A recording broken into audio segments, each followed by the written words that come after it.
She doesn't need it. She doesn't. Her effect is that it doesn't matter. Hello. No, So loud today. That's weird. Alright, well, like whatever. she still has advantage on dex with the mithril heavy plate. So she still has advantage on stealth checks. So Wait, because she has advantage, and then Mithril cancels the disadvantage. So yeah, yeah, which is nice. John, I decided, even though it's probably not healthy, Yes, do it. we're bringing Bryn with us. Yeah. Okie dokie. Her experiences in the little bit of training she got last time, she gets a level up. On. I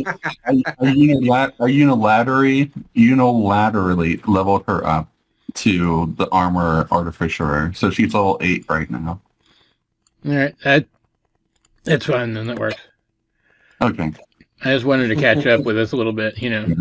Story-wise, she's level, so now she has a cool suit of armor that adjusts to her size and shoots lightning bolts out of her hand or her chest. So She's Iron Lady. yeah. It's actually Iron Heart, okay? Or Iron Heart. I'm sorry. Iron Briar. Iron. There you go. The Iron Briar. Yeah, the Iron Briar. Let's see.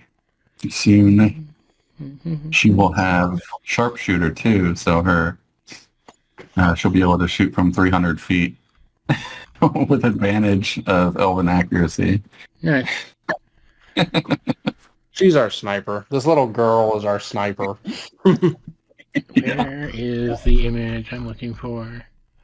Okay, so she is coming. Are there any specific items that she needs? Do you want to ask about the pearl? I can't. Well, the pearl, I was saying it was going to be her power source, but like it can still work as a pearl power. I'm not sure how the story how you wanted to run that. Oh, come on, don't do that to me. Stupid Because I don't. There's no like +1 or any kind of pearl power. It's literally Dowroc's test to make something impossible possible. Yeah. To empower it. So. Like, I'm okay with us doing basically anything as a focus, frankly. So if we want to, I don't know, write in an item or something, customize it or something somehow, we can do that. That's not a problem. Yeah, I'll figure it out. The only thing I can think of for Dowroc, the gun can wait until like at least the ocean tower, because the specifics of the attunement for it. Okay. The journey. Do I want to? So the new owlbear that Jeremy showed me for the flea mortals has intelligence of 5 now instead of intelligence of 3, which makes me sad. So I can't use animal. Oh, that's dumb. Can't use animal companion on it. Maybe you'll find a really stupid one. Yeah. There you go, Dick. A really stupid one. That's terrible.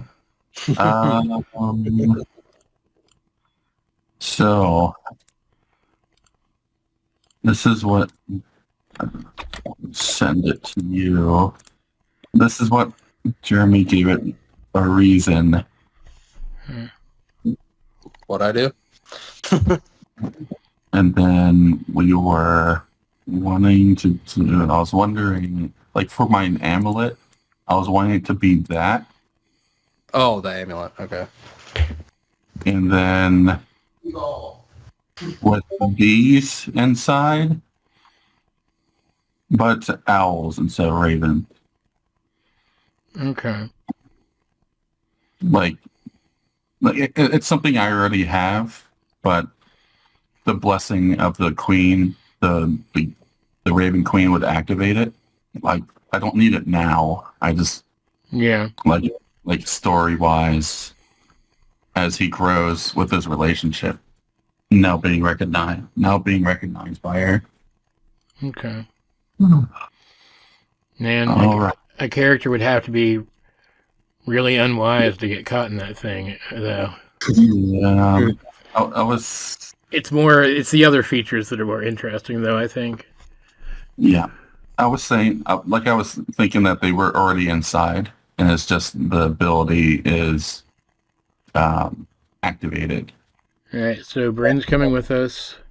Mm-hmm. We've wrapped up everything we were doing in the Corwood region. So, you guys and, would... Go ahead. Oh, Go ahead. King Corwood, he says to meet us in the morning, and that he has a way to cut our journey back to the airship in half, pretty much, or unless where we're going is a boat. But he can. I assume we would be taking the airship to the boat. Yeah, let me... Okay. real quick. But Yeah. his the hammer dwarven kind gives him basically a mountain step to where he can teleport up to 8 people to anywhere that he's seen before. Yeah, well, So I mean, we could do a thing like knowing that we, like, I don't know, stay another night in town and send the airship along and then rendezvous at like the foot of the mountain. That'd be cool. That'd be a fun thing to do. I just wanted to. I didn't know how many days we have left because of my adventures. You're running a little low, but it'll be fine, probably, maybe. We'll see. No, Probably. We need to find like a time wizard. Give us more time. Forever. Time magic. Time magic. Dance, magic, dance. It's a bard. Yeah. Let's see. Here we go. What's that staff called? I don't think I even added it to the inventory. Did you not add it to your inventory? Staff. Oh, no, it's in the other one. God dang it. Depth. Deep waters. That's not it. Staff of Great Depths. Yeah. Staff of Great. The one that you have. Those depths are great. Adding it to the bag of holding where it will stay hidden for now. You don't want to attune to it and like cause mayhem. I don't want to call upon a mighty guy who's after these staffs. Right to our Oh, come on, Nick. Where's your sense of adventure? Right when not when we're ready. We're not ready. I'm sure Megan and Lloyd are like, if only we could attune to it, we would just call them here now. Yeah. Beat the hell out of them. They are idiots. Jeez. All right, so the annoying thing is that I'm making a map for you guys real quick because as you're chilling out, it's not red enough. There, that's the proper red. As you guys are chilling out, waiting to head out, you're going to sit down and look at the map and the other information you have again, and especially Zack will kind of know where the tower is. Because it's a place that when you were sailing with your buddies, they would have explained to you why they don't go over there. That entire region of the sea is kind of a liminal space. It just feels off. It's dangerous, and sometimes people just disappear there with no explanation. It's like the Bermuda Triangle. Kind of, yeah. And officially, Corwood and Byzantia claim that there's a dangerous pirate outpost there, like proper rape and pillage and murder pirates, you know? Yeah, not the PG pirates that yeah, the adventuring kind of pirates, you know, the kind that are allowed to hang out in a tavern without getting driven off. Not the One Piece pirates that Germans crew in.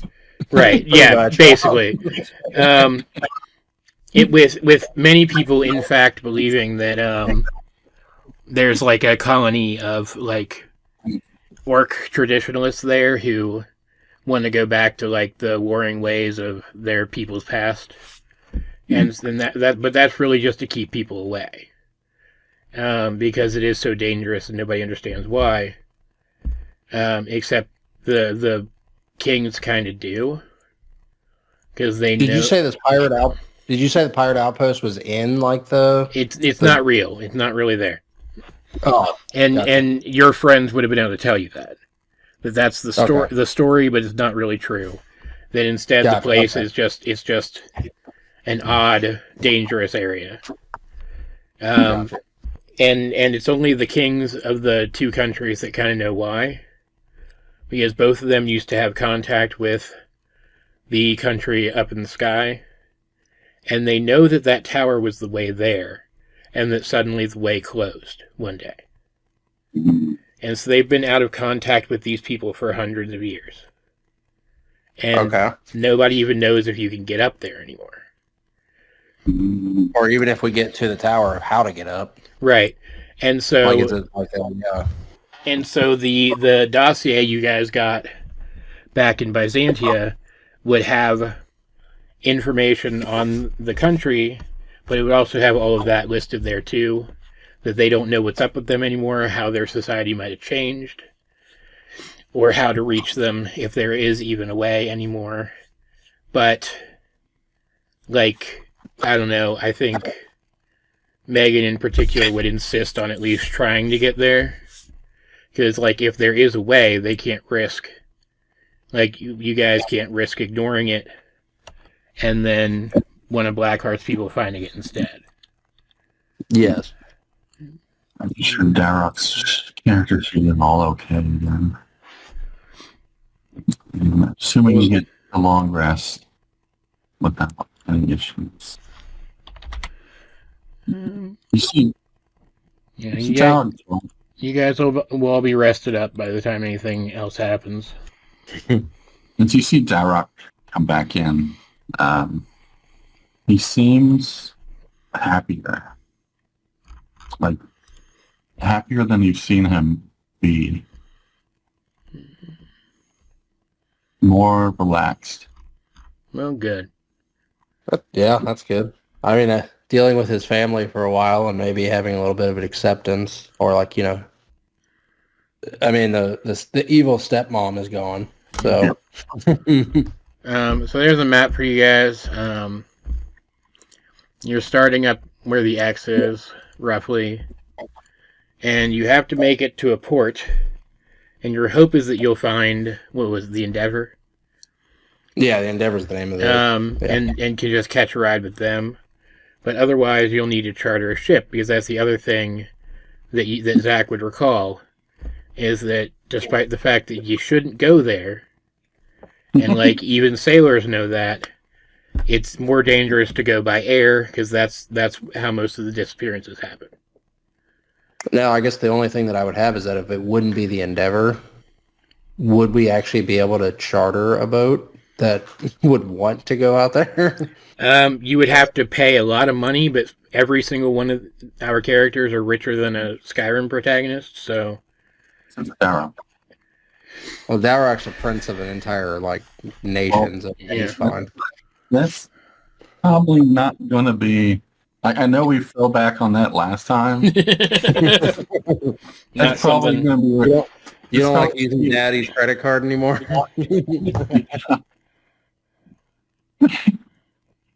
Probably going to be a little bit restricted. I mean, I only have 158 platinum, so what's that? 1,500, about 1,500 gold. Yeah, which is not like gold is a lot of money too. Like we throw it around like it's candy, but that's a lot of money.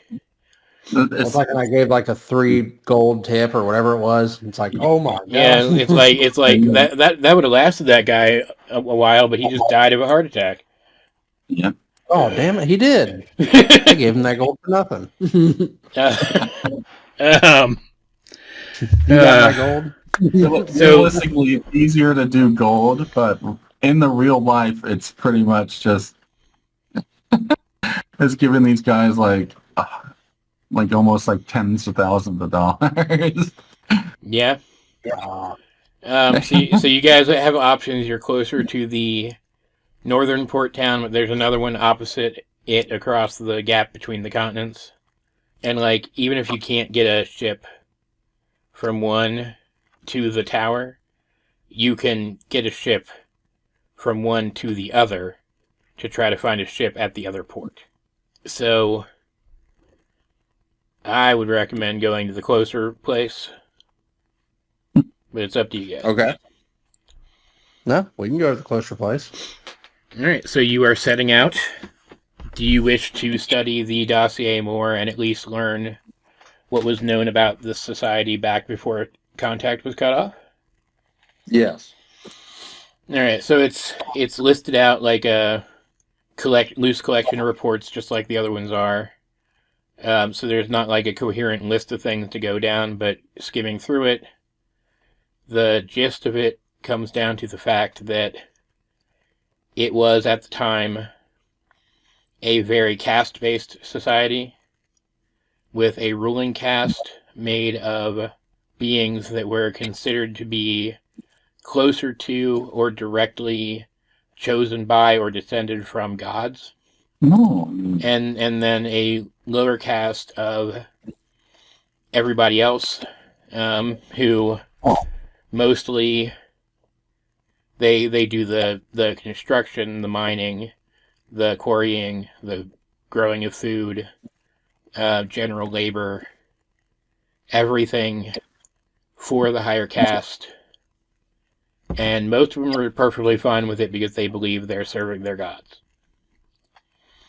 Okay. And it may have been anyway a little worse than that. Oh. But the few visitations that officials from the other countries had with them were held in the regions controlled by the upper class. And so they were kind of putting their best foot forward the entire time. You also know that there is some degree of basis in their society around the concept of heroic trials. While it's impossible for a person who is not part of the higher caste to become part of the higher caste, they can get closer to being part of it by earning favor from their rulers through basically adventuring out to do extremely dangerous jobs that protect the entire country. Okay. So, like, think the Trials of Hercules. And while it's likely things have changed a lot since then, something like that, the heroic trials thing, might be a tradition to fall back on if you guys find that you need to get an audience with the upper caste, because that was a surefire way to do it, was to complete a certain number of heroic trials. Okay. Is there any information about like what the trials could be, or they would kind of be whatever needs to be done? Okay, gotcha.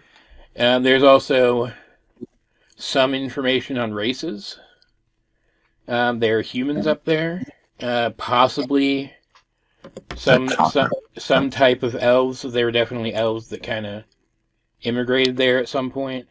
But then you have some of the kinds of beast races that you wouldn't see down on the ground, like the lion people, the elephant people, centaurs. Okay. Does it kind of delineate? Go ahead, sorry. Aarakocra, you would see them up there. Okay. Does it delineate like, is the lower tier usually made up of like humans more often, and then the upper, or is it kind of a mix between both of them? The officials that did interact with them the most never really found out why, but it seemed like while the lower caste was made up of entirely races that can't fly, The upper caste Oh. was made up of anyone who could, but then there would also seemingly sometimes be humans mixed in. And To the upper class? Yes, and nobody really understood why.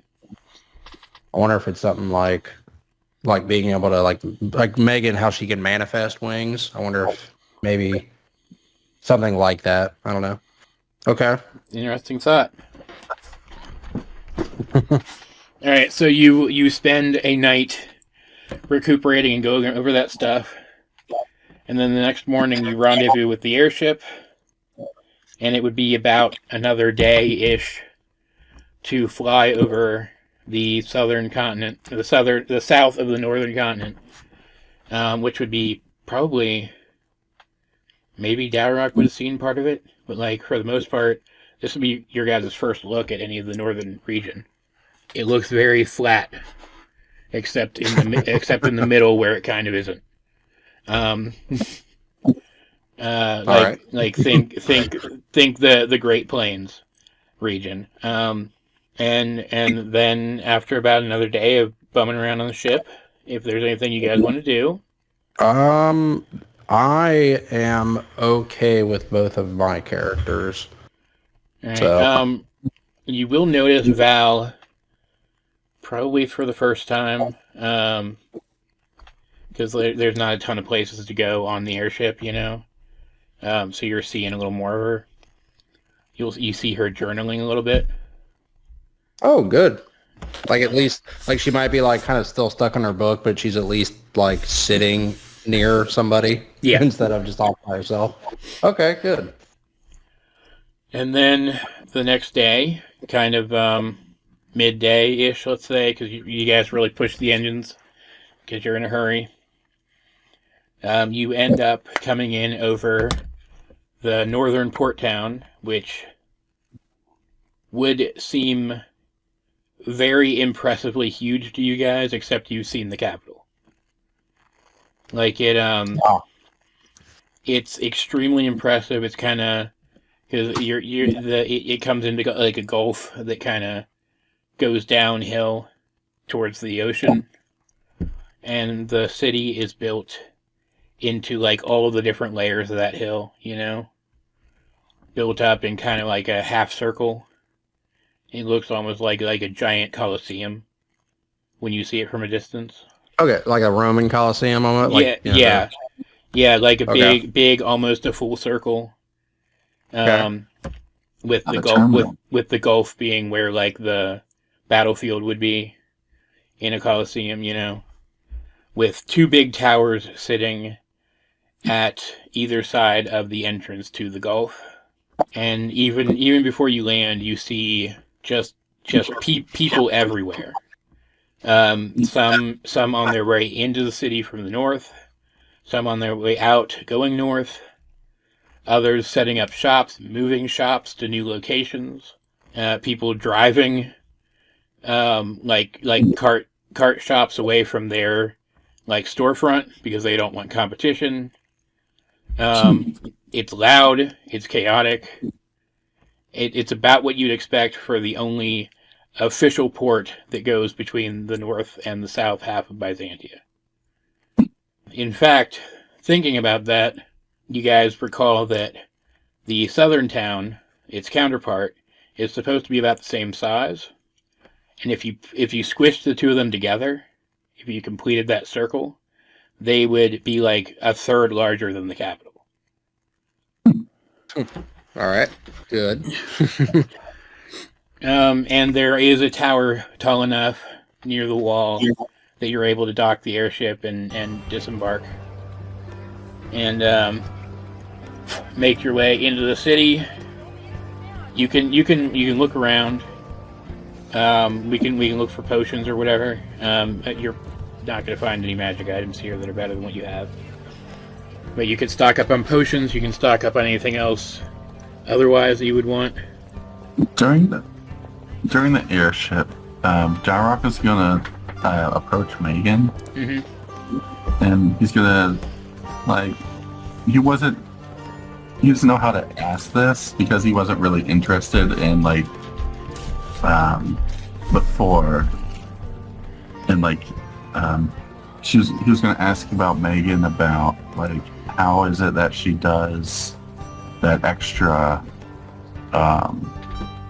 like he can shoot twice, but she does something extra, and she's going to ask how can she put a bit more effort in her fighting than what we can usually do.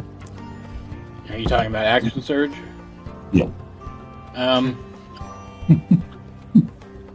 How would Megan explain it? She would probably say, Get so pissed off I can attack again. she would get a little somber and say, you know, I never really thought until recently about where that comes from. I was trained to really be able to put my best foot forward when I need to really focus hard and strike a little faster than I normally would be able to. It's rough. It takes a toll on me. I can't really do it more than once every so often. I think it was always easy for me, though, because I was so angry. And I'm not going to stop using my anger to do right by people. But I've really been rethinking how much I rely on it.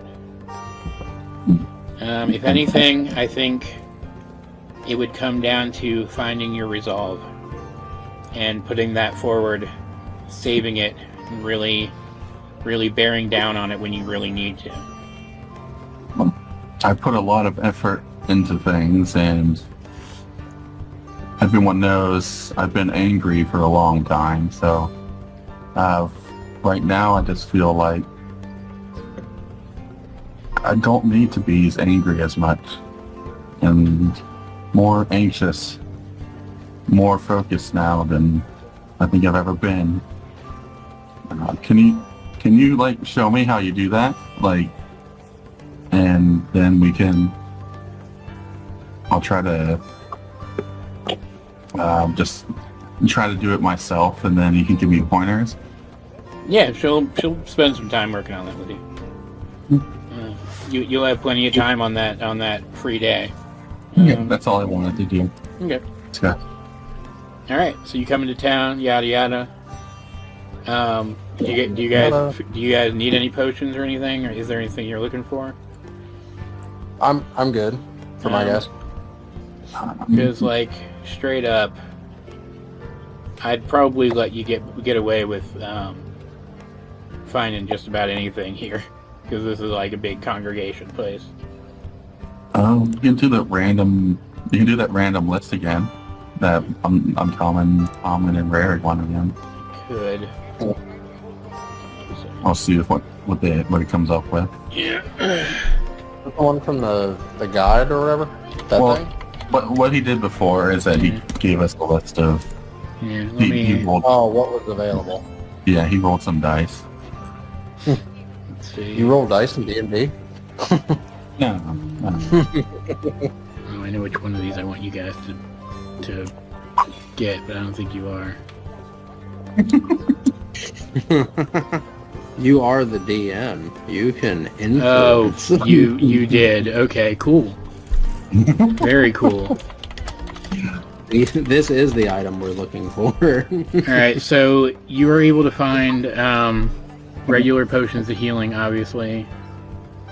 Like, you're able to find uncommon and rare varieties of that.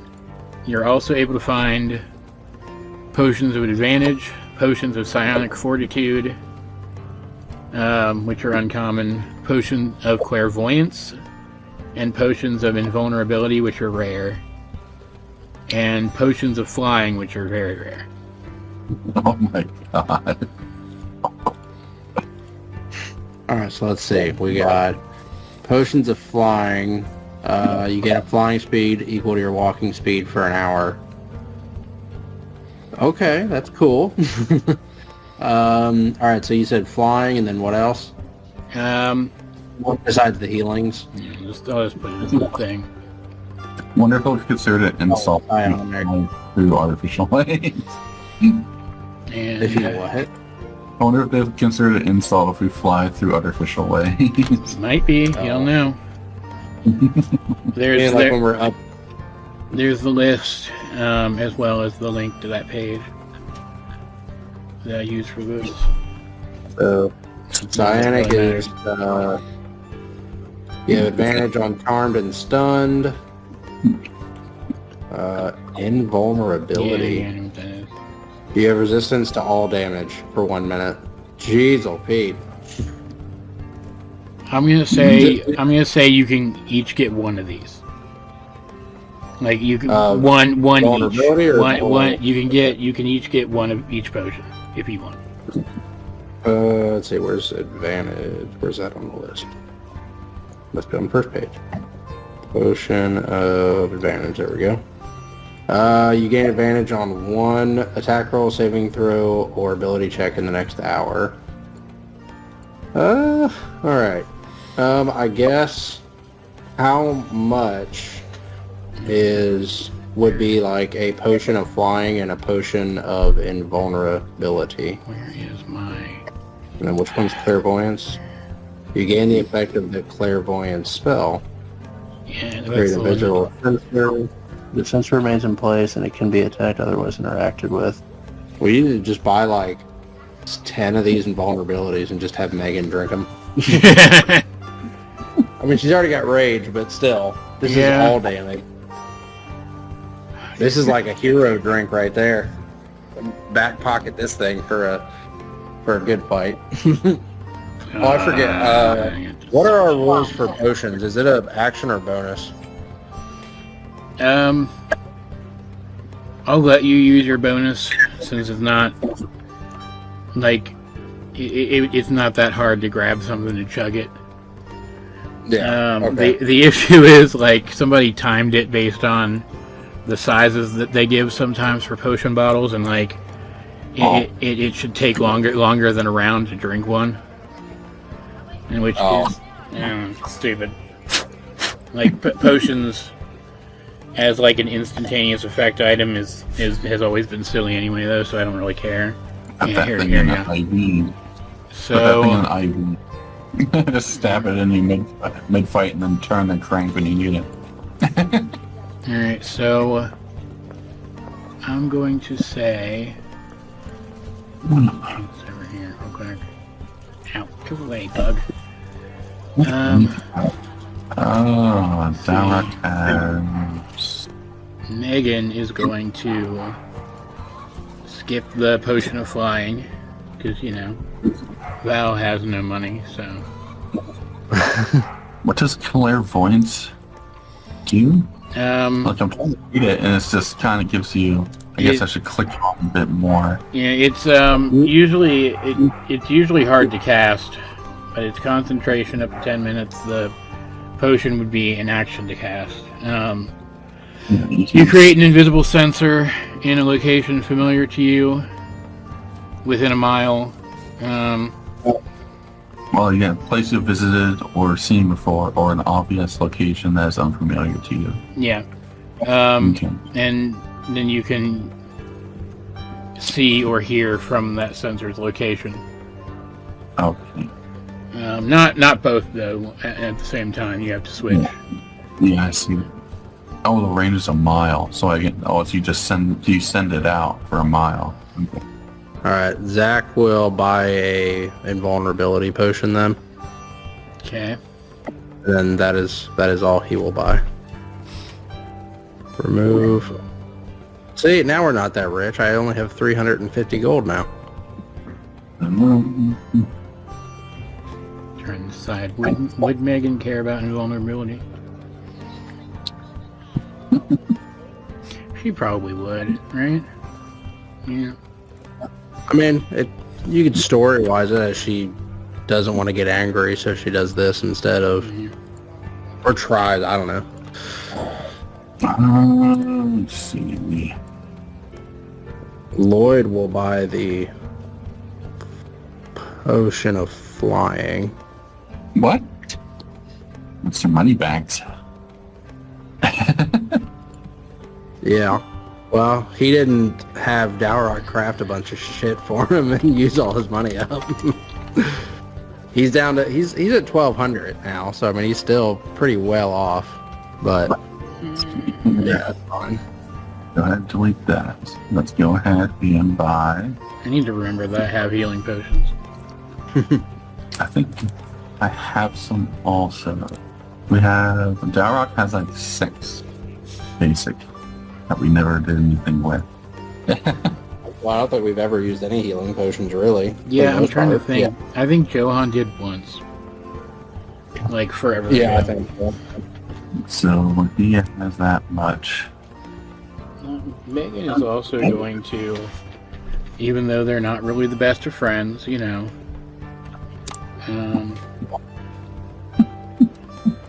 Who's she talking about? Is she buying a gift for somebody? Let's go ahead and add that. I'll figure it out later. She's going to buy a potion of invulnerability for Val. No. Oh, well, that's nice. She's trying to be less bitchy about things. And let us do... I need anything else? Yeah, my guys are good. Do a potion of... Do 1 potion of advantage and 1 potion of psionic. Okay. Just in case. I mean, you never know when you'll be hit with it, so... Psionic. So that is Dowroc done. Okay. Is that everybody? Yeah. Yep. All right. So, you kind of bump into all that stuff as you are making your way down toward the water. Takes a little while. You get there kind of midday. It's like early evening by the time you get down there because you have to navigate, people and streets that definitely look like they're built up a little more than they were probably intended to be when the place was like zoned out, But you eventually do make it down to a point where you are able to kind of scan the ships docked down in the water. This would be a great opportunity for Zack to see if he can see the Endeavor. I was gonna say because we used all our money, so now we probably can't afford to buy or rent a boat. Oh, I don't know. That would I would imagine be cheaper than potions. So. Well, yeah. Well, I mean, I'll do a look down the dock and see if I see it. I guess. I mean, I don't know if you need me to. Roll. Lots of boats. I don't know. Roll whichever is higher for you, perception or insight. Ooh. 21. You do not see the Endeavor docked in the water, but as you are about to turn back to your friends with disappointing news, you something catches your eye a little further out to sea, and you look, and even though it's still a little distant, you would recognize it anywhere. They're coming into port right now. Impeccable timing. Yeah. I will relay it to the party that I think I found our ride. And with that, since you're able to kind of see what bearing they're using, you're able to kind of meet them down. Bushwhack them. Where they when they come into dock. What do you say? They said let's bushwhack them. Oh. No. So you kind of wait for them to come in. They would have seen you already by now. Yelling greetings and whatnot. Greetings and salutations. And they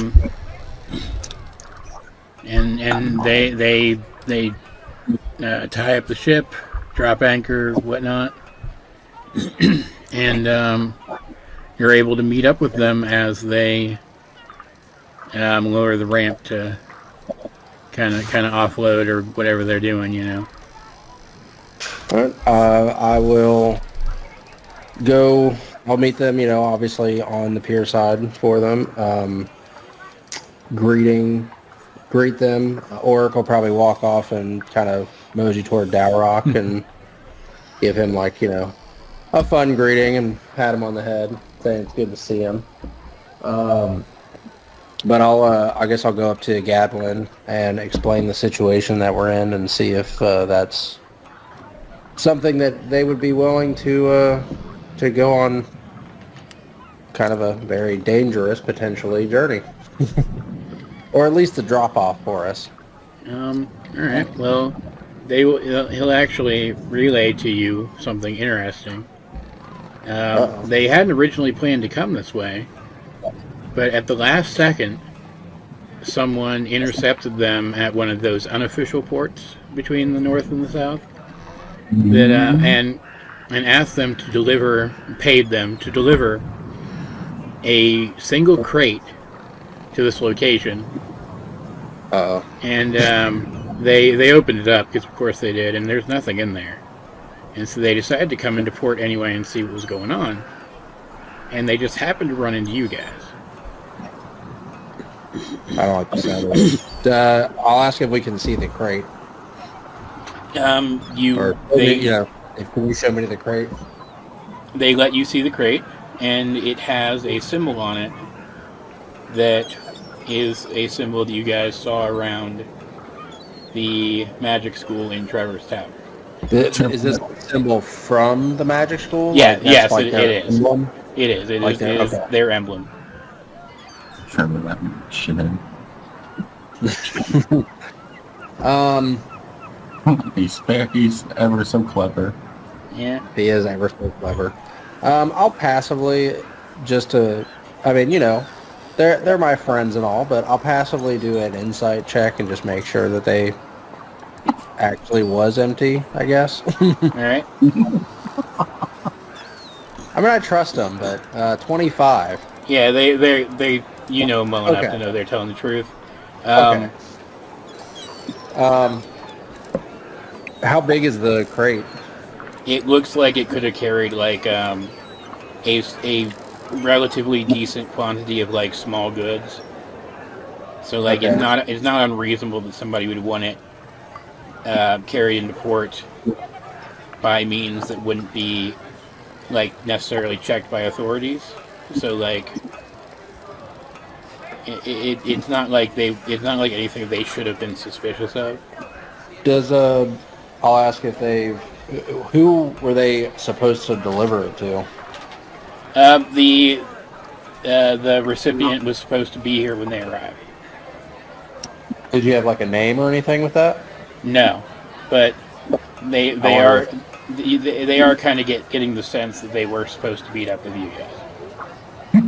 Hey, I wonder if Trevor sent a box and then send them to us.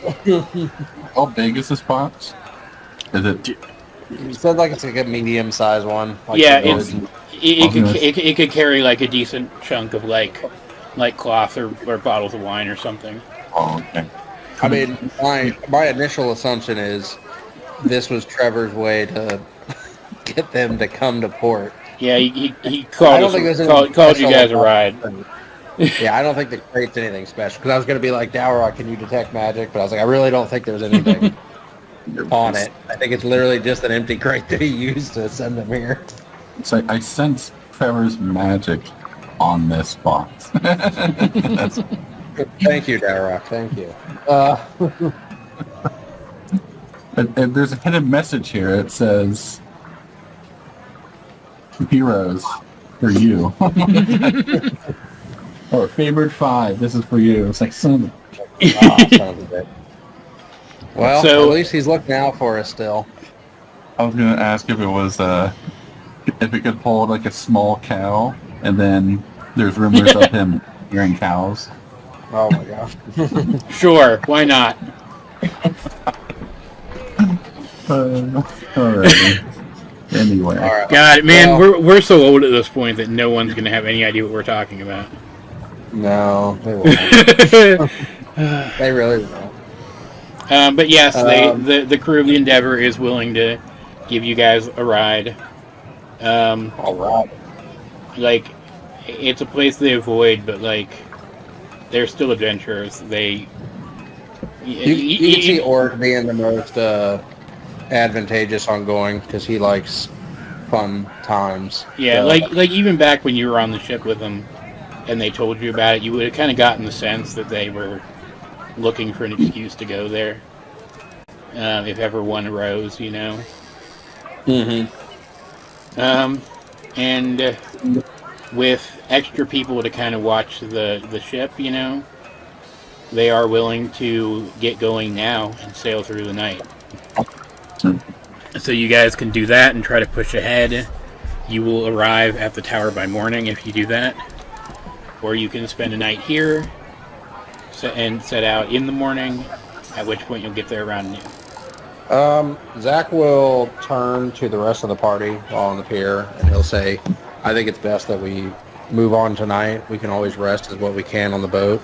But I do want to put out that since we're going into uncharted territory, I think everyone should take a few minutes and just fully decide if they're okay to go with us. I mean, anyone that doesn't, we wouldn't blame you that you can just stay in the town for now, because we're going to have to probably travel back this way anyway to get back to the airship. Yeah. But just take a moment and make sure. But Zach's going to go ahead and head on board. Lloyd will kind of follow behind him. Yeah, Megan's good to go. She wants to press forward as much as possible. So that leaves Val, Dowroc, and Bryn left. Well, Bryn can't. Val is going to kind of hesitate, but she's going to get on the ship too. Bryn kind of summons her helmet and says, let's go. And then Dowroc says, you heard her. All right, let's board the Endeavor. Let's get going. All right, so you set out. At least a couple crew members are a little annoyed that they didn't get to grab a drink or anything first, but anything for an old friend. Dowroc says, or don't worry, got plenty of grape juice. He's like, oh, I've missed you. And as you kind of take shifts throughout the night, you will see Val is journaling again at this point. It kind of seems like she's trying to stay out of everybody's way. She found a spot kind of beside like the cabin of the ship where she's kind of out of the way, and you can see her scribbling in her book. Otherwise, if there's any interactions you guys want to do, this would be the time to do them. Go ahead. Is Zack taking the helm? No, he's not gonna take the helm at the moment. So, Or Gadwin? Or like for Gadwin, is he?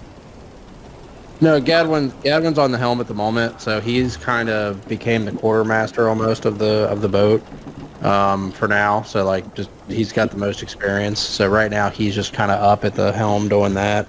Elowen is in the like food prep area, so she's burning the food for you guys to eat and singing terribly.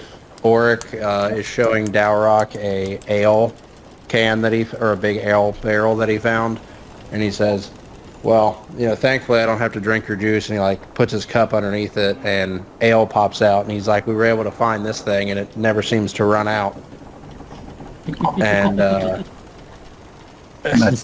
that's perfect. I'm so glad to have unlimited ale. Lovely. And then Varys is up in the crow's nest and just on lookout. Zach's gonna walk over to Val at the moment and just kind of ask how she's doing or what she's kind of working on. She kind of holds the journal close to her chest and says, I don't mean to pry. She says, no, it's okay. I took this up when I thought back on how useful Johan's journal was. I decided that it seemed like a good way to get my thoughts in order. Everything that's been happening lately is just so overwhelming. It's really the best way I've found to sort through it all. Yeah, I think that's a good idea. Are you putting it in any kind of hidden language, kind of like Johan did, or? She says, no, I'm not clever enough for something like that. Because I know your specialty is in scribes, so I know that you've had quite a bit of history with it. She says no. She does say, though, that she's using her magic quill, so the writing will only appear when she wants it to. Oh, that's neat. Are you just... He'll ask, like, are you just writing down kind of what's been happening with us, or are you writing down other things, maybe, like from your past? Just whatever comes to my mind. A mix of both, I guess. Well, when you write your chapter about the boat, be kind about my shipmates. They can be a little brass at first. She kind of glances around at the ones she can see from where she is, and she says, they're not exactly my preferred kind of company, but I like them. They seem interesting. As she looks around, she just sees Elwyn playing like a lute and singing, and then Oryx just telling her to shut up, basically. She can't sing worth anything. So. All right. Roy just kind of brewed top on the deck. He's not really going to interact with much. What is Oryx's class? He's a fighter. Okay. So Oryx is gonna ask Oryx, and then basically like the same question that he asked Megan, just to getting different people's perspectives on it. Oh, for actions, like how he does action surge? Yeah, like how... I don't know. I guess he'll just kind of... He's I can't really explain it. He's like, so he's a, just for clarification, he's the Scofflaw class, which is from, was it Humblewood?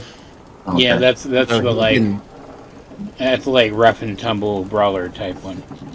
Yeah, so he's like a rough tumble brawler. So like he can use his strength instead of his charisma while he's in battle for like basically intimidation, persuasion, all that kind of stuff. He can use his strength instead. So he like yells at people and brawls at them. So, I mean, he'll say like, I can't really explain it. He's like, just at certain different points, I just feel extra invigorated, and so it kind of comes out of nowhere. But I feel like it's very, very helpful when it happens, but I can't seem to do it that much. So, kind of wipes me out actually after I do it. And then he'll lean in close and he'll be like, to be honest, I usually take a big swig right before it happens, so I don't know if that has something to do with it. Like the liquid current encouragement. Guess everyone has their own trigger. Okay. Dowroc will probably just share like some of his stories, like from the prison, like how we fought Tusk with Oryx. Oryx will eagerly listen as well, being very interested in it. I swear he was like 3 times the size as you, Oryx. It's crazy. And you were able to take him down? No. Man, I wish I was there to have tried. He wasn't even the scariest guy there. Well, who would you say was the scariest? Probably the guy who declared himself a god. So. Yeah, that'll do it. Did he at least have enough? Did he back it up at least? Was he strong? I feel like he wasn't even warming up with us. Were you able to beat him? It's more like he decided to leave on his own. So he's still just stuck in the prison? No. What happened to him? He escaped. There was a big announcement about him, Cyrus the Plague. You fought Cyrus the Plague? It's crazy. Cool. We've heard rumors about him on the sea, but we've never ran into him, thankfully. It's not, I don't think he's not the kind of guy to get his hands dirty unless he really wants to. I would think. Oh, I got he gets just shows an upgrade to his arm and then says like I have iron lungs now. He'll just kind of playfully punch him in the chest. You hear a Ting. oh, I don't know if you could hear the tang, but he If definitely he hit him hard enough, he might. Yeah, I think he'd definitely expect to hear one and be disappointed when he didn't. Like, oh, I don't hear anything. bolt of lightning just slams into Auric. A little bolt of lightning slams into Auric. And out of character, correct me if I'm wrong, I forget. Did Bren meet these guys before? I forget. Yeah. Okay. Yeah, she was hanging around at the tavern when you guys Oh, met that's him. right. Yeah, that's right. Okay. Only contact. He'll take interest in, because does she summon her armor or is she just wearing her armor? Take a Like look. does he see it? Does he like notice it, or can she like hide it? When she launches the lightning, I'm going to say it's equipped. Then yeah, he'll take interest in that and kind of inquire about the story. He's like, you seem a lot tougher than the last time we saw you. I'm just checking. You can doff or don the armor as an action. So she can just... Is that unequipped? Yeah. Yeah, that's putting it on and taking it off, yeah. She can do it as an action. So... Okay.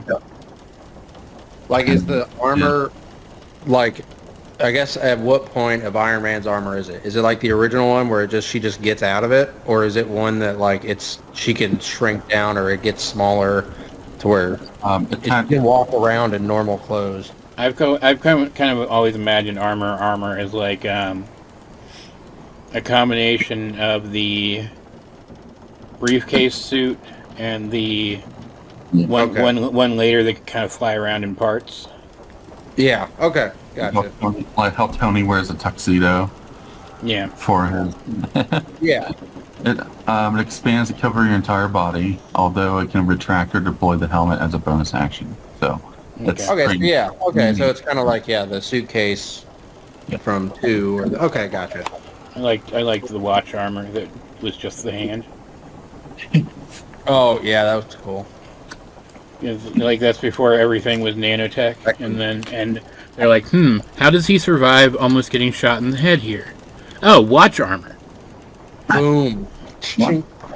So as you guys take shift through the night, watching out and covering where others would need to rest, so there's like openings in the operation of the ship.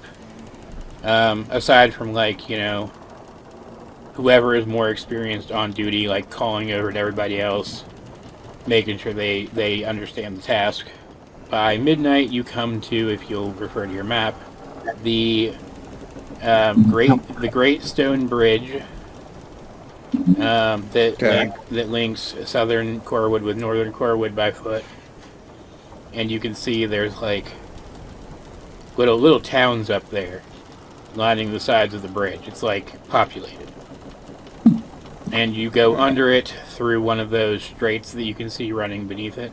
And it's dark. Like there's like starlight, so you can see it reflecting off the water. But it's dark, and you're still not close enough to see the tower with like mist and stuff. But you already get the sense that there is something imposing nearby, coming from the direction you're going. And, does the bridge? I assume the bridge is not obviously encompassing with the dangerous area, right? It's like probably right past the bridge. Yeah, it's a bit past there. Like you could like live in the bridge area and it's safe. It's just you don't want to go more west. Right. Gotcha. Okay. And when one of you less experienced sailors would mention it, whoever's kind of on hand from the regular Endeavor crew will be like, yeah, that is the whatever force is here. You just have to deal with it when you travel through this part of the ocean. Never really goes away. And not ideal, but we must press on. yeah, so you all do your best. It's not like negatively affecting you. It's just the sense that you are sailing toward danger. And then you come to morning, and everyone is kind of on deck. The oppressive feeling has gotten so strong at this point that, like, you figure you must be there by now. But it's still like the mist is so thick now there's like a solid wall in front of you. You can't see anything. And then all of a sudden Gadman's up manning the wheel. All of a sudden he makes an adjustment. He says,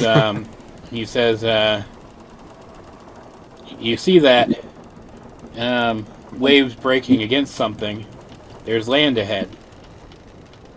And almost, and it's a real sight for everybody who's not really been on a ship before. It's a real sight seeing him basically navigating by instinct until the fog begins to part and you see the edge of an island ahead of you. And past that, like a good distance by foot, you can't really tell from where you are, but it's clearly back there ways. Just the shape of it in the thick mist, you can see the tower rising into the sky. It's just kind of suddenly there, and that's when you're able to make shore and disembark to head further onto the island if you want to, or you could run away because that's kind of what all you're wanting to do right now.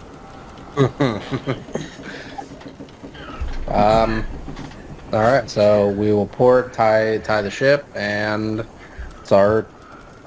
Zack will step off first and just kind of give a similar like little speech of, you know, anybody that wants to stay on the boat can, and he'll start walking off the boat with Lloyd.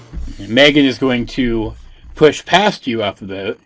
She's trying to look all brave or whatever, but she's like, you kind of get the sense she'd rather be doing something than just sitting around in whatever this aura is. Mm. And Val's actually going to keep close to you at this point. And, is the fog still like super thick, or is it? It's kind of. No, it's still real thick. You can see about 60 feet in any direction.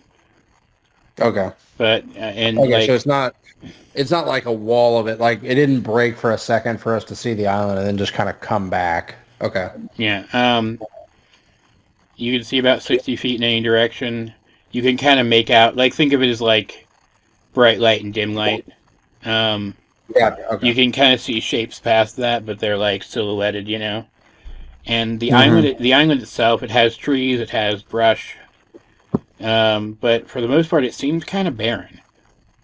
Like maybe at some point people kept this place up, and it might have been beautiful, but they don't do that anymore, and now it's kind of gone to shit.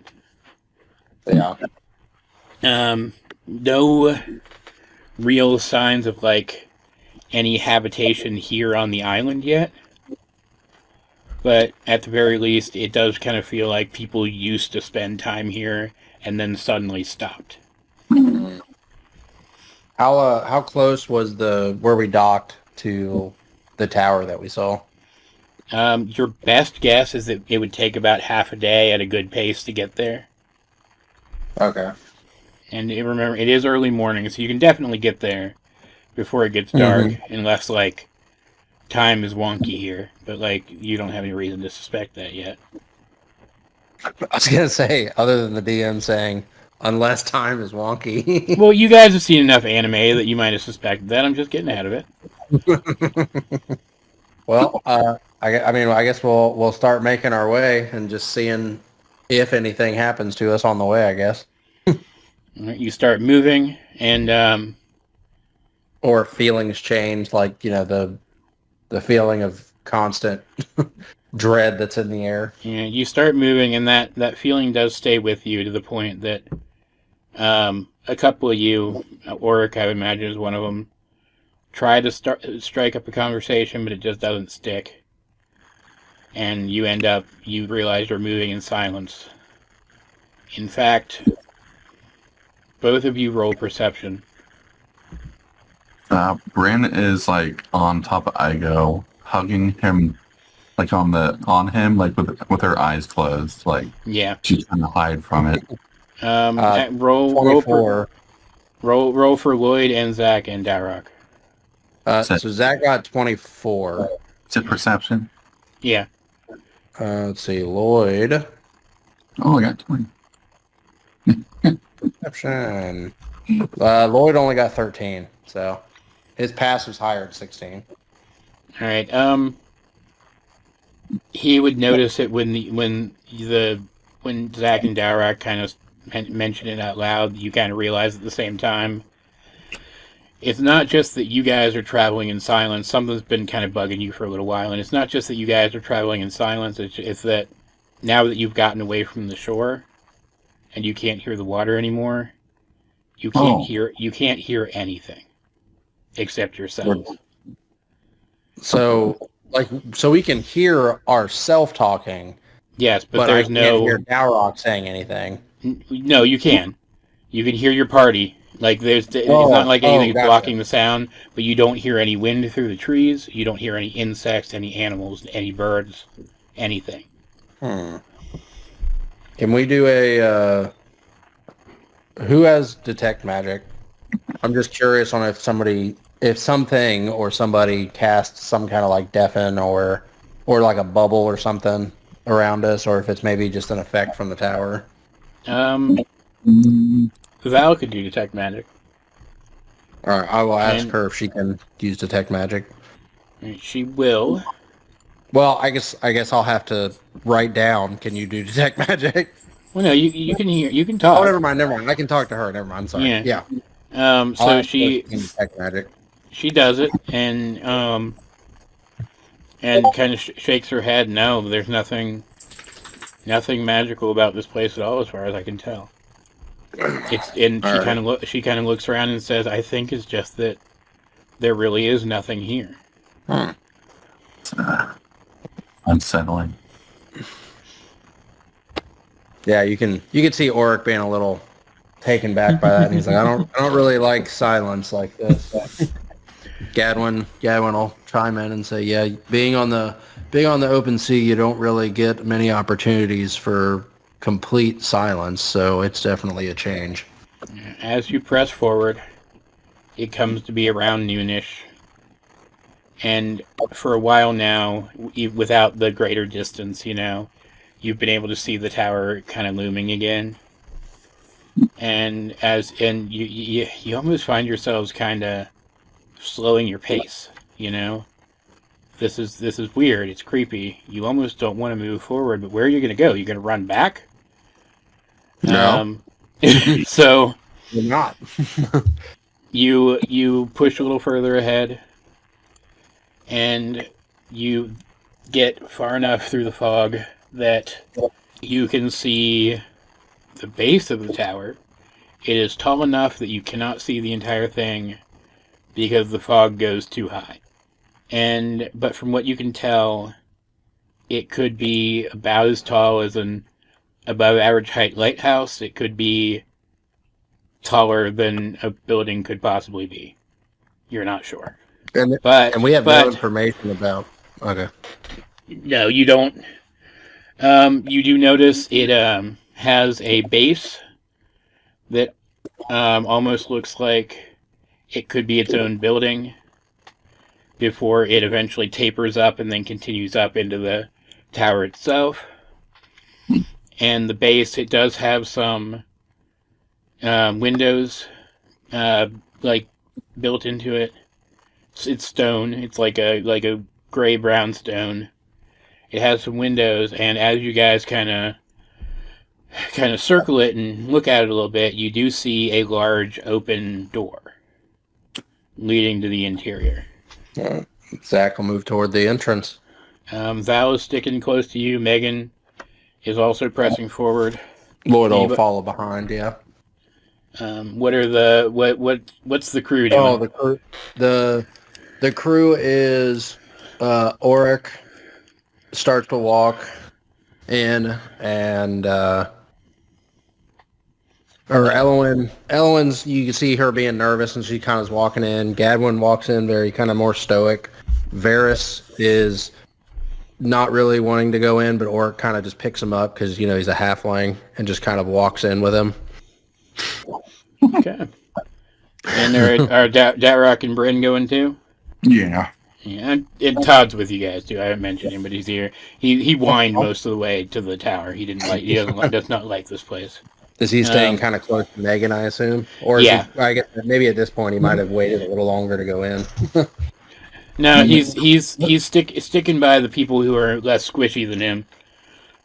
He's at least smart enough to do that. About I was gonna do a little something cute, like Bryn saw him there, and then they jumped up, and then Bryn is like covering him, and like comforting him, and then he's comforting Bryn at the same time. I don't know. Yeah, good. I like that. I go. You come inside, and you can see that while it looks like the base is a separate construction from the tower itself, it's not. You can just see straight up into the tower. But there must be windows up in the tower, too, because once your gaze gets high enough, there's just fog again. You can't really see all the way up. Is there a way up? Is there a ladder? There's no ladder, no stairs. It's an empty square base building that tapers up and rounds off to become the cylindrical tower higher up. The only thing, even the ground in here seems weird. There's no real floor. It just looks like the ground outside. The building is almost less built here and more protruding out of the ground. It was constructed around the ground. And otherwise, the only real thing of note is there are carved, painted frescoes around the inner walls. Let's see. Dowroc is going to try to. It's going to be obvious to him, but he's going to do stone cutting anyway to see if this is anything he recognizes. Okay. That is an 18. All right. You kind of, as you're entering the room, you kind of veer to the right and run your finger along the wall a little bit, examine the stone. And it feels right. It feels like stone that would have come from the mountains near here. But something about it puts you off. You don't see any seams where stones could have been set together. It's one big piece, basically? Yeah, basically. But you also don't really see any tool marks. It was a mountain that was carved out or something. So we're just in a circular room that we walked into. We can't see up because of the fog. Yeah, the room is technically square. It gets circular up higher. But yeah, it's just a room. You can't really see up. Does anybody have? I know the crew doesn't. Does anybody have any innate flying? Can Bryn fly with her suit at all? No. Oh, okay. I wish. Well, I wasn't sure because can't she pick two different suits or something? Doesn't one fly or something? Yeah, I looked at it once. She doesn't have that one. If only one of you could, I don't know, launch your senses up into the air or something. Like an elevated sight. Yeah, something like that would be really nice right now. Yeah, but would I be able to really see through the fog? I don't know. You can see well enough at the elevation you are right now. Well, all right, then yeah, I'll use elevated sight. All right, and that is.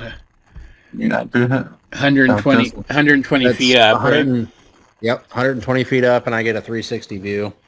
Basically, it's a sensor as if I was flying. So Oh, All right, I was so gonna get there. I'm gonna get there. you make your way to kind of to like the center of the room, kind of position yourself there, and then you send your sight up, but you can see to the walls of the tower, like to the wall of the tower, it's a big round wall, you know what I mean? Yep. And all you see is more of those same frescoes. In fact, the same images seem to repeat from the ones that you saw down at the bottom. And looking up, you still can't see the top. Is there any like what does the images look like? Like what are they? Well, you They're on the can. wall. You are welcome to examine them if you wish to.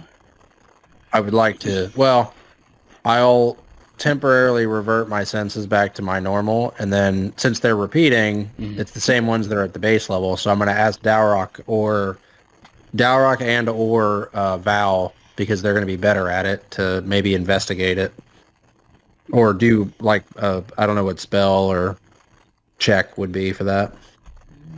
That would be investigation would work. So yeah, then I'll ask one of them because I know they're going to be better at it. So Val will actually volunteer to check it. She walks over, and the images, like, they're a little hard to make out. They're old. They look old, but she kind of takes out her quill, and she kind of touches it against the wall, and you can see some of her magic ink spreading out through the carving and kind of illuminating areas that aren't as clear anymore. And she says,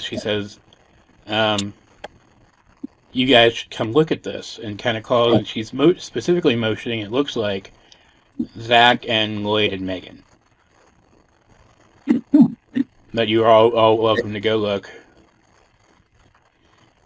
And wait, you said what's it look like? just she's calling you over to show you right now. Oh, okay, sorry, misheard. Okay, we're gonna go over. And she points out, like, most of the images, she's even kind of pointing this out, because she's, like, doing an intellectual thing now, so she's kind of come out of her shell for a second. She says, if you look at these, most of them are images of what look like historical events, but I wouldn't know exactly what they're trying to convey without context. But if you look here, these images here are preceded by figures surrounded by what appear to be their subjects, or maybe even worshippers. You have these here. I think these are supposed to be depictions of those figures, and she says, do they look familiar? And you look, and one of them is painted to have a glowing aura. One is flanked by spectral feathered wings, and one is wreathed in darkness.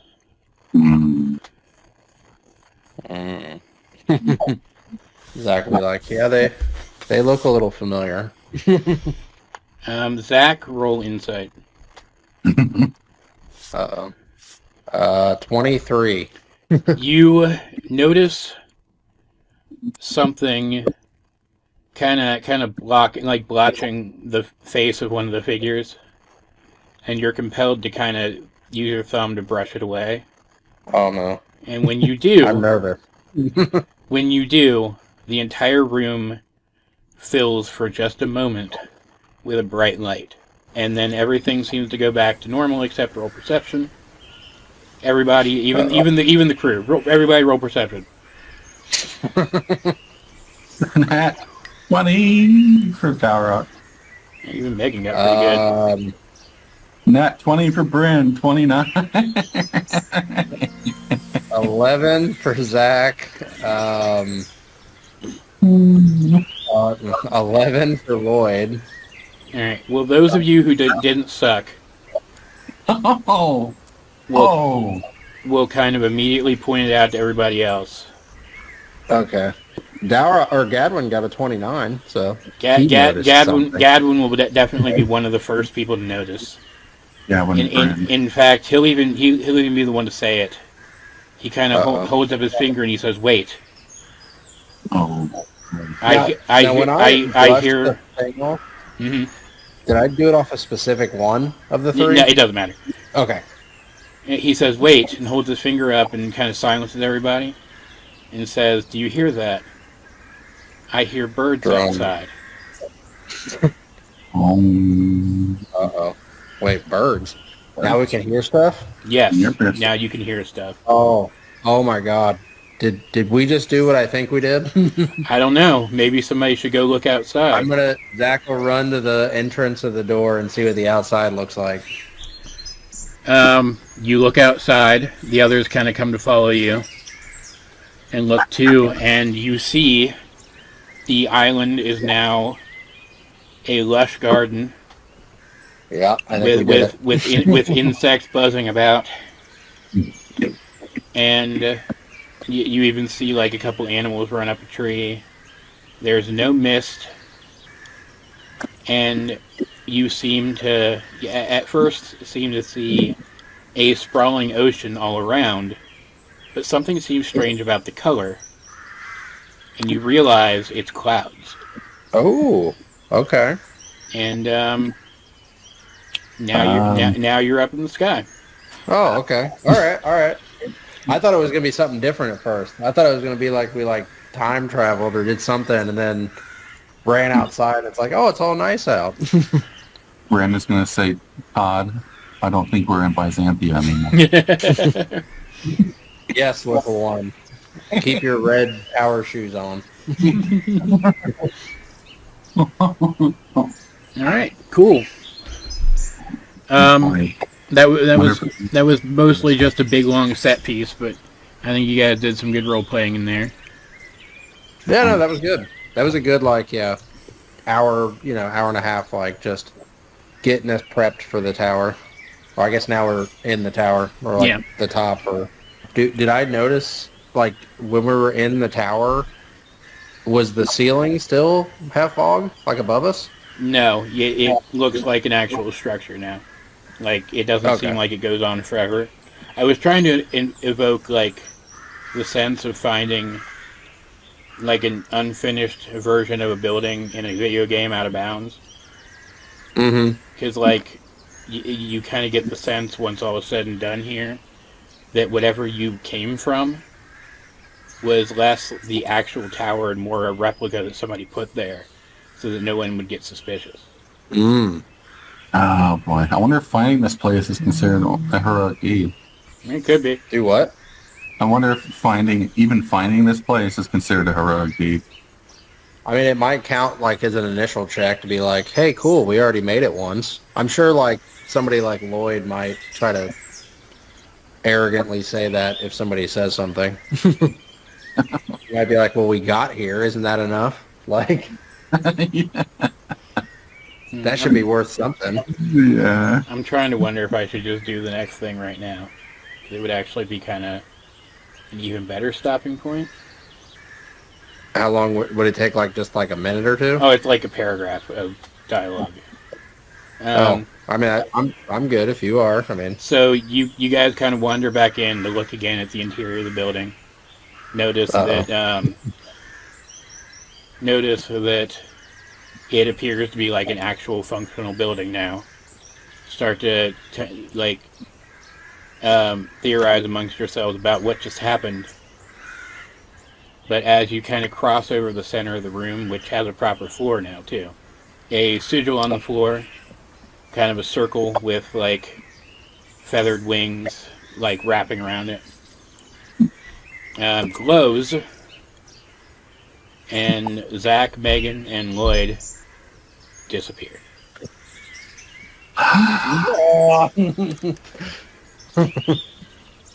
Oh. There you go. That's a stopping point. Yeah.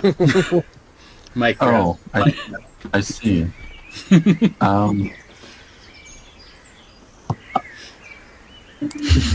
simply Good luck, guys. Well, I guess I was gonna say I guess I don't have anybody with Dowroc, but I guess I got the whole crew there. Yeah. So. That's a little classist. What? That's a little classist. Wait, what race is Gadwin? That one is out. So I technically changed. He's still an owl, but he's the strig or trig. Right. You say it from Humblewood. Can he fly? He's basically a flightless owl. Okay. Yeah.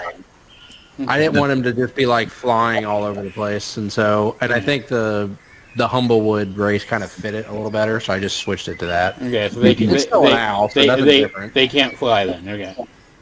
Yeah, they can't fly. Okay. So he can glide. That's all he can do. So he can jump and then like glide down a really far distance. He crashed with style. He disappears. Yeah, he can fall with style. He disappears too.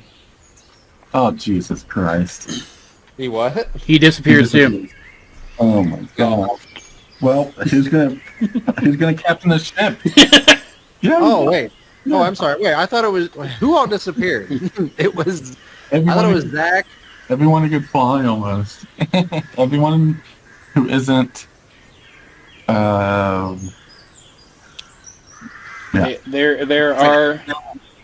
There's like an overlapping commonality between the people, but like you need more of the cultural context up here to understand it. Yeah. So it was Zack, Lloyd, and Megan, and then Gadwin. Oh, okay. So Gadwin left. Or it could take over. You know, he's fine. All right, so Gadwin. Dowroc's like, I look more like the pirate now. The most like the pirate. I mean, Dowroc does have one eye. He just needs a peg leg, too. Or like a mechanical leg. Pretty sure he could turn his hand into a hook without much trying. I could. Actually, yeah, you could, yeah. Maybe. I could see you doing that and being like if this was more of a playful scenario, I could just see you doing that. Be like, I'm the captain now. Klaus, will you lay down, buddy? I need to take him out. I'm gonna go. All right. Yep, that was good though. I think we got a lot done. Yeah, all my characters disappeared. Someday. Anyway, so you guys got Tears of the Kingdom into the sky, and you got sucked up into the sky, and half your not half, a large chunk of your party disappeared. Four of our guys. Dowroc's the only main person left. Yeah. On the. I tried really hard to get player characters in like give you at least each one player character in each group, but I couldn't figure out a way to do it and keep to the lore, so we're gonna run with this. I mean, it's not about him anyway. Yeah. I'll imagine it's about Dowroc this time. So. And so you guys are like double shocked because you seem to be in a completely different place now. And also, those guys are gone. You haven't left the tower, right? You just nope. You kind of looked outside, but that's really all you've done. And I guess Jeremy, you're still here because you have control of the other Endeavor crew members. Yes, but primarily, what would Dowroc like to do? Yeah, I'm just supporting. So. Dowroc is going to let's do an arcane check. Yeah. To see if there was like any kind of if I can sense any kind of what kind of magic it was that did this. If I can get a sense of if this was only specific people or if it's going to happen again. Okay. While he's doing that, Eloin's crying in the corner. Varys is trying to sneak off, and Oric is grabbing him. I rolled a 1, so that's it's unfamiliar magic to me, man. Yeah, I mean, you get the vague sense of some kind of conjuration magic, teleportation, probably, but like it's old and it's very specific to this place. Would Dowroc's gonna turn around and make sure Bryn's still there. She is. Okay. Okay. And, would you like to leave the tower? Well, there's nowhere else. I guess. I mean, there's no other exits or anything. So No, even looking up where you can see the upper parts of the tower. There's like no other floors or anything. It's just a wide open cylinder. make sure that there's somewhere to step on before we. Oh yeah, we won't fall from the clouds. Effectively an effectively identical island to the one that the tower was on. In the other place is still there. Okay. And as you step, you said that. Go ahead. Oh, you said that it was clouds instead of ocean. Yeah. Like to see if there's a rock or anything, I can throw to make sure that everything is. Is it a road or? I mean, there's a path. As you kind of poke your way out, there's a path leading up to the door, and you see similar kinds of plants to what you saw on the surface. You Okay. assume it's the surface anyway, you know. But like these aren't like old and overgrown and dying. It looks like somebody's been keeping them up. In fact, there's like flowers planted here now that you figure it could have been on the surface, but they would have died off a long time ago. Dwarf thinks for a second on how they get water, but of course, he's water vapor in the clouds. So. Yeah.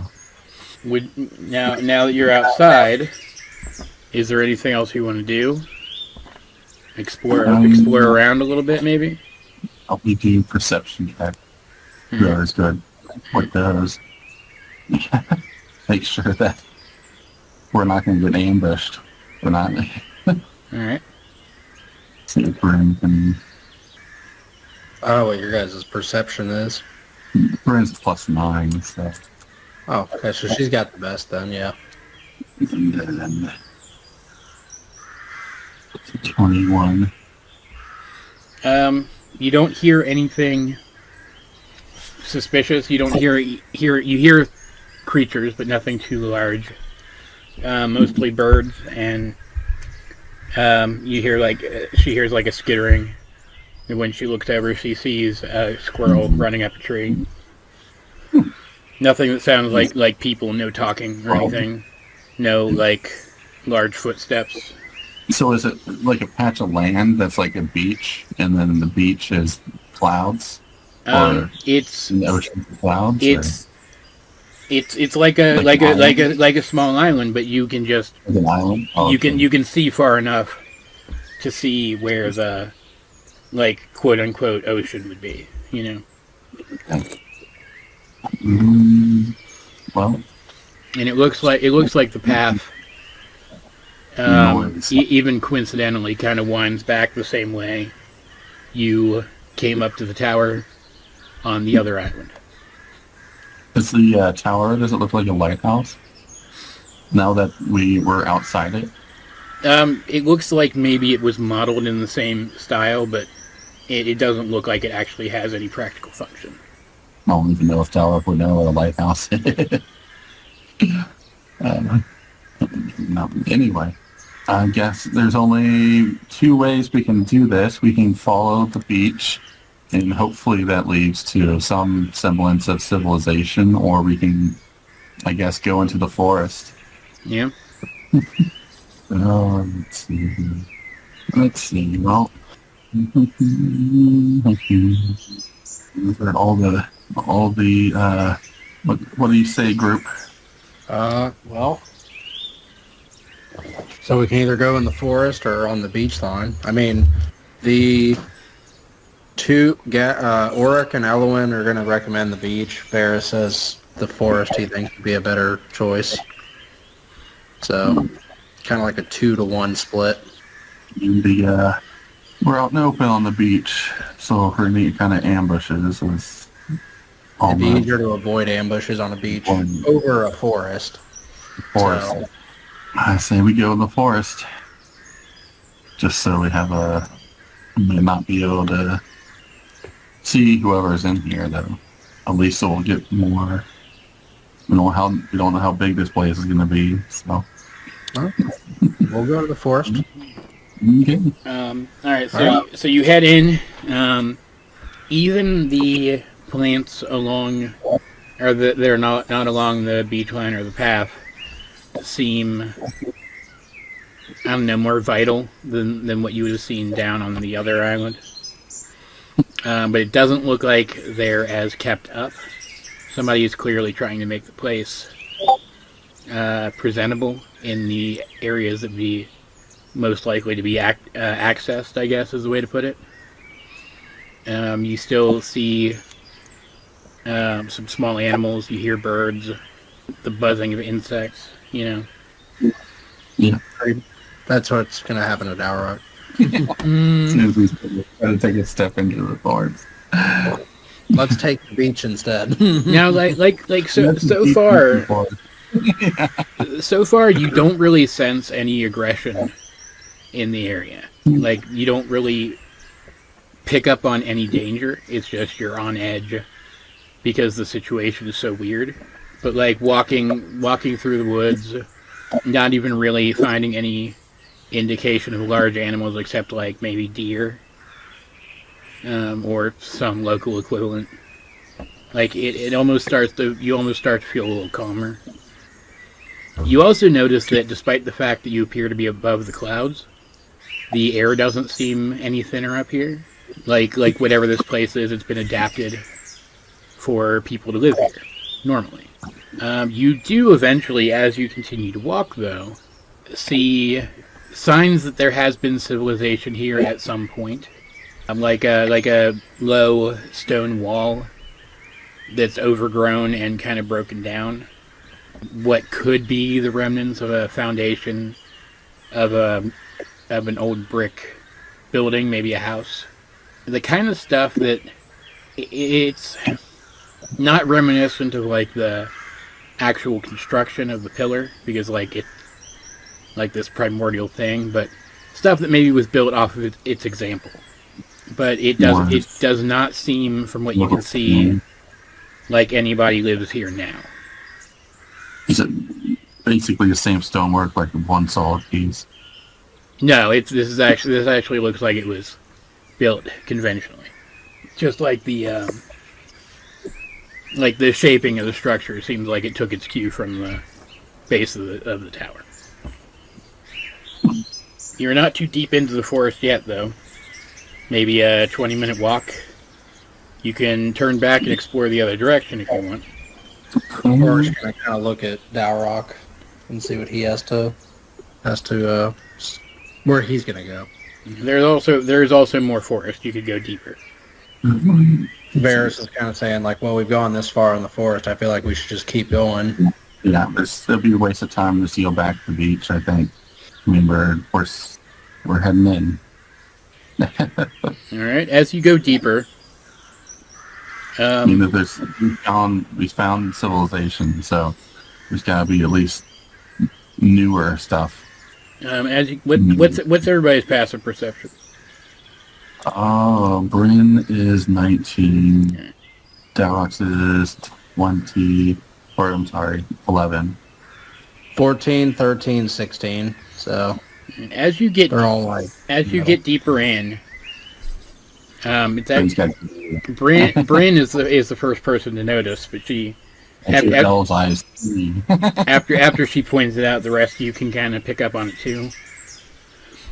She hears what seems to be like very very distant music of some kind, almost like somebody's humming. Oh. Well, Elwyn is gonna kind of walk toward the music. Once you get there. Does anyone follow? I mean, we're gonna follow. If we're gonna hear music, we're gonna go in that area. And you guys would not survive the Odyssey.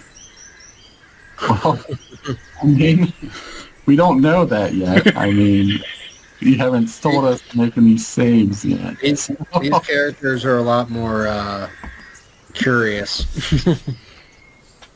Yeah. As you get closer, Die silence.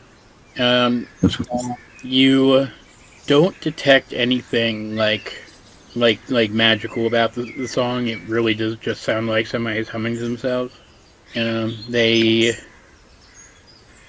You still can't see them, but they're definitely somewhere up ahead. Mhm. And as you approach, you come to a place where the foliage is particularly dense. And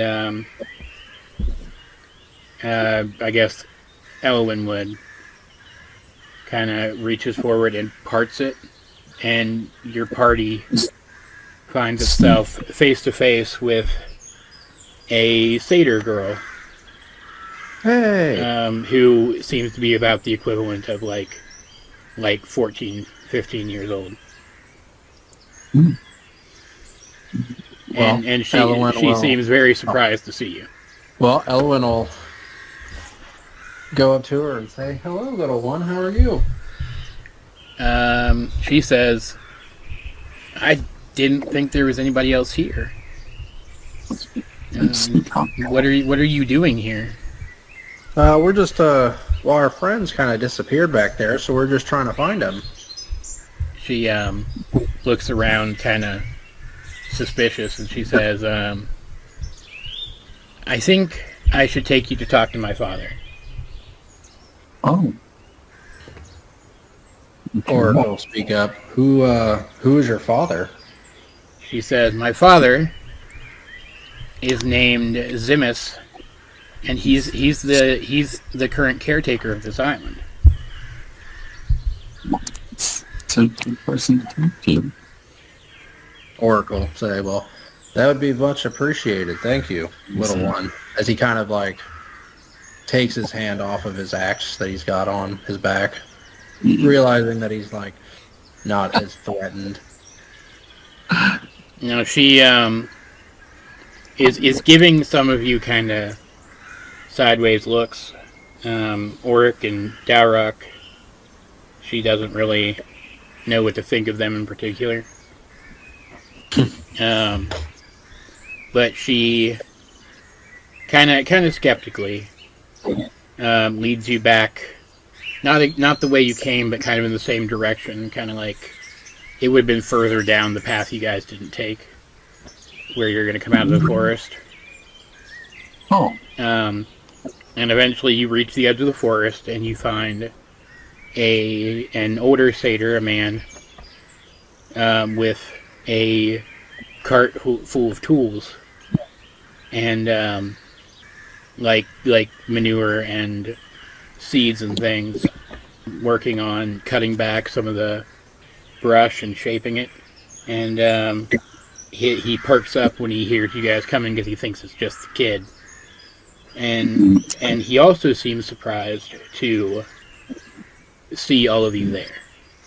But he says, kind of cautiously, "Hello there." Oracle kind of like put his hands up, like indicating like a non-threatening stance, and he's like, "Hello there. You must be Zimus." He says, "Yes, I am. You've clearly met my daughter. What did I name her? Zinnia. Can we help you with anything?" We came from the tower on the beach, and it teleported some of our friends away, and we're curious about that. And we have some news we need to deliver. He kind of glances up at the tower and interrupts you and says, "You've been up there, and you said it did something to your friends. It shouldn't have done that." Yeah, it teleported some of our members of our group. We got separated almost immediately as we came out, or came up here. Varys will kind of say under his breath, he's like, "Well, we think they got teleported. For all we know, they got killed. We don't really know what happened to them." Zimus says, the magic of that place. I don't think it could kill them. He's a cup half full kind of guy.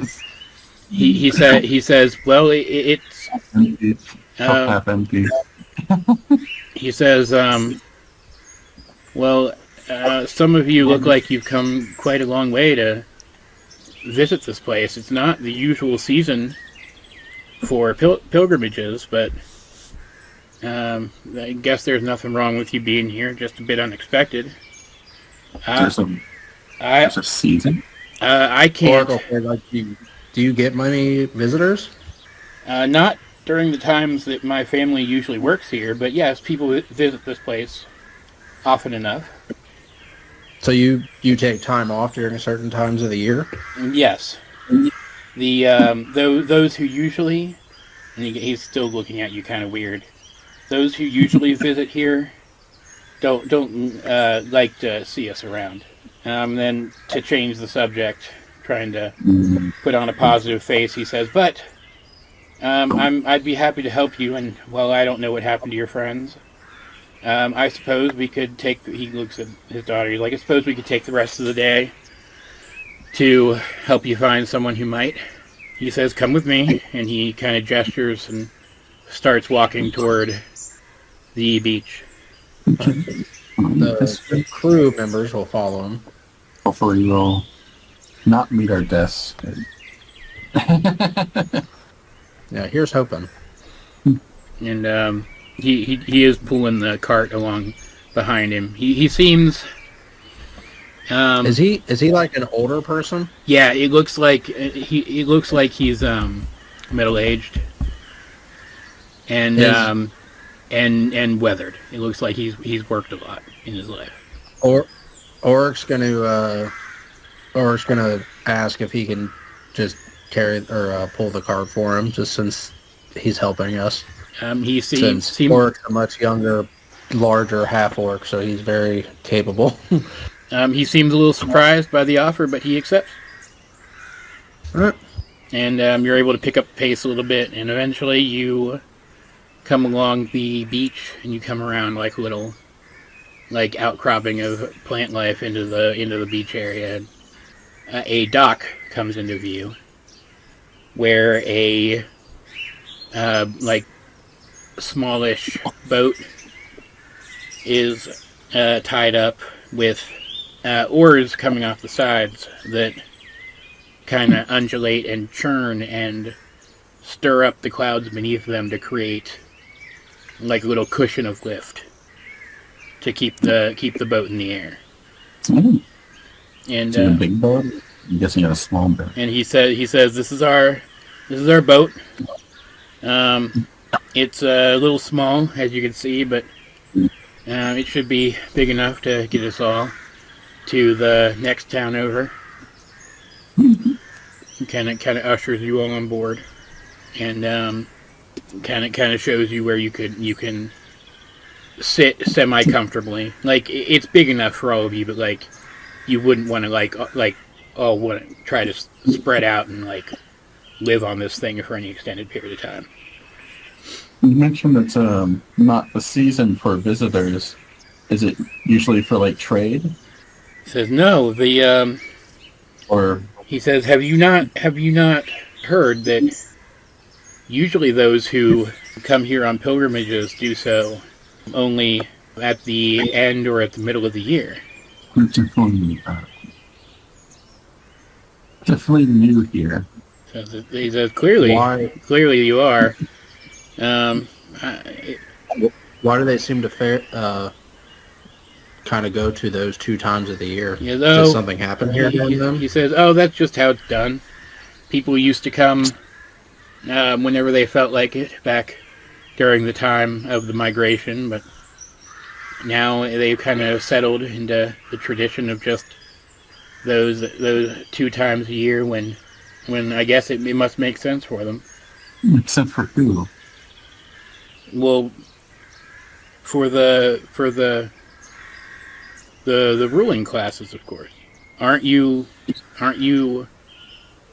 like them? He kind of looks at them and he says, don't you have The spark? Barris will kind of say, like, what are you talking about, the spark?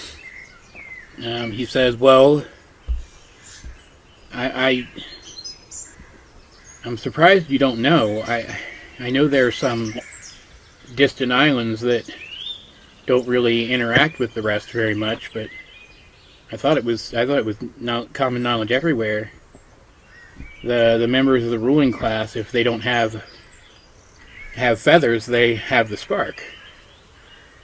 It's like a power passed down to them from the gods along generational lines that give them one kind of magic or another. Oh, guess we do have something like that. He kind of looks at you again like you're weirdos. Oracle's kind of look at everyone else in the group and just be like, I mean, that's kind of what, that's kind of like maybe, I wonder if that's the powers kind of like that Zack had when he was traveling with us. I mean, he was able to do more things, and I don't know what the other people in the party really were. So I'm trying to remember out of character how much Megan interacted with them. Or if she was even with us. Was she even with us? No. Okay, No, so yeah, they don't know her then. That was before that. Okay, then yeah. So, I mean, it would make sense considering Gadwin has feathers, and if he had it, and then he'll look at Dowroc. Did the other two have something special about them? Referring to Lloyd and Megan. Dowroc's non-feathered body. Varys will say, like, well, I guess they're the lucky ones. They got to go even higher up.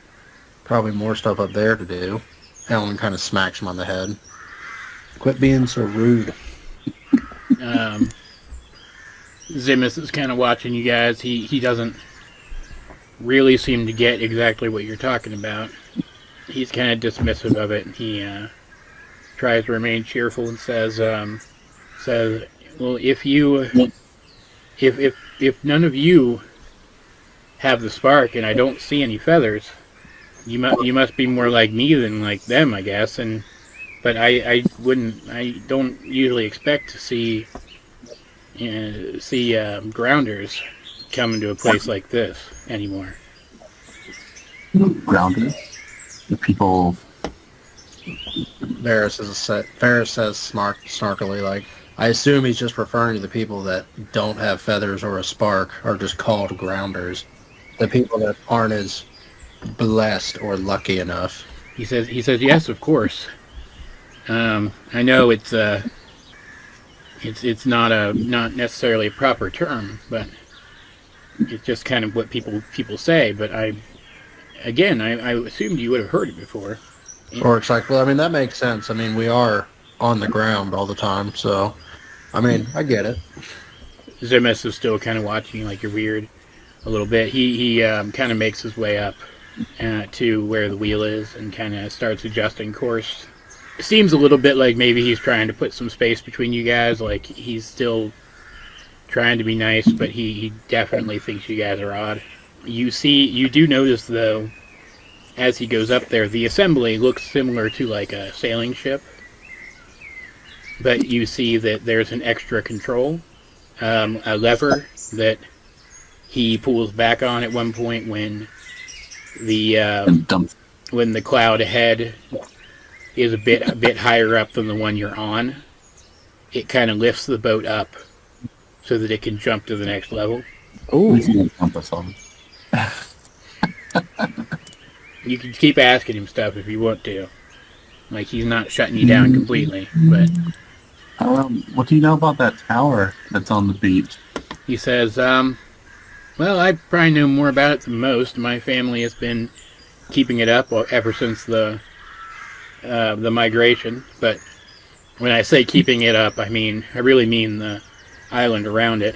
The tower itself never really changes, at least far as my family's said, you know.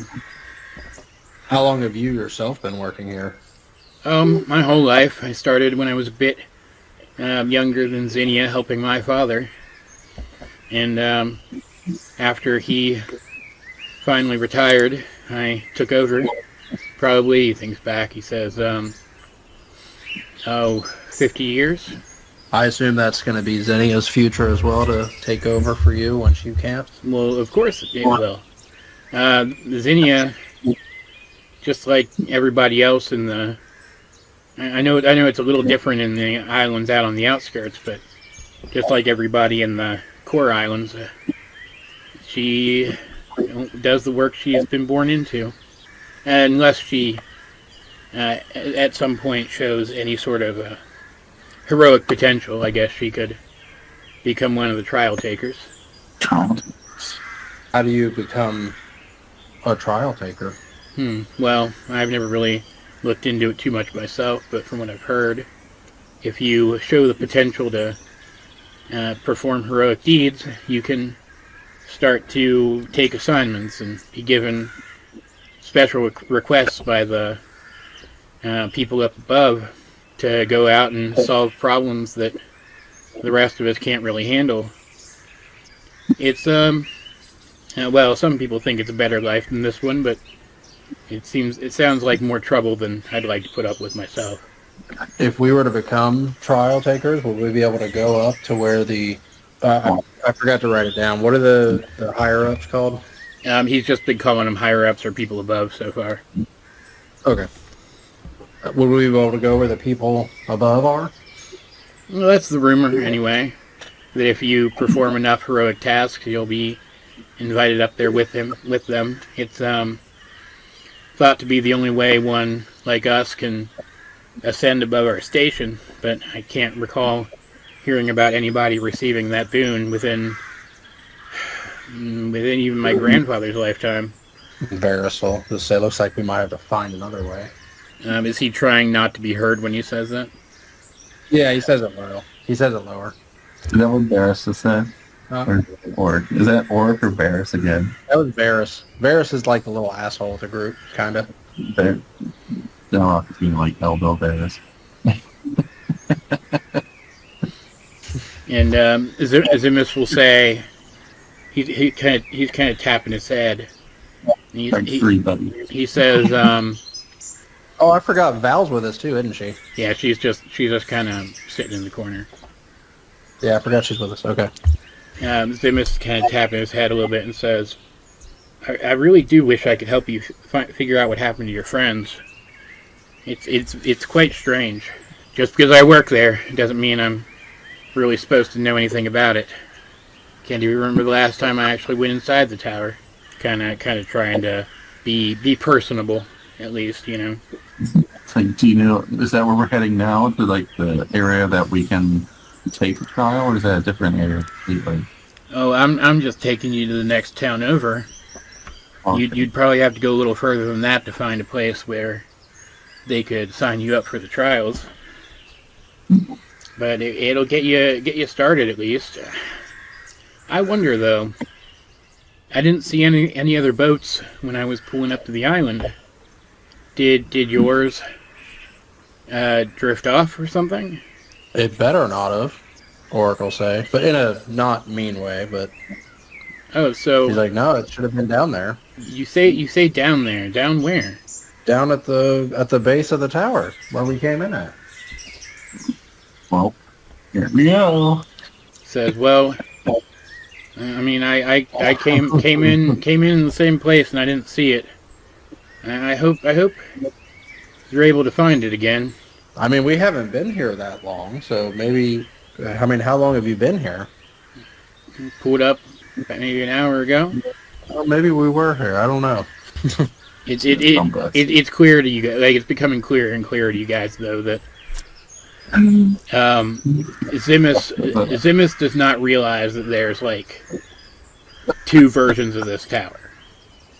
Yeah. Yeah. Oh, I know. Yeah. It's just the three characters that I have aren't super intelligent, so they're not. I'm trying to play them aside. I don't know. We're kind of at his mercy right now, so maybe we'll wait to ask about this.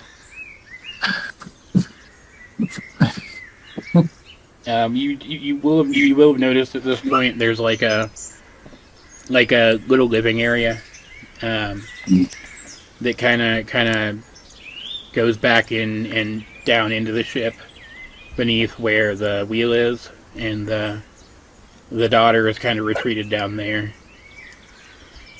Thinking back, she went down there as soon as you came on board, and you think her father probably told her to. He's being helpful, but he's still a little wary of you guys. Smart thing to be. He kind of starts fiddling with his instruments and stuff. You get the sense that he doesn't really want to answer any more questions right now. And as you guys kind of, turn to face each other, Val will actually point out that it seems like he just doesn't know anything about the ocean below. Thinks that the only way to get here is on these clouds. And kind of starts looking off in the distance, trying to see if she can see wherever it is that you guys are heading. Is there anything else you guys would like to do? You can pester the guy if you want. That's totally fair. The crew members aren't going to do anything else. Okay. So it's up to Dowroc or Bren if she wants to do something. Elowen's going to kind of go in the direction of Xenia and just kind of play around with her with like an instrument and stuff. Providing that Xeminus doesn't give her a look. Like he's kind of watching her, but he doesn't say anything. Then we'll ask about what are the higher ups like. They seem kind of different to keep people separate from people who have certain kind of saying that the separation of grounders. It just sounds doesn't sound very nice. Is she saying this to Zimus, or? Yeah. He says, well, I suppose it isn't nice, but it's the way things are. It's worked for a really long time to keep everything in order. I've accepted it. And he kind of gets a look, like the way he says that. It sounds almost like he's proud of that fact, as if there is a reason for him to be.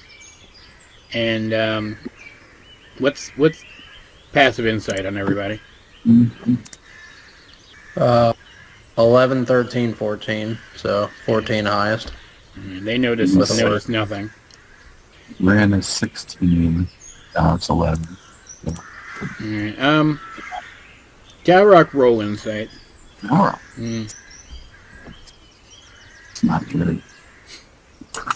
Let's see what I got there. Nice. It's getting back. It's like my thing to have it going on. Man, lagging. everybody's being kind of dumb today.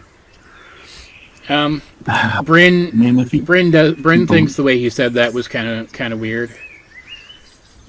She'll bring it up to Dowroc later, after this conversation, and Dowroc will kind of get the sense from the way she describes what she noticed that maybe this guy is resentful of some person or group of people who disagrees with his point of view.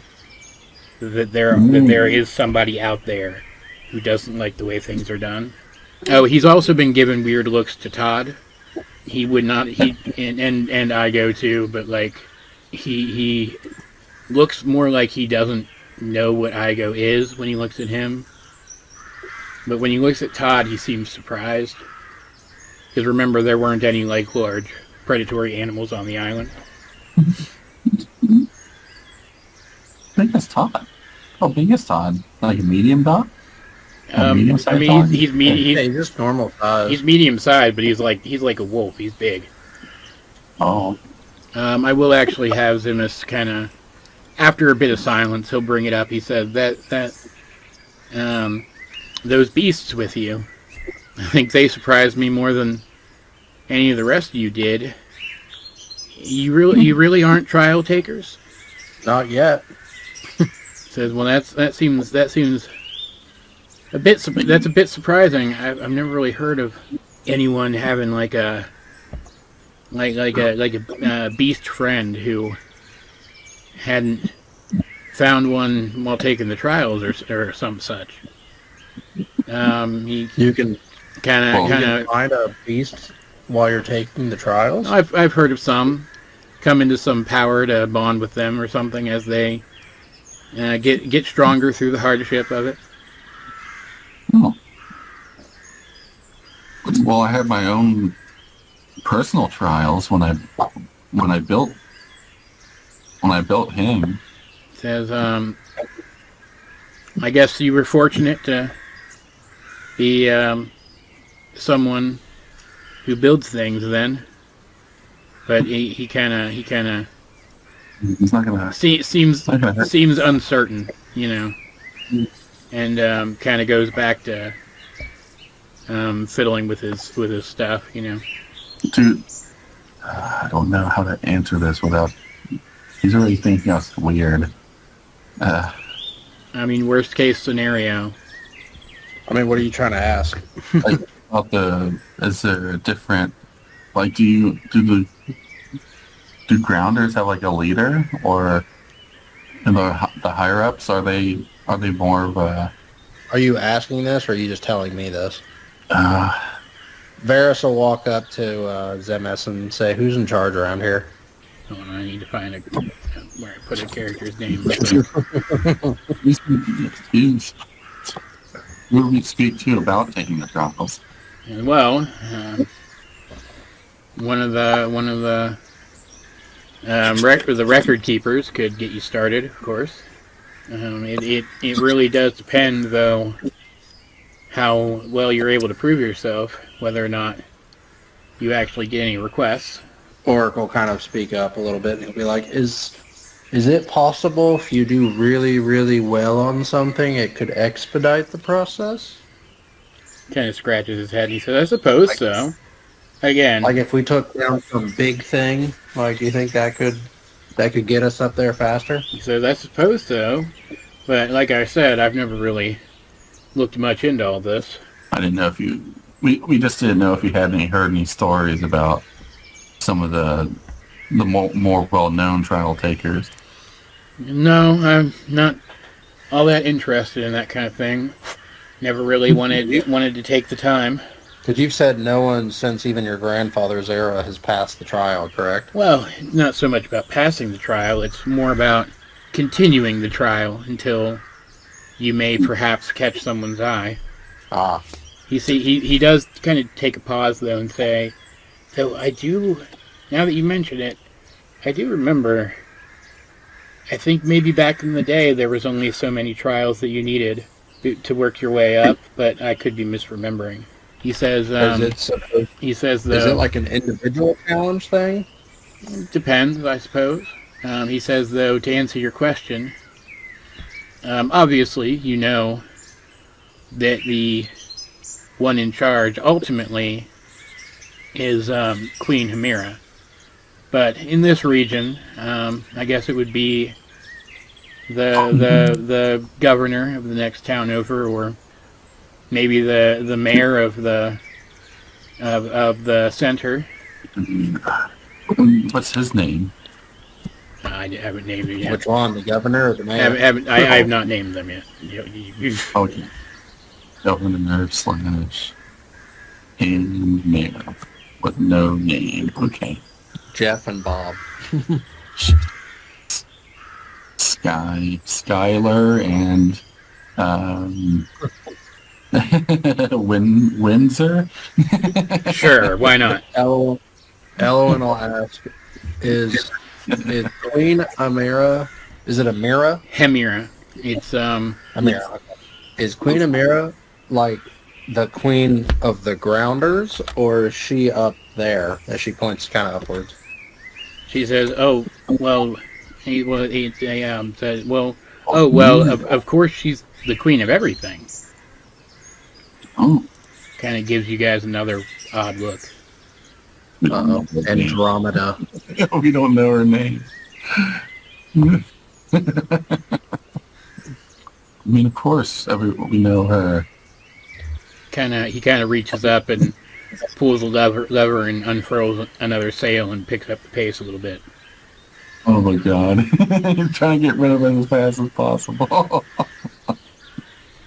I mean, I don't blame him.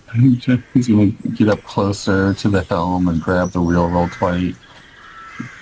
And then flip out and barrel roll us out like that. Well, where can we find this Queen Amira? He says, well... That's Varys. He says, well, I can't imagine that you could find her. Maybe if you caught her eye during a trial, but I'm sure you know. No one can just go to Olympus. Olympus. Oracle say, is that the place above? Of course it is. Varys will kind of look a little pissed off and will say, talking to him, we're getting twice as many questions as we are getting answers. Did he say that out loud? Yeah, he said that out loud.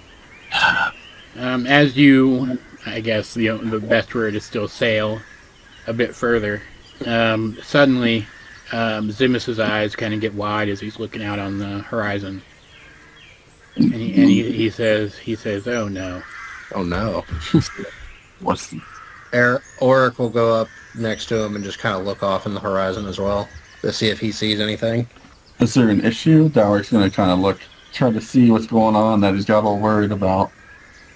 He says, it looks like something's going on in town. Could be a danger. He says, he kind of looks at Yelvy and says, I could, I suppose, try to take you to the next town up the coast. And it doesn't sound like he really wants you guys to be on his boat that long, if that makes sense. He's reluctantly saying, like, I could take you to the next one, I guess. Or he'll say, like, well, what's the problem in the town right now? How could, like, what's going on? Do you know where you can help? He says, well, I don't know. But he says, you'll be able to see it soon, I'm sure. There's and if you listen, you can probably hear it. There's definitely some kind of upheaval happening. Varys will kind of like walk up, and you can see he's got his crossbow in his hand. He's like, well, we are known to kind of get rid of trouble, so it's about time. He says, but you aren't trial takers. Elwyn will chime in and say, well, but do we have to be trial takers in order to fight something? I've never heard of anybody who wasn't. Oracle join in now, and he'll just say, do people not help other people up here unless it's for a trial? Oh, sure, just not against this kind of thing. You can tell Varys is getting kind of excited. Like he just wants to shoot something. Hold on a second. That's probably why I'm not working. He's like the only pirate of this crew. Huh? Varys is like the only pirate of this group. He is. He's very, yes. He is the more traditional pirate. Gray area. Oh yeah, he doesn't care. He is wrong.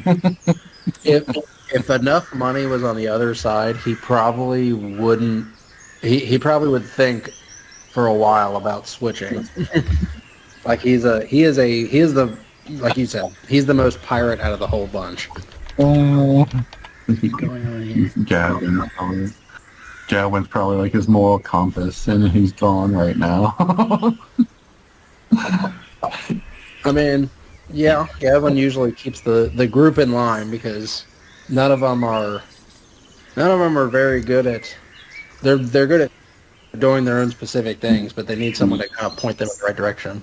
And now that Gadwin's gone, technically in Zack, because he took over too on the boat, now they really don't have somebody at the moment between the three of them. So they're just kind of running wild right now. And Varys probably will get you into more fights than you care to get into. Oh, Megan, without a lead, without a... the filter, so this is going to be fun. And the funny part is that you'll find out whenever we do fight is that Varys is much more. He's a ranged character, so he'll talk a bunch of shit, and then he stands back and shoots you. He doesn't go up next to you. So he's smart, is what you're saying. He like throws Auric and stuff at the problem while he shoots people. Because Gadwin and Auric are like the melee fighters of the group. Elwyn's like the support character, and then Varys is the ranged. All right. Well, anywho, as you guys kind of get closer to the coast, you can see the coastline from here. You do hear what sounds like sounds of upheaval, people calling out, and like a boom, and then a plume of smoke from what looks from here to be like a small town made up of like mostly like smallish brick buildings along dirt roads with like low walls around some of the distant ones. You imagine family residences similar to the worn down wall you saw back on the other island. Bryn is going to put her hood up and then put her armor on, don her armor. As you pull up, Zimus will say, one last time, are you sure you really want to get off here? I mean, if there are people in danger, it doesn't matter if we're trial takers or not. We have to do something to help them. Auric will pull like his great axe off his back and then put his left hand on Zimus's shoulder, and he says, "You frown upon it." Huh? Do they frown upon if you're not a trial taker and helping something? Are they people? So he says, well, a situation like this one, perhaps, but I'm not gonna try to stop you from doing something if you want to. As Auric, he just kind of says, "Thanks for the ride. We can find our way from here." As he starts walking off, I assume we're docked. You will kind of pull up to. He kind of picks the most distant dock out of kind of, you could see a few along the coast. You know, he'll kind of find the one most distant to where all that crap is happening. Dowroc put a final nail in the coffin and try to give Zimus 3 gold pieces to definitely cement that our currency is not of this world. He will say, well, I've never seen a coin like this, but I figure it's at least worth its weight in the gold here. So thank you. You're very welcome. Thank you for your information and your the boat ride. Well, excuse us as we're gonna go and help. He kind of gives you another look, and he says, "All right," and pulls away. You don't know if he's gonna like head to an even more distant position or kind of try to stay off the coast until all this is done, but he clearly doesn't plan on coming with you. Okay. Let us begin. And you kind of, I imagine you guys kind of make your way up towards the village you saw. Yeah. Hopefully the village trial takers are going to be upset if there's active trial takers there and we're interfering in their trial. We're going to go steal their kill. As you're approaching, you see some people kind of making their way out of the town. And they're kind of passing by you as they do. What's going on? You see mostly human-looking people, at the very least human-looking. Some more satyrs. One like tall and powerful-looking, but not like particularly athletic minotaur. Oh. And they give you kind of weird looks, seeing you head in the opposite direction. One of them even kind of stops you and says, "There's monsters attacking up there. I think maybe you can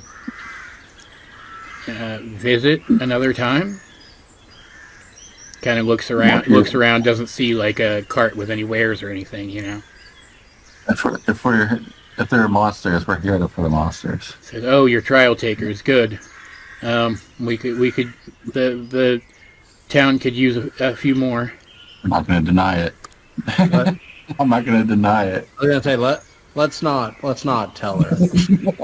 Let's not correct her. Kind of We'll just be like, yeah. keeps passing, like kind of disengaged and keeps passing by you. Definitely doesn't want to be here. And as you continue up towards the town, you kind of come to the outskirts town, and you see more plumes of smoke kind of coming up down the street. But before you can really move toward them, see if we actually have access to these guys real quick. Hold on. You see a creature come around the corner up ahead. It's kind of rampaging around. Assuming you still intend to fight, please roll initiative. Varys is first. All right, so Varys is, where is he? There he is. He is going to go. Well, he can just stay there, I guess. He'll go like right there. And let me look at the ruler. Yep. He is going to take aim with his crossbow, and thanks to his sharpshooter feat, he does not take disadvantage or anything from shooting at long distance. Nice. And so he is going to shoot at the Chimera. Okay. 19 to hit. That hits. 16 piercing damage. Okay. And then he will... Nick, remind me, loading again, does that take a bonus to do it? I would say yes. Okay, so I guess he'll load and then he'll do his second attack. Alright. Because I didn't have a bonus action. I didn't know what to do with my bonus action, so that's what I was doing. Yeah, I didn't know, because I don't use 23, which hits. Unless he has a feat that says he doesn't need it. Unless he has a feat that says he doesn't. Like no, he does. Go expert or anything. Yeah, he's still got to do it. He got a 3, but he's going to use his piercer feat, which is once per turn he can reroll piercing damage. Okay. He still got a 3. He's still got 3, so 10. So, all right, that is Varys' turn. All right, you have caught the attention of the creature. So it is going to... As it looks over, Varys does a free action to flip him off. Moves there, and you can feel the heat rolling off of it as light starts to emit from the throat of its dragon head. Oh, dragon breath weapon. And it spits a ball of like lava and fire. It's gonna... Let me double check this. Yeah, it's gonna aim right here. That's rude. And hit everybody. I don't know how big the area of effect is. Auric. It's 10 feet. So that's a 10-foot circle. Yeah, so Todd, Bryn, Varys, Auric, Dowroc, and Igo all need to roll dexterity. Varys got a 19. Okay. And Auric got a 19 as well. Got a 10. Dowroc got a 17. Yeah. We don't have Zack's magic words to help us. Not great for Todd, unfortunately. He didn't give her the boost in temp HP or the aura protection? The temp HP. Well, the temp HP you would have still gotten. Because it's just after a short rest he does it. He wouldn't be able to replenish you guys until you guys meet back up, but I didn't give it to the crew, though. I mean, Dowroc and Brent, I would say, have it. Yeah. But I'm going to do IGO real quick. Alright, the DC was 14. 14. Remember that. 17 damage or half damage. Brent will do you dodge and reduce it to half. is that 8 or 9 you want for half? You can round down. Okay. Dowroc got half. Okay. Let's go with IGO. Go ahead and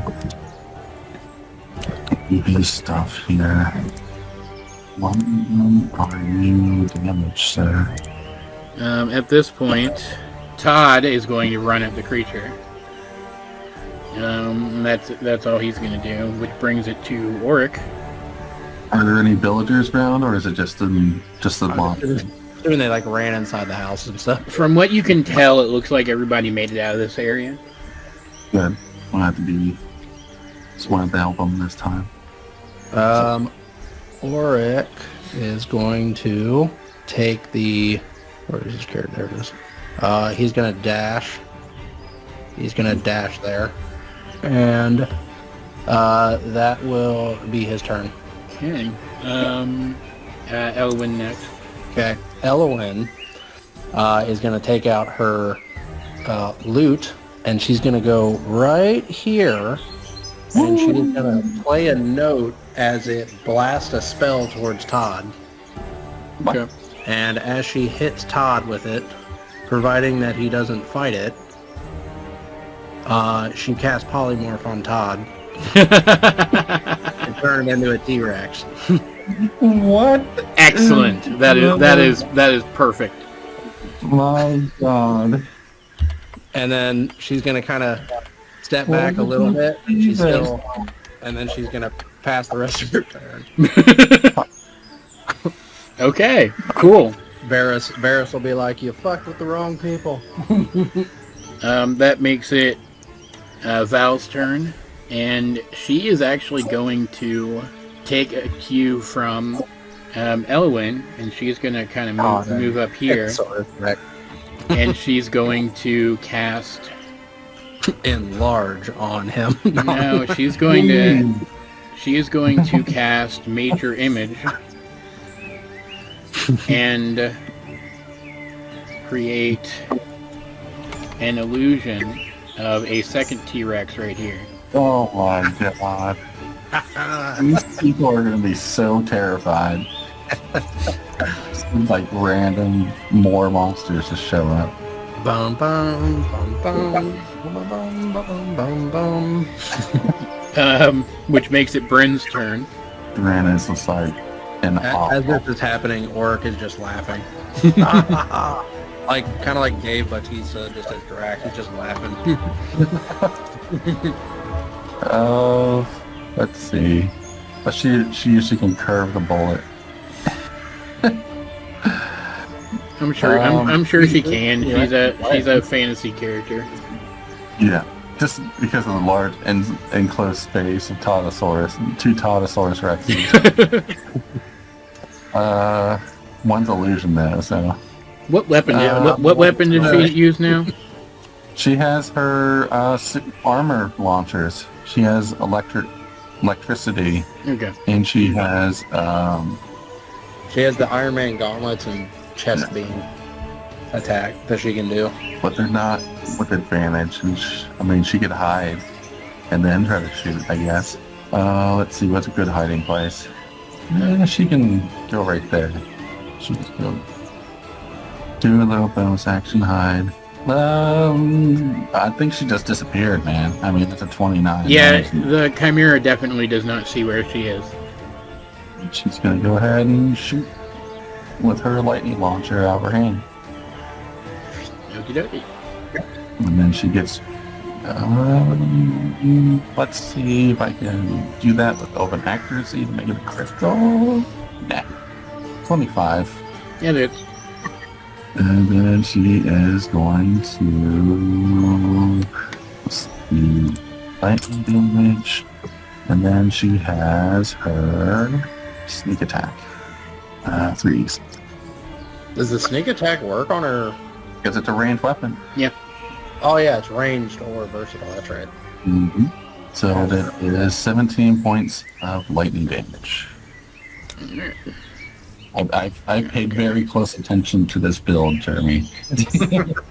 Making sure that this all worked together. The next step is sharpshooter, so she can just roll straight. Well, because what is the range on the blasters? 300. Jeez. 90 feet short range, 300 feet long range. Sharpshooter, like, just itself is an amazing feat, just for that, even. You're like, oh, it over triples your distance with no disadvantage. And it's always considered quote unquote with advantage because of elven accuracy. But so All right, Dowroc's turn next. Dowroc, What does he say to two T-Rexes in front of him? well, he's used to these T-Rexes, man. It's like, at least they're on our side. He can summon them by just saying the word T-Rex. So.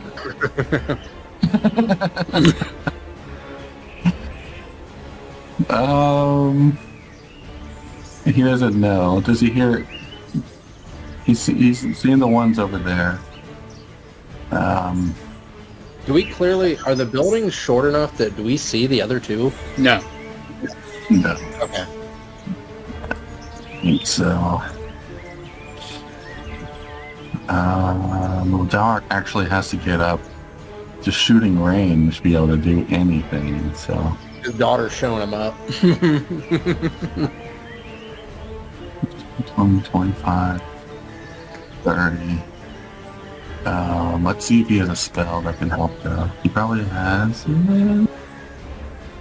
He has Chromatic Bolt. Yeah, he can do 60 feet. Alright, let's go. Yeah, that's 40 feet. You can take a long range shot with this Thunderbuss. Yeah, let's do a long range shot with this Thunderbuss. 13's gonna miss. I think. Does 13 miss?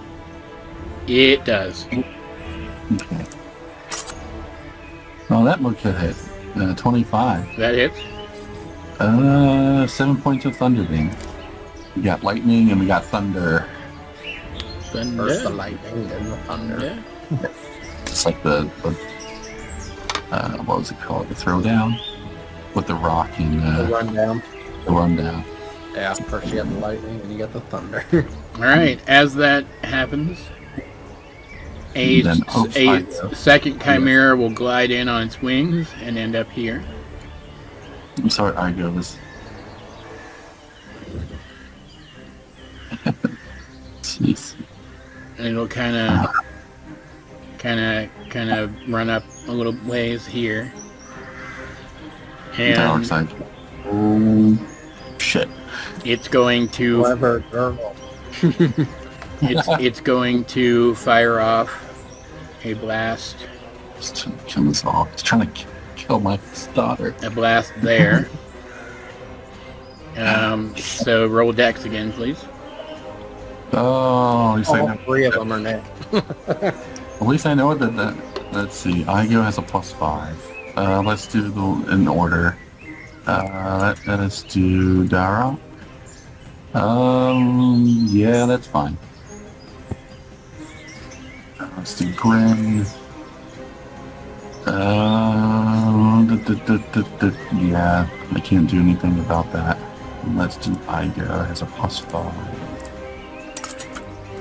Igo is able to avoid it this time and only take how much damage? It'll be 22 or 11. Woo! Bryn is uncanny dodge that. Yeah, I would think so. 22 final damage. 11 fire damage. Okay. And then Oh, like having a bunch of Lloyds around. The other chimera will fly forward and end up there. Oh, we got a third one. We got 3 boys around. That brings it back around to Varys. Let's see. Varys. Do you have the T-Rex's hats brought up, Jeremy? I don't have it brought up at the moment, no. Varys is going to go... He's going to run up, turn, and then shoot at number 3. Okay. He is going to use... large creature has advantage... Oh, never mind. Don't use that then. 18. That hits. Yeah. 12 piercing damage, and he'll fire again. Alright. He will crit on this one. Oh, nice. And he will do... not 13. I'll choose to reroll one of the d10, so 11 plus... There we go. 21. Yeah. And then I think Piercer does an additional die. On a crit? I think so. When you score a crit that deals piercing, you can roll 1 additional die. Yeah. So let me roll another d10. Yeah, 8 more. Nice. Boom. That one is really taking a beating. And as he does that, he is going to kind of move back to, I don't know, right there-ish. And then that's his turn. Alright. The Chimera number 1 is going to run up here. And it's going to... Oh, John, did you want to play the Todd T-Rex? Or Yes. are you... Okay. I'm just going to play Todd Rex. Okay, I figured you were. I just want to make sure.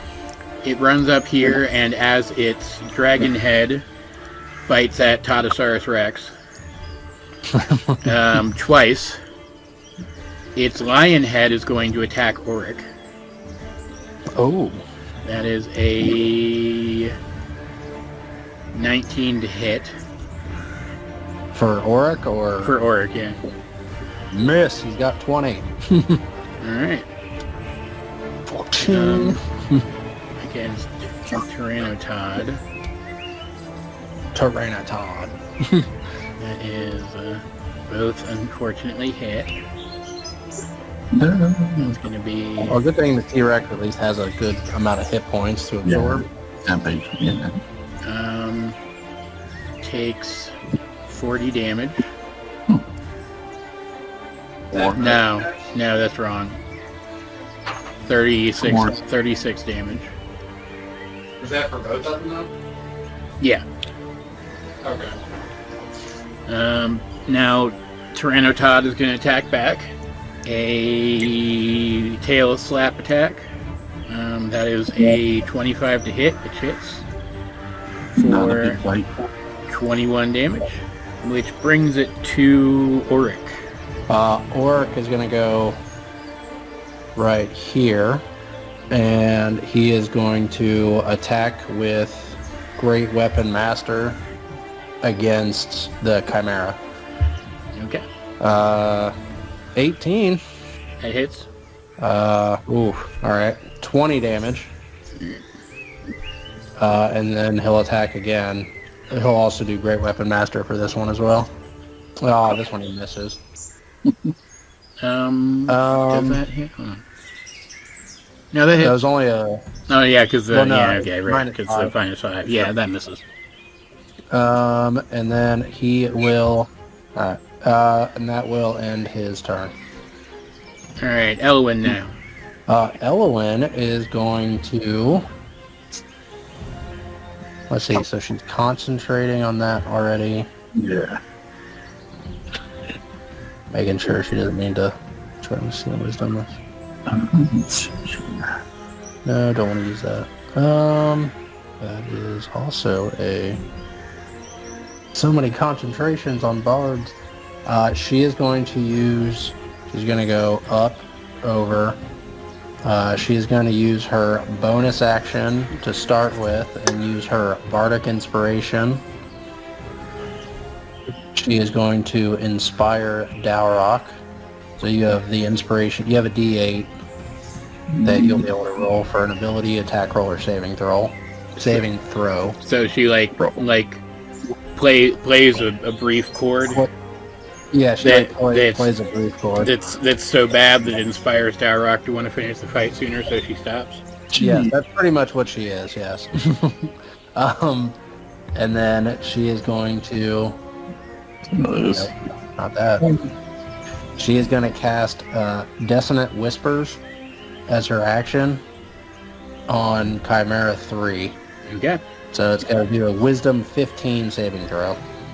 And she's casting it at 3rd level. Alright, it fails. Okay, so it takes 18 psychic damage and immediately has to use its reaction to move as far as its speed allows away from her. But it does not move into dangerous ground, fire, pit. So basically she just kind of pushes him back.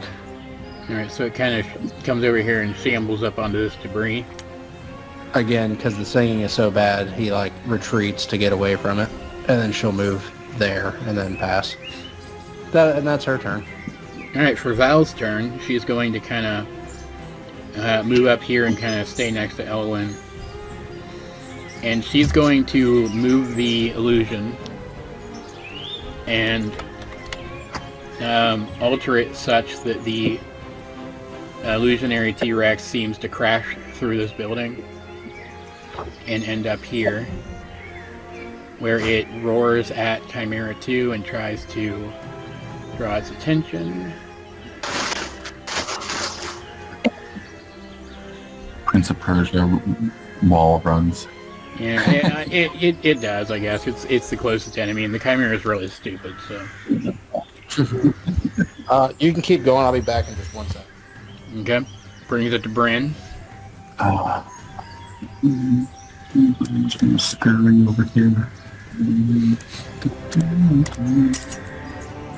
Keep her high. You can see that. See that up.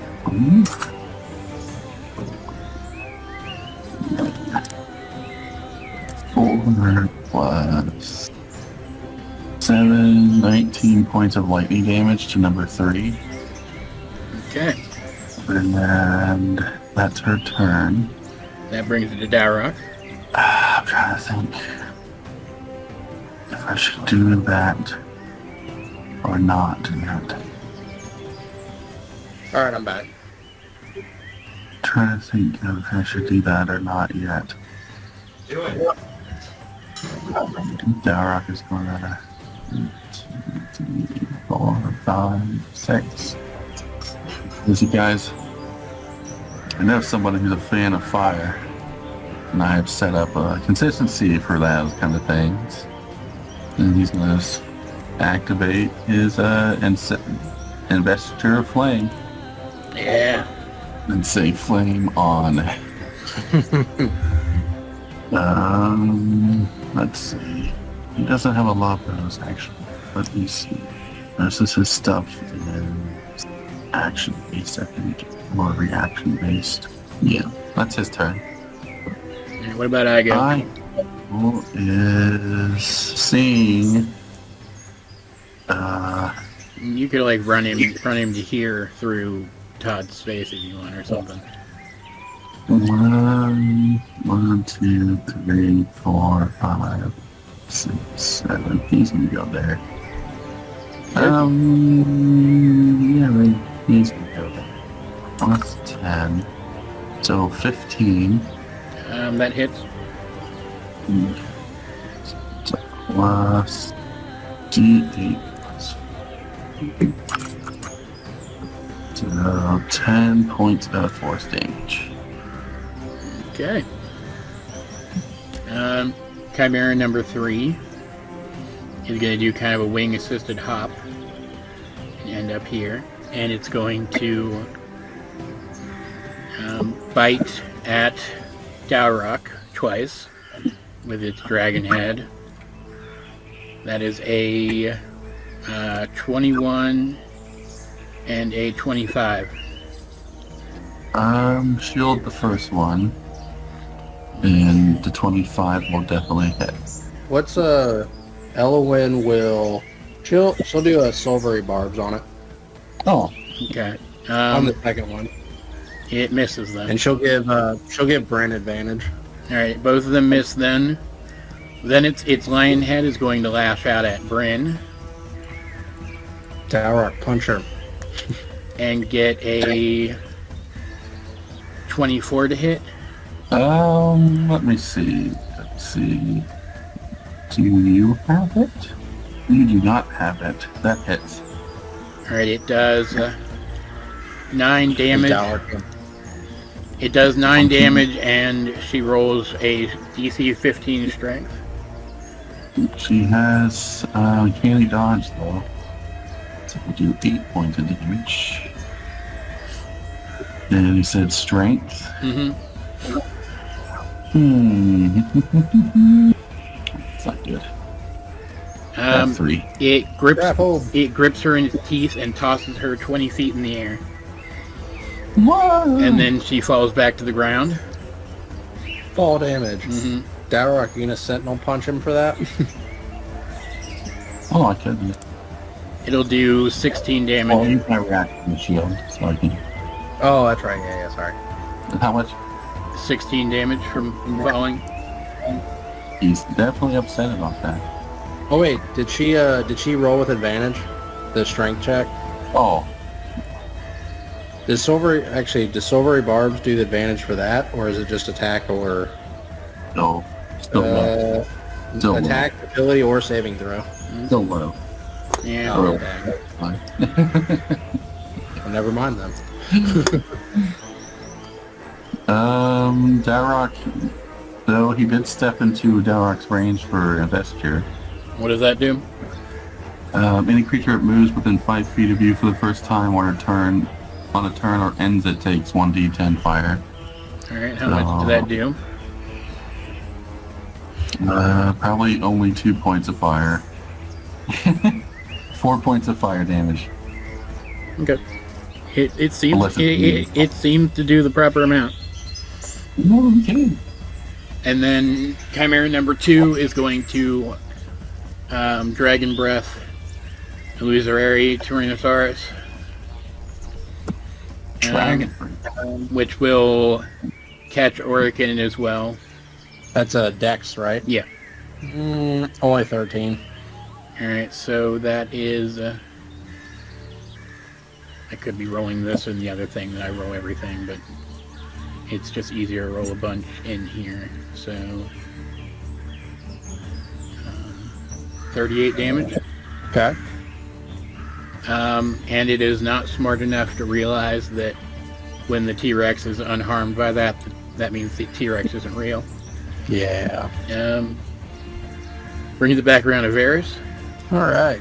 Varys is gonna go up, and he is going to. Oh, I gotta roll concentration. No, I don't, because Dowroc can take any. Yeah, Dowroc he missed.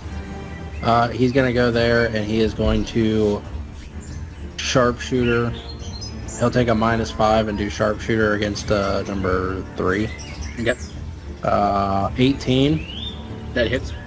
He will re-roll that 1. So 19 piercing damage. Not bad. And then he's going to sharpshooter again and fire again. Okay. 25 Hits, of course. and 27 damage. It falls over dead. Yeah. Yeah, we did it. Barrett looks over to Orc and he's just like, I already killed mine. What's taking you so long? And he ends his turn. Bryn's gonna kick it. Yeah. It's Chimera number 1's turn now again. It is going to do a roar attack as a bonus action. Let's see. What is I guess I think you can be everyone Everyone. has to roll DC 13 Wisdom. Dowroc's gonna go first. Whew. Getting really low on these things. The whole crew failed the 13. Dowroc is going to use Flash of Genius to help Bryn out to get to the 14. Alright, Bryn is the only one of you who is not now frightened of Chimera number 1. Dowroc not make it? No, Dowroc got low.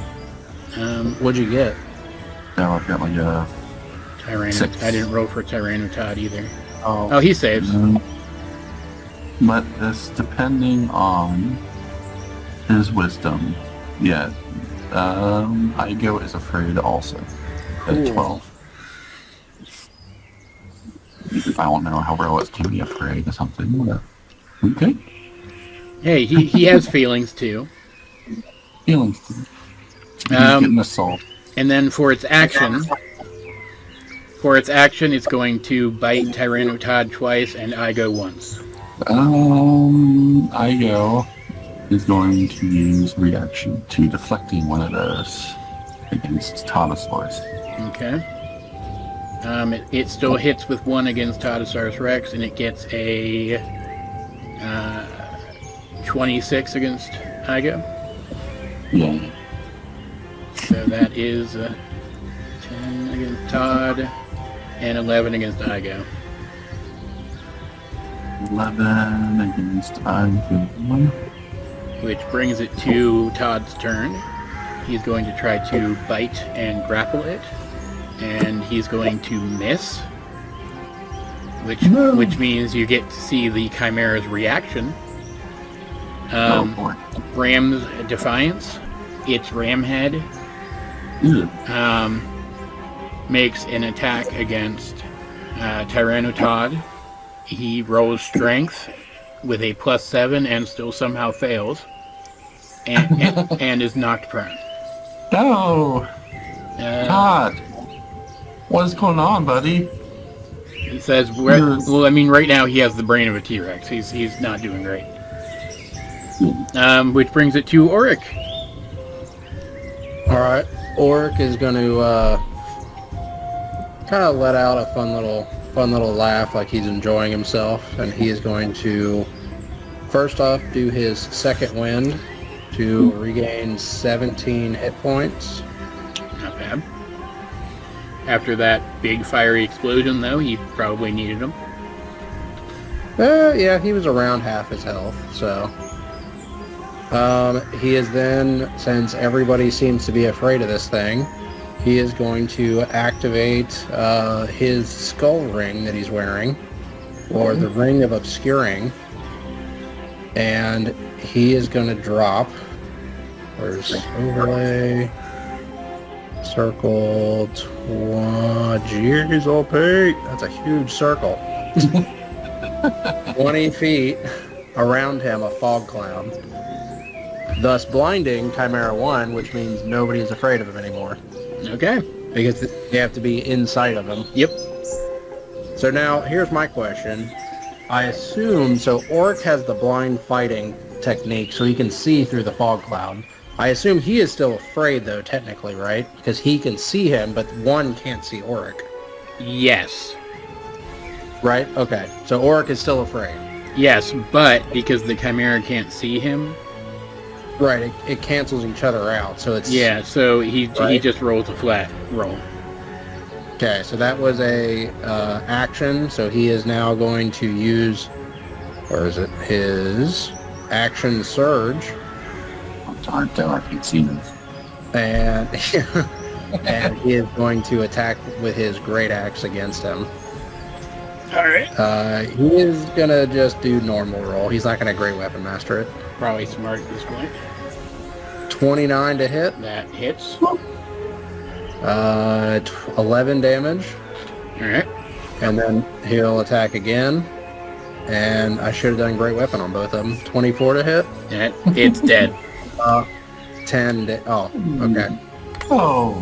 So as he drops down, you see the mist start clearing as he drops the spell, as it kind of flies away, or the fog kind of dissipates around him as you see pull his axe out of the chimera, Nice. and then that will end Oric's turn.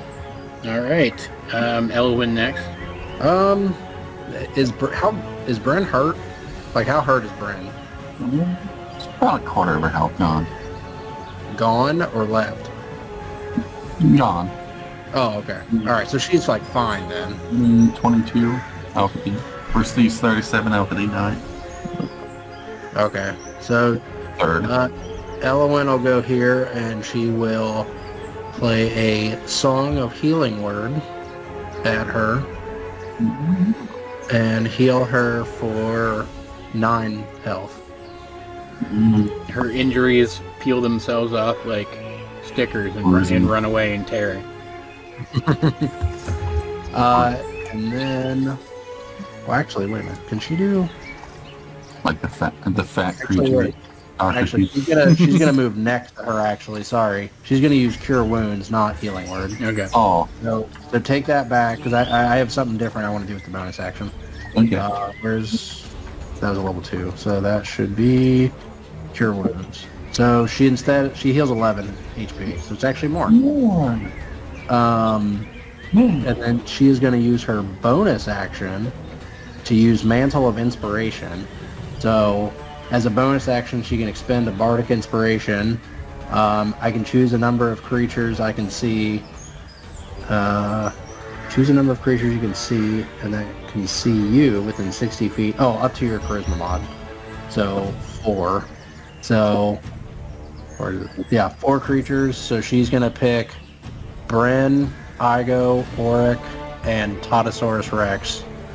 And she's going to give them 8 temporary hit points, and then if they would like, they can use a reaction to move up up to their speed maximum.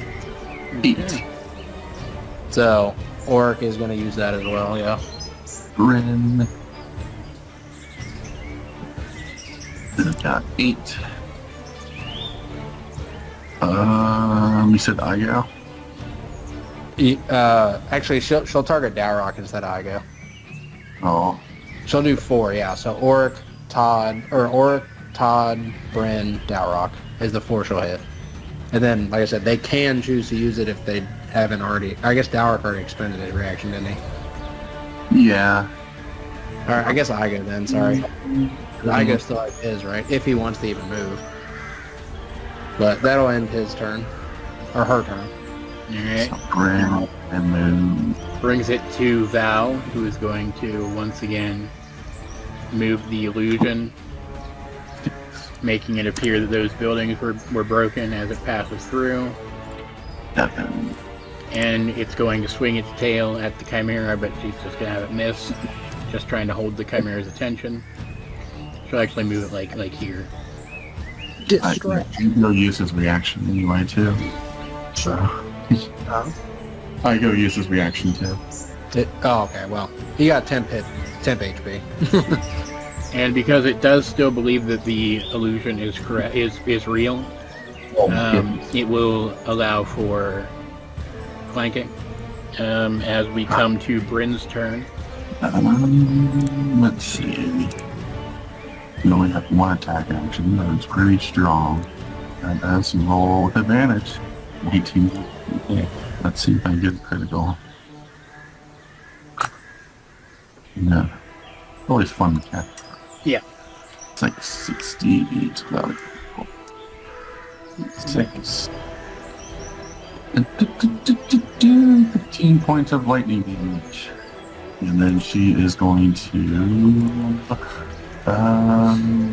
is this open wall over there? Yeah. 3, 4, 5, 6. And the bonus action hide. Yeah. Yeah. Just keeps disappearing. Dowroc keeps losing sight of her. I mean, it comes around to Dowroc's turn, though, so he can look for her if he wants to. No, he's fine. He's nobody. Does your fire thing activate if you move into... 5, 6, Like if you move past Elwyn, does that hurt her? Is it any creature? I don't know. I don't remember what the spell is. The creature would have to move in itself into the range. Any creature that moves within. So it's any creature that moves. So he can at least control it. So he can move it. Yeah. Okay. So he can move, but got it. I guess stay away. That's probably the best idea is to not move in the other people. Well, you can move. Yeah. It's just if she starts within 10 feet or whatever of you, I think, right? They take damage. Yeah. 5 feet, and then he's gonna dash. 2, 3, 4, 5, 6. So he's gonna relay the people that need to get closer to keep your distance.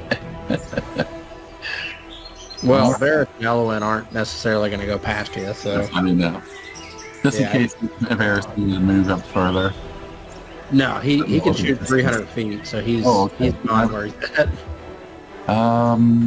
He's just going to end his turn. I go...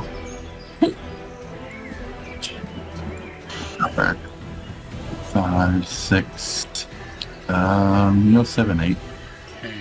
And he's going to attack. 19. That. Yeah, that hits. I've been here. I heard a 19 hit before. 10 points of force damage. Okay. That is Team Dowroc's turn. Alright, the Chimera attacks now. It is going to do a roar. DC 13 wisdom. On... Let's use this. Actually, I rolled for Elwyn. Auric failed, so...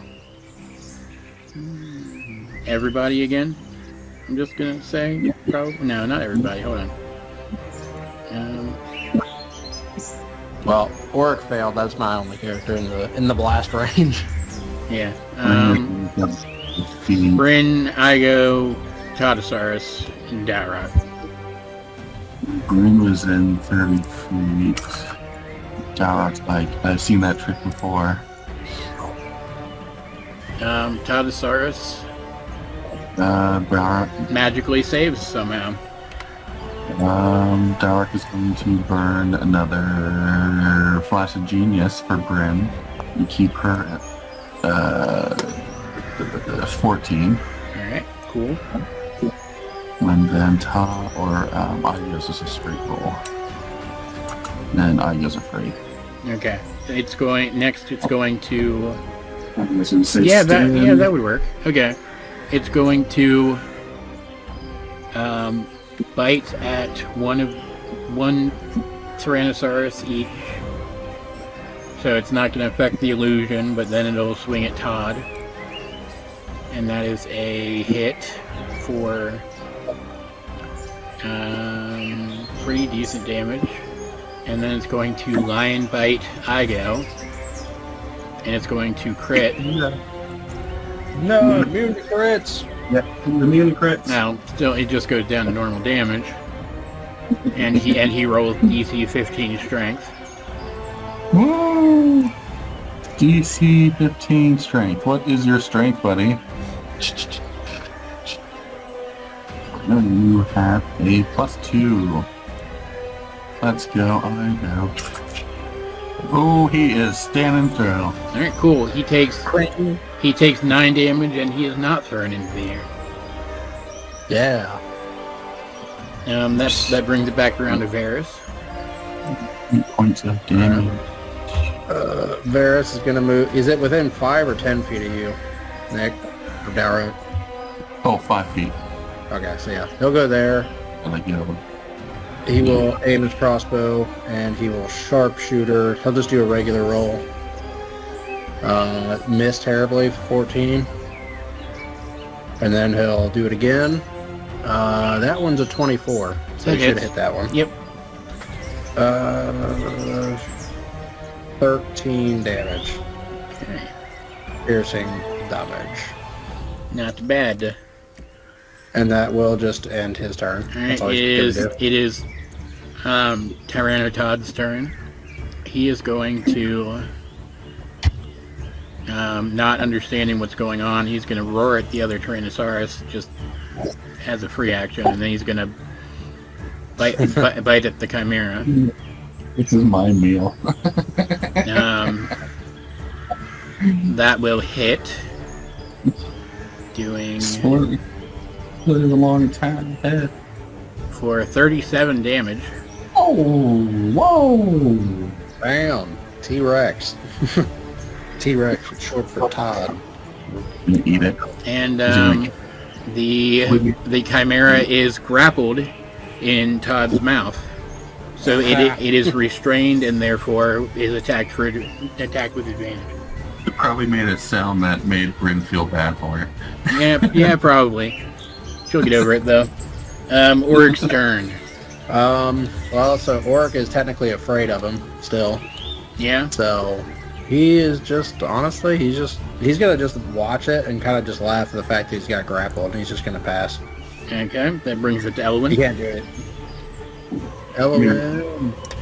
Give me a second. She'll go there and she will. She'll go there and then she'll do a bardic inspiration on Todd, and then she'll pass Okay. in case he needs to like save or attack or something. Val's turn. She's going to have her T-Rex kind of act wary of Todd. You know, just keeping it looking realistic enough to be convincing. Which brings it to Bryn.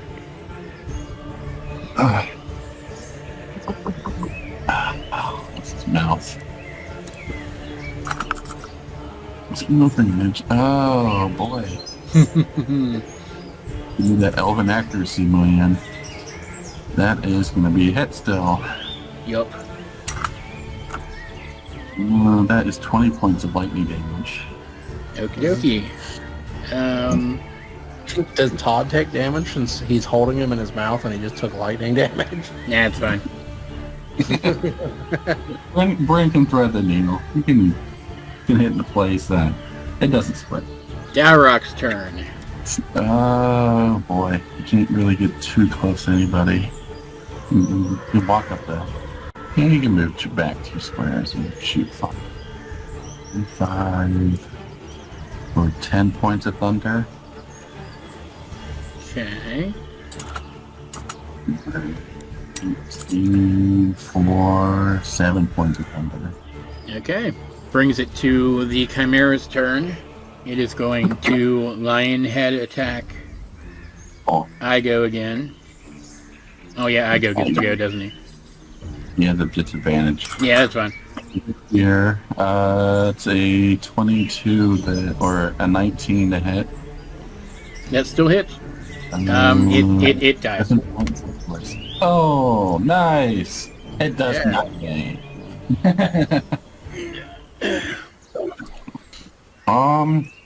I think that we should take evidence that we beat these creatures, Well, just in case. as, That's what Dowroc was starting to say anyway. that is a really good thought. But as you're kind of saying it out loud, suddenly you hear, like, as everybody's kind of calming down, but before Elwyn can drop her Polymorph? Yeah. You hear someone kind of cry out in anger. Val is going to drop her concentration though, and you see a woman running along this wall here. Too slow. Too slow. I'll put her image in here. You travel by boat. Should have got here first. She is wearing a simple, flowy gown, bracers and hand wraps, pretty long dark hair, and she's going to, far more nimbly than you would expect, leap off the wall and You're gonna hit Todd. throw a flurry of punches at Todd that No. that transforms him back into his Todd regular form, where she's going to land beside him, and she's going to look at all of you and say, "How dare you? That was our kill." Well. Roll initiative. Okay. Bryn is the only one who gets to go before the mysterious woman. Bryn, killer. Critical hit. Bam. That would be terrible. Maybe, you don't know for sure.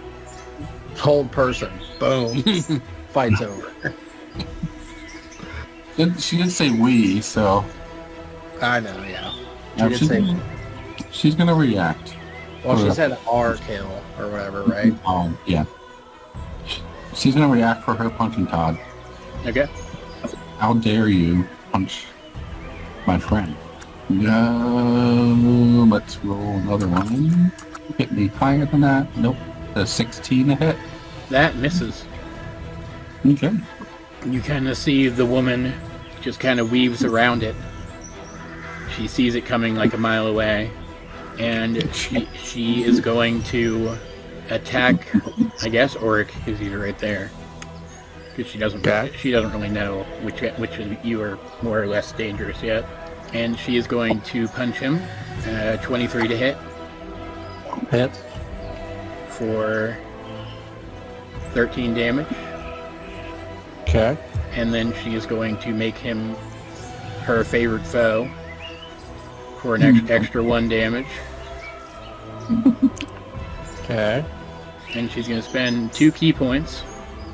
1 to activate her flurry of blows and 1 to activate her stunning strike. He has to roll Constitution DC 15.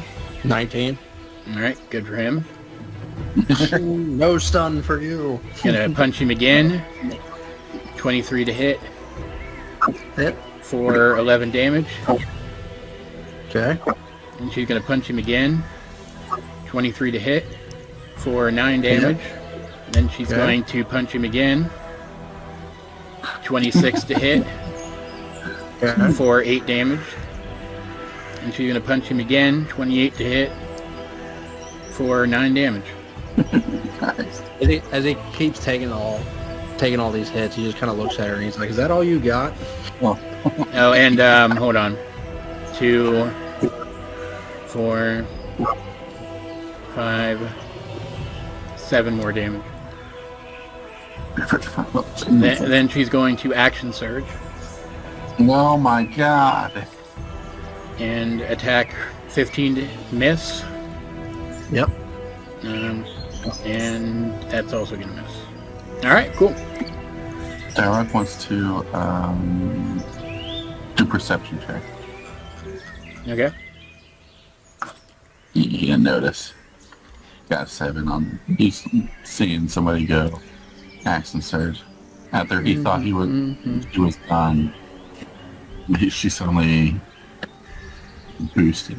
Alright, is that part of his turn? Because he is next. Oh, his turn. Okay. Dowroc is on his concentration on Investor Flame and kind of like hold up his hands and say, "Listen, from my understanding is of this, for the challengers, is that I can understand why you're upset, but where we come from, if someone's in trouble, we just don't sit there and wait for an opportunity. We actually take the initiative to help people. Alright. If you're saying that some of these challenges are just for you drop random monsters in a populated place, it's not very citizen friendly, don't you think?" She will reply when her turn comes back around. It's Varys' turn. Varys, on the other hand, is going to be completely different than Dowroc. He, on the other hand, is going to... Let's see... Well, you gotta have somebody that just doesn't care, Nick. Yeah. And Dowroc's gonna act in kind after, so don't worry. He's gonna what? He's gonna do something. He does something to her. He is going to ensnaring strike as a bonus action, Okay. and he is going to fire a shot at her. All right. 20 to hit. That does hit. It does 13 piercing. All right. She's going And- to deflect that off her hand. Back at him, and it misses though. So wait, does that mean does it hit her then or not? No, actually? it still hits, but it doesn't actually do any damage. Okay, so ensnaring strike then dealt. Scroll down. There it is, 9. Ensnaring strike does an additional 9 piercing damage, and thorny vines appear. So you have to make a strength saving throw. You have a strength 14. Okay. So actually, it doesn't do the extra damage yet. You'd have to fail for it to actually hit to do the damage to you. What was the DC? It's only 14 strength. All right, she saves. Okay. He will fire again, just normally. 26 to hit. That does hit. I will re-roll that because I rolled a 1 to deal 10 piercing damage. Okay. And then that'll end Varys' turn. That brings it to Val, and she's just gonna try to get a better vantage point, which brings it to Auric. All right. Auric, well, he doesn't really have much option, so he is just going to swing his axe at her. Okay. He will not Great Weapon Master. He'll just straight roll it. 16 miss, I'd assume. Yep. He'll do it again. Oh, it's like on crit, but then it like barely is on a 2, so miss again. Don't you hate that? I do. Dowroc is gonna call. Trying to do this without making her feel like I'm doing something. That'll end Auric's turn. All right, that He brings doesn't have anything else. it to Elwyn. Okay, so Elwyn is going to cast a 3rd level healing word at Auric. I'm gonna do something that's not threatening. Heal him by 15. I'm not trying to make it like I'm surrounding her. So that was her bonus action. So now to her regular action. She is gonna, because she can't do spells. He's here with a race wisdom saving throw. Yeah, why not? She'll do a vicious mockery at her. Okay. So it's a wisdom saving throw of 15. She saves. Nothing then. And that's Elwyn's turn. That brings around to Bryn. Dowroc is gonna, when he was talking, he was gonna hold up his hand to Bryn, just to say, just not to do anything, and she just kind of sits back. Okay. So it is the woman's turn again. She's going to reply to Dowroc that doesn't matter. And then she's going to bonus action disengage. And she's going to attack Dowroc. Yeah, sure. 18 to hit. That miss. And 29 to hit. He's going to use a point of lucky. Okay. It also misses. And that is her turn. Let's see. So it is Dowroc's turn. It's probably not a good idea to use a dex save against a monk. Probably not. Well, she's at least 2 classes, and I think she's a 3rd. Because I don't know if you can get favored foe from anything other than a ranger. So who the heck knows? Yes, who the heck knows? Because I'm pretty sure that's what Johan had, right? Favored foe. Yes. You sometime? Yeah. Okay. That is terrible. Oh, that's why. Because it lasts an hour. Okay. Dowroc is going to put his gun away. So he's going to activate his Arm blade, you can say. So you're telling me that it doesn't matter if your citizens suffer, just as long as it's non-challengers taking care of the issue, you'd rather see them suffer. Okay. He is going to choose a longsword. Okay. He's going to do that. With 28. That will hit. Dealing 11 points of slashing damage. Alright. Then 25. Will also hit. Dealing 14 points of slashing damage. Okay. He's attacking out of frustration now. Yeah, I figured. Varys' turn, then, unless I goes, you're going to do something this time. I guess it's time. We get a 19. Misses. Okay. Oh. Should have done that. I'll not remember it next turn. That's his turn. Alright, now it's Varys' turn. Alright, he's going to step over, he's going to aim, and he's going to shoot, not sharpshooter. Okay. A miss, and 21. That will hit. He'll re-roll that one or not. Well, that's a little higher. 13 piercing damage. She is and that'll end it. She is not damaged and will deflect it back at him. 28 to hit for 10 damage. Okay. That arrow back. Yep, that brings it to Val's turn. Varys will at the end of his turn be like, you can only keep it up for so long. Val is just going to activate her mage armor, and yeah, that's it. I guess she could like try to move a little closer. She can kind of move here, kind of slowly making her way over, which brings it to Oric's turn. Okay, Oric is going to move here, and he is going to attack with Great Weapon Master. Okie dokie. Miss.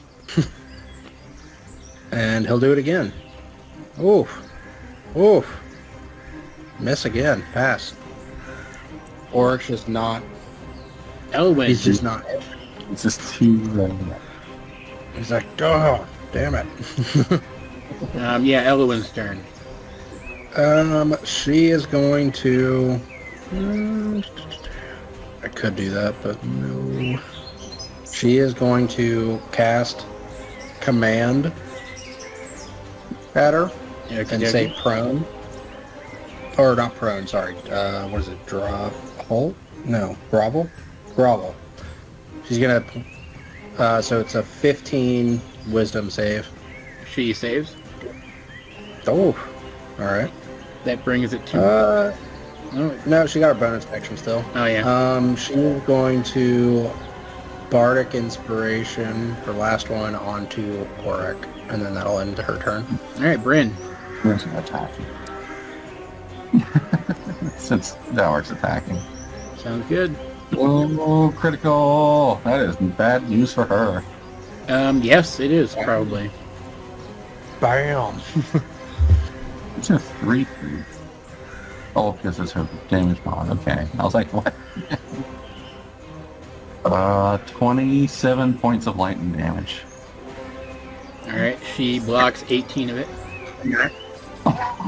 And then she is going to, with her last key point, bonus action disengage, run up this wall, and then she's gonna run like a little girl. And along it to here. And as she does, she pulls a short bow from the folds of her dress, and she fires at Oric because he's still in the worst shape, and she's going to try to thin some of you guys out now. Okay. 24 to hit. Hits. For 12 piercing damage. Okay. And then he's still her thingy. Well, she'll make him her thingy again. Oh, okay. Yeah. She would have dropped by now. So 2 more damage. Okay. And that is her turn. So she's on top of this building now. Yeah. Okay. Unless you can get a good distance back and attack from there, you'll attack her from disadvantage. Or you could go around the other side, I guess. Is this an opening or a wall? That looks like a door of some kind, but that this here is an opening, so you can just go through there if you wanted to. It is, of course, Dowroc's turn next. She'll also kind of yell back at Dowroc as she's running that he just doesn't understand. Calls him a fool. Dowroc's going to run 1, 2, 3, 4. Yeah, but to be clear, there are roofs on these buildings, so. Oh, okay. Yeah. Yeah, she's on top of the roof of that building. 3, So, 5. how tall is the building? Like 5 or 10 feet? Let's say 10 feet? like 15? between 10 and 15. Okay. Dowroc's going to go there, and then he is going to go.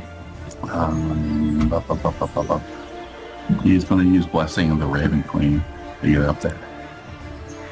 Okay.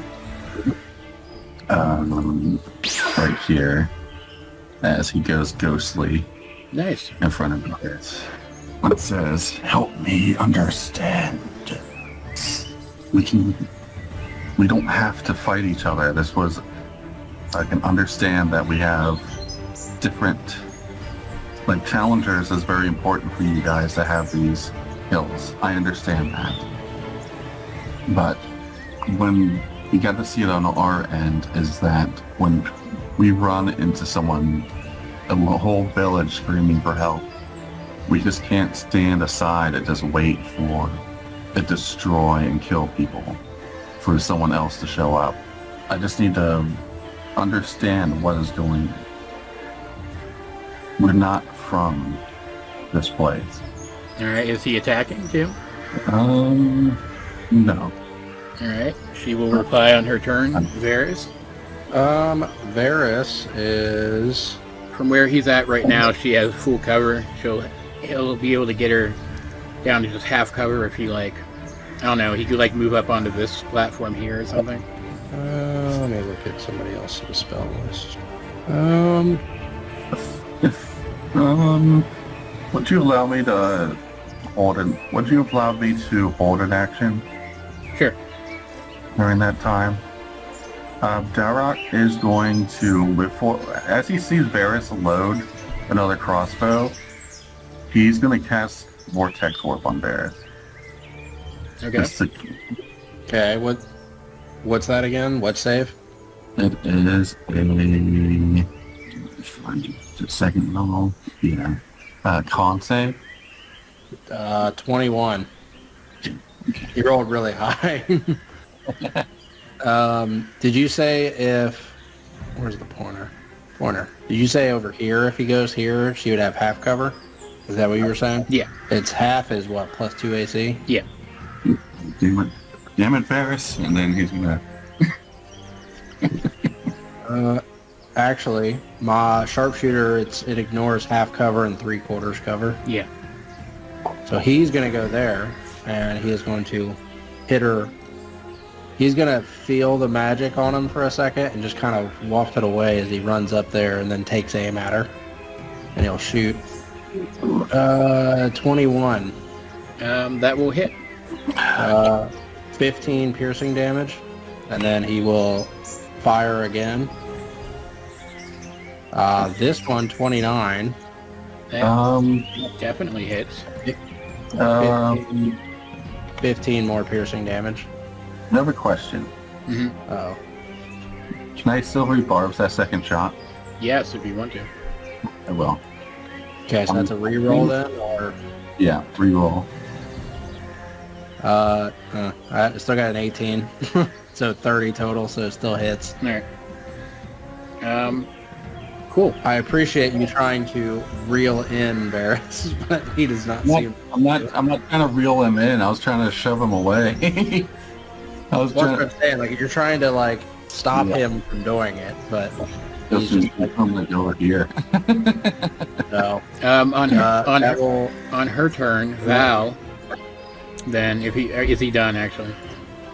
Yeah. On her turn, Val, seeing what Dowroc is trying to do, she is going to create a major image of a solid wall around here. What's going on with that? Seeing what Dowroc's trying to do, Val is going to cast a major image of a solid wall, complete with the effect of it like rising out of the ground. At the least, it blocks it. Like at the very least, it blocks his line of sight.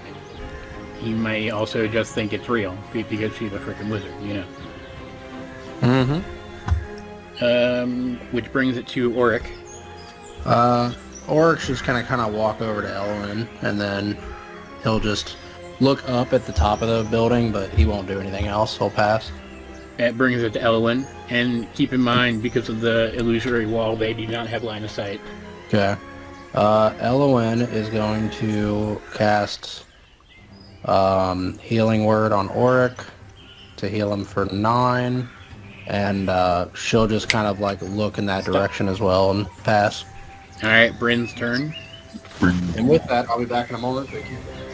Okay. 5, 6, 7. Just gonna go there. Just not see what's going on, but just understand what he's trying to do. Okay. All right. So the woman, still holding the short bow but not using it, is going to wordlessly attack Dowroc. Okay. 29 to hit It definitely hits. for 10 damage. 29 to hit Yeah. for 12 damage. And then bonus action, 27 to hit for only 9 damage. And that is her turn. It's half damage due to blessing. All those. And Dowroc is even going to activate Aura Vitality. I'm back. Dowroc's going to use Aura Vitality. Actually, seeing that she's not hurting him too bad, she's gonna make him her favorite foe now for another 2, 1, and 4. So 4 damage total. And Dowroc's going to activate his Aura Vitality and be like, listen, what can we do to make this right? And then he's going to use a bonus action to heal her by 2d6 hit points. Okay. So 9 points of damage. All right. At this point, are we cool with just letting her and Dowroc hedge this out? Yeah, that's fine. All right. She says, "Bring the chimeras back to life so I can kill them," but she will only take the dodge action. Awesome. I think it's awesome.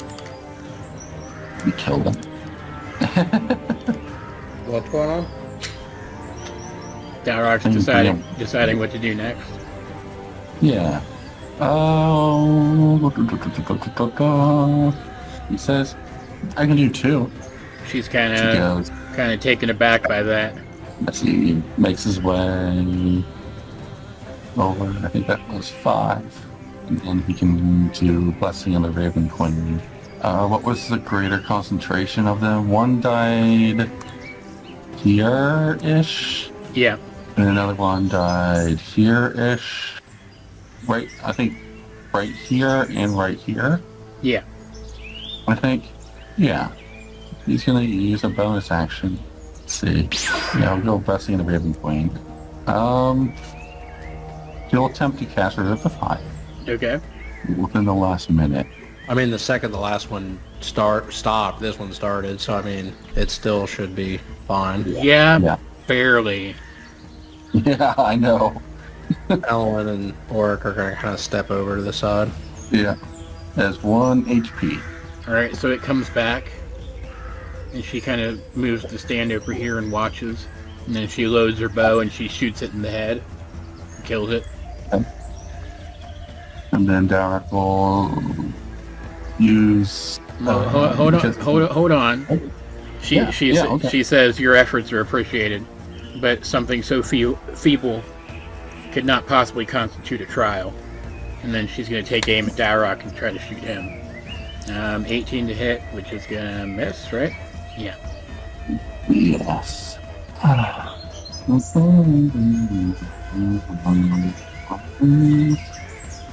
Looking for my stuff. Probably better from here. At this point, other characters probably would be doing something unless we're wanting it strictly for story purposes to be Dowroc and her. That is up to you. I would like one person at least to be doing something. Okay, I wonder who that is. So after her during initiative, who is it? Is it Dowroc or? Right after her, it's Dowroc, then it'll be Varys. Okay. Dowroc says, "Tried to be nice. I tried to negotiate. He's just not listening to me anymore." Go back up. The longsworder. He's gonna drop his concentration on or vitality. Okay. 24 That will hit. for 10 points of slashing damage. And a 27 for 7 points of slashing damage, non-lethal. I didn't mention anything about it. Yeah, I mean, she's still up, but she's just kind of hanging on. Then I will Arcane Jolt Okay. for 5 additional points. Whatever. I think it's force damage. Okay. I think it's force, yeah. Yeah. Dark's gonna say, Varys. Now, Don't how does sight working right now? Well, she's sharpshooting anyway. If he moved to there, he'd be able to see her enough for sharpshooter. Okay. Now you can continue, Dowroc, with what his words were saying. I'm trying to think of something.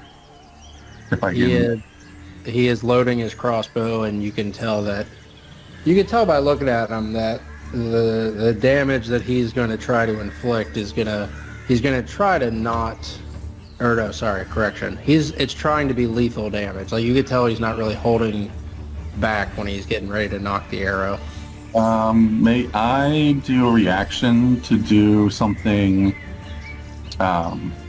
Do something that's not a part of what I can do.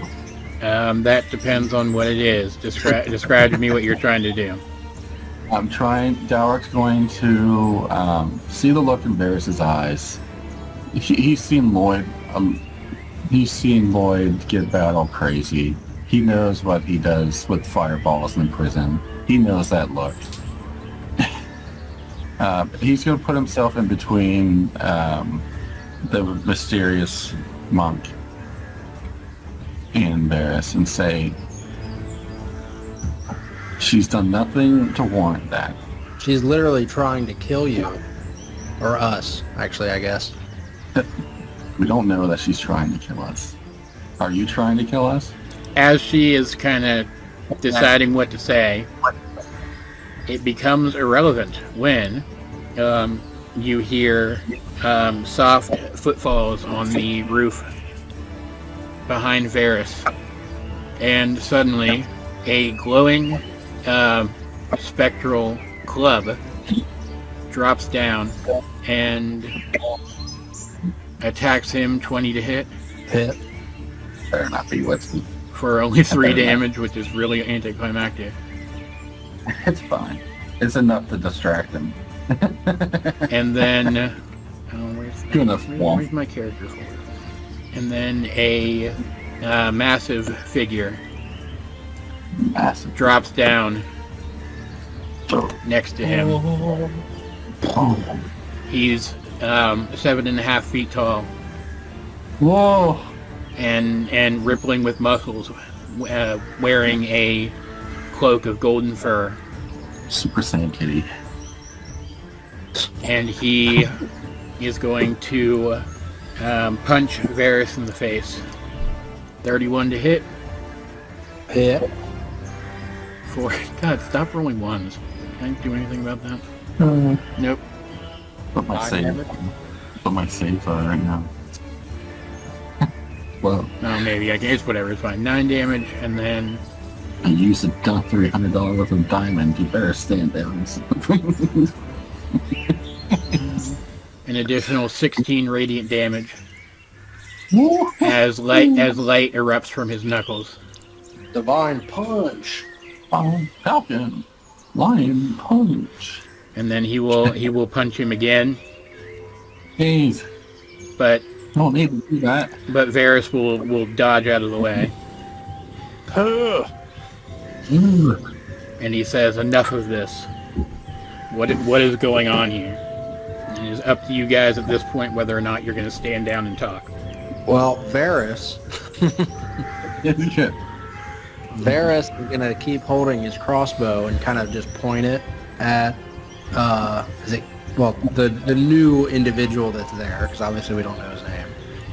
So he's going to point him at the new individual, and he's going to say that girl over there decided to try to attack us after we saved the damn village. He kind of looks around at all of you. He's completely unafraid. Like looking at all of you, he seems to think he could take all of you at once, and you guys kind of get the feeling that he's probably right. And he gives the woman a look. Hold on.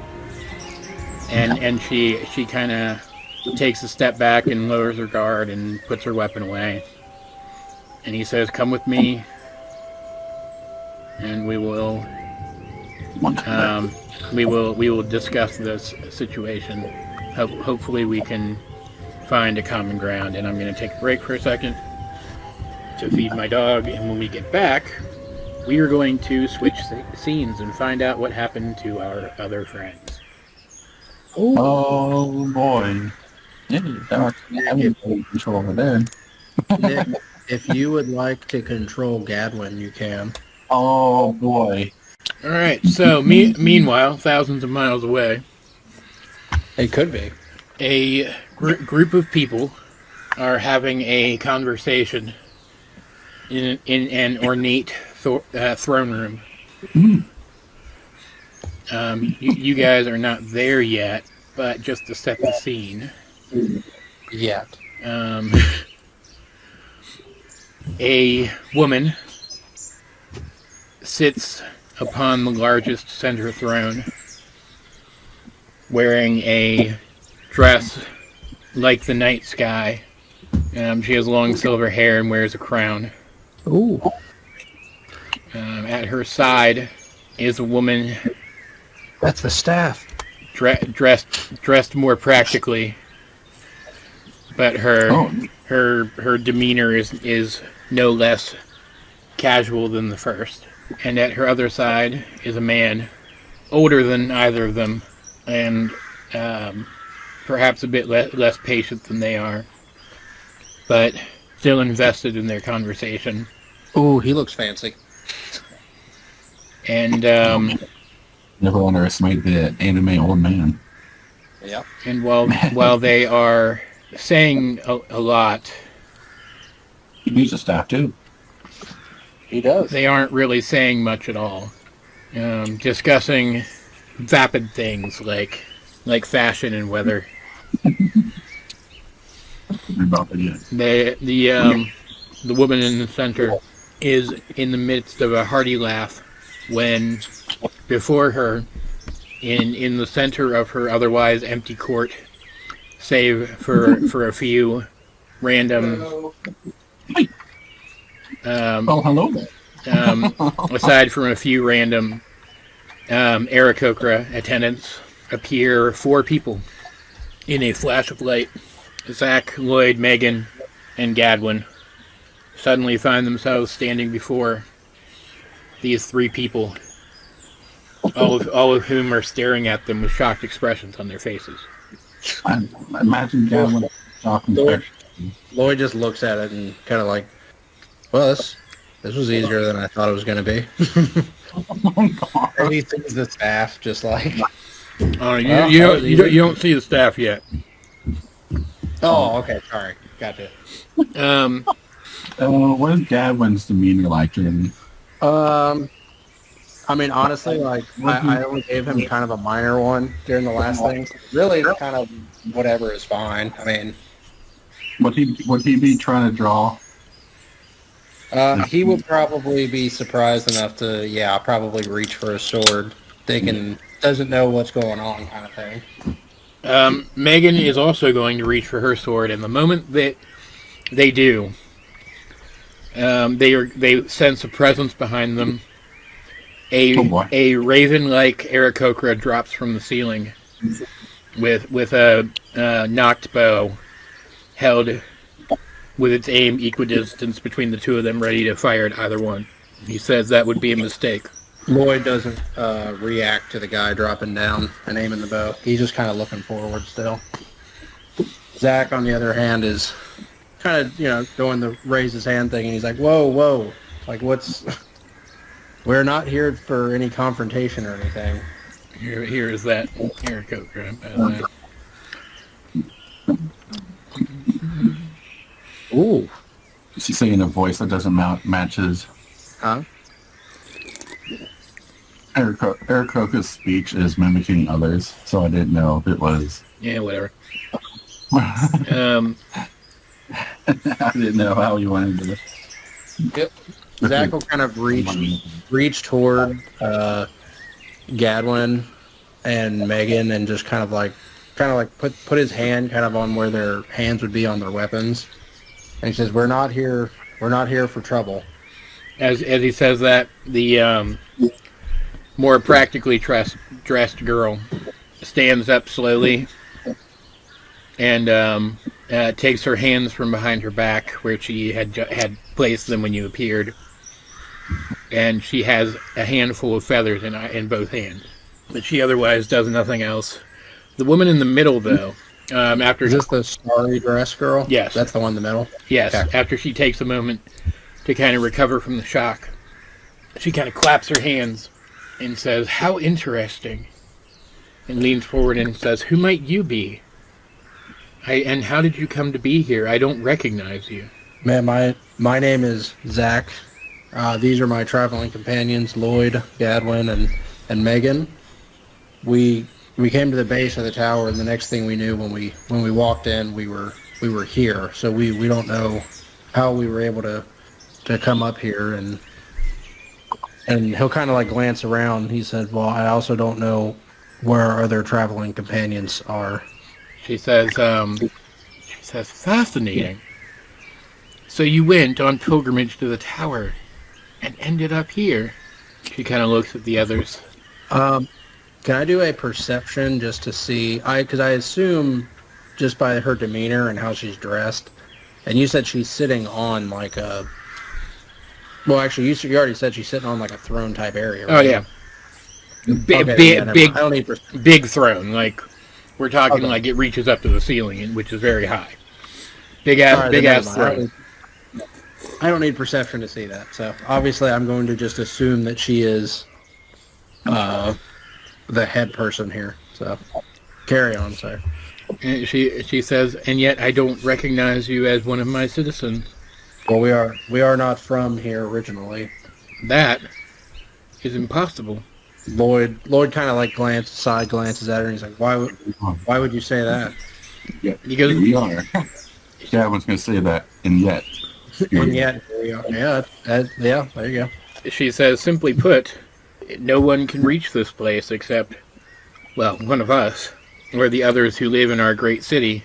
None from below should be able to reach us, and quite frankly, doing so, or even attempting to do so, is a capital offense." Well, we meant no harm. We came into the base of the tower. It was covered in mist, and we saw sigils on the wall. And once I brushed off the sigil, it teleported us here. So I'm not sure if we accidentally stumbled across a teleportation or something, but she leans forward even a little more, and she kind of puts her elbow on her thigh and brushes her chin, and she says, "Mist at the tower." And she kind of looks like she's remembering something. She says, "But that would mean... But that's even more impossible. At the very least, it is possible for one of us to bring one from the islands below, but no one can come from the surface. Is there magical defenses against that, or? She says, of course there are, but that is not something you need to concern yourself with. As amusing as you are only that, and I have more than enough distractions. And she looks at the Aarakocra and says, destroy them, please. Yep. You jerk. Now, is Gadwin still disguising himself? No, he's not. Okay, good. We can skip a step then. Yes. I forgot to, I guess, role play that last time. When you saw him on the pier, and you noticed that he wasn't disguising himself like he used to as much. Like he's not as hidden about it, I guess. He still has his hat though, that he can do it. All right, so you guys are kind of up here, kind of facing the throne, and he appeared like here. When she says that, Zack and Megan are able to react fast enough to do something before him. Who is just Zack, or? Zack and Megan. Zack first, though. Okay. Is he flying technically, or did he land? Well, he landed. Okay. Is it just him that we're fighting? Yeah. Oh, okay. Zack is going to... I don't really want to use a lot of stuff, because I don't know what's going to happen now. Well, who knows nowadays? Like, we'll like almost beat this guy, and then like, oh, she comes up. It's like crap. We got anime old dude still there, so got lightning powered anime old dude. So, well, yeah. Zack is going to bonus action and cast Wrathful Smite on his weapon. boy. And he will attack. Well, he'll move up, sorry. He will move up, and as he gets within 5 feet of the guy. Orator? Yeah. But yeah. Well, I didn't know if he knew his name. I forget if she said it. Yeah, she said, Orator, please destroy them. Okay. As he moves up, you notice that technically it's his coat, has a wave of cold wind pop off on it as he moves next to him, so Orpher has to make a DC 14 dex saving throw. I think he succeeded. Okay. Zack will move up then, or as he'll attack. He will precise strike the first hit. Okay. He gets a 28 to hit. No, he really can't. Okay. So that hit. Okay. It does 13 plus 3, so 16 slashing damage. And then he has to make a DC 20 wisdom saving throw. Alright, well, first of all, he's going to kind of duck and weave around that, taking only half damage. Ooh, okay. What was it? The DC? DC 20 whiz. Alright, so he does not succeed on that. Okay. He takes 1 psychic damage. One. And he is frightened of Zack for a minute until concentration breaks. He can use an action though to make a wisdom check again to try to resolve the spell. Action. And Zack, as he finishes the attack, he's just gonna say, "We don't have to do this," and then I guess he is still gonna attack again. So. Oh wait, sorry. I also forgot precision strikes extra damage, which gets halved, so 3, because that was part of the first attack. Yeah. He'll attack. You know what? No, he won't attack again. He'll only do the 1 attack. Okay. That'll be his turn. Megan is going to go next. She is going to take a step and then just teleport up to him. And she's going to attack from behind. 19 to hit, which is going to hit. We don't have to do this, Megan, immediately. Well, she's still gonna try to knock him out if she can.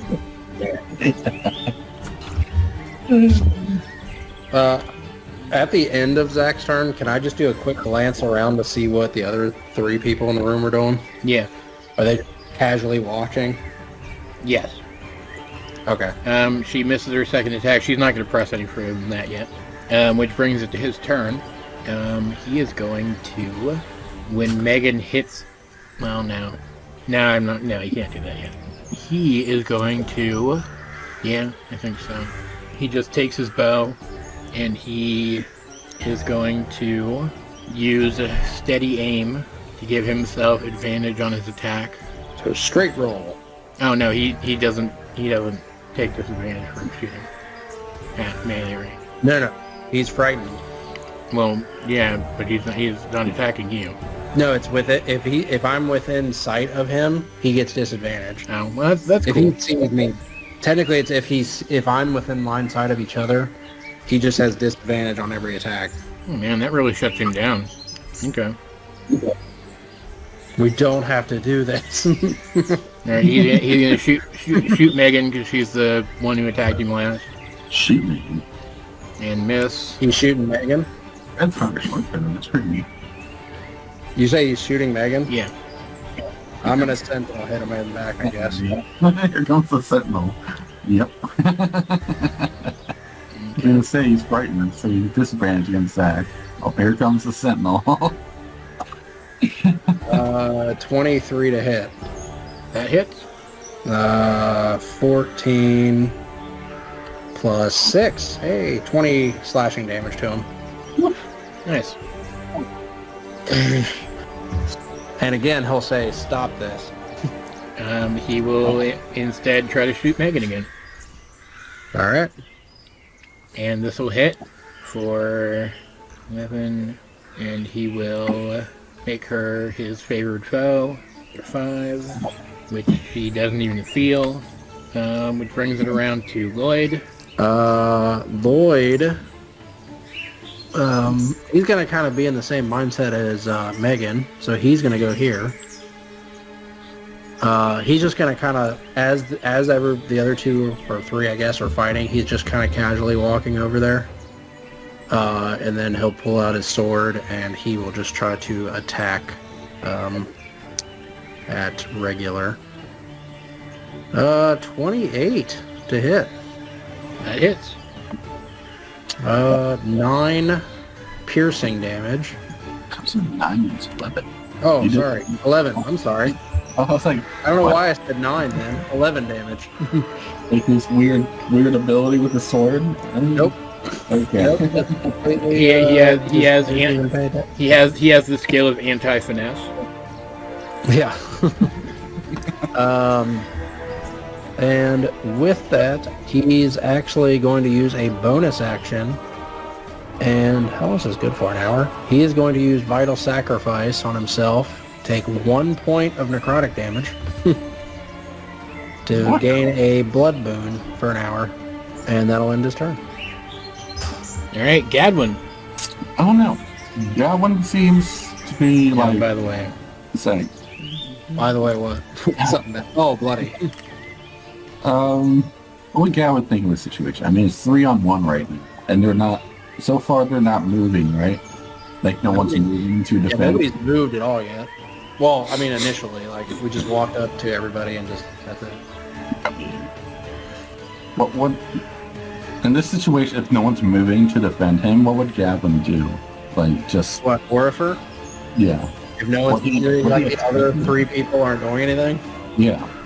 I mean, he'd I mean- keep an eye on the other 3 for now, and Yeah, he'd probably just kind of keep his distance and just kind of watch the other ones. Because, I mean, like, if looking at the fight that's ensuing, they've kind of got it covered at the moment, so... so it's the throne is facing the south. Is that what it is? I guess. Is that where? I guess, is that yeah. where- or is that where the 3 people are right now, or the southern area? Yeah, I think they're, like, down Yeah, here. no, they're up above us. They're up here. Oh, Oh, they're up here. Yeah. they're up there. Gavin would just put himself like in between them and just watch. Like he just makes sure that it's to keep them within eyesight, and then just stand back and watch. I mean, right now he could do something, but he's not going to. Okay. He's going to hold an action though, just in case they decide if somebody tries to come down. All right. Back around to Zack then. He'll ask. Actually, he'll say, "It's like, do you guys have any way for us? If it's such an impossible thing, isn't there a way for you guys to tell if we're telling the truth or not?" They ignore him. Okay. All right. Zach's turn. Yeah. All right. He will attack him, I guess. Okay.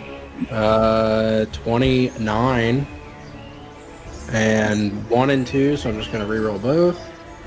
14 slashing damage. Okay. And then he's going to say again, we don't have to do this, and he's only going to attack the once. Just give up.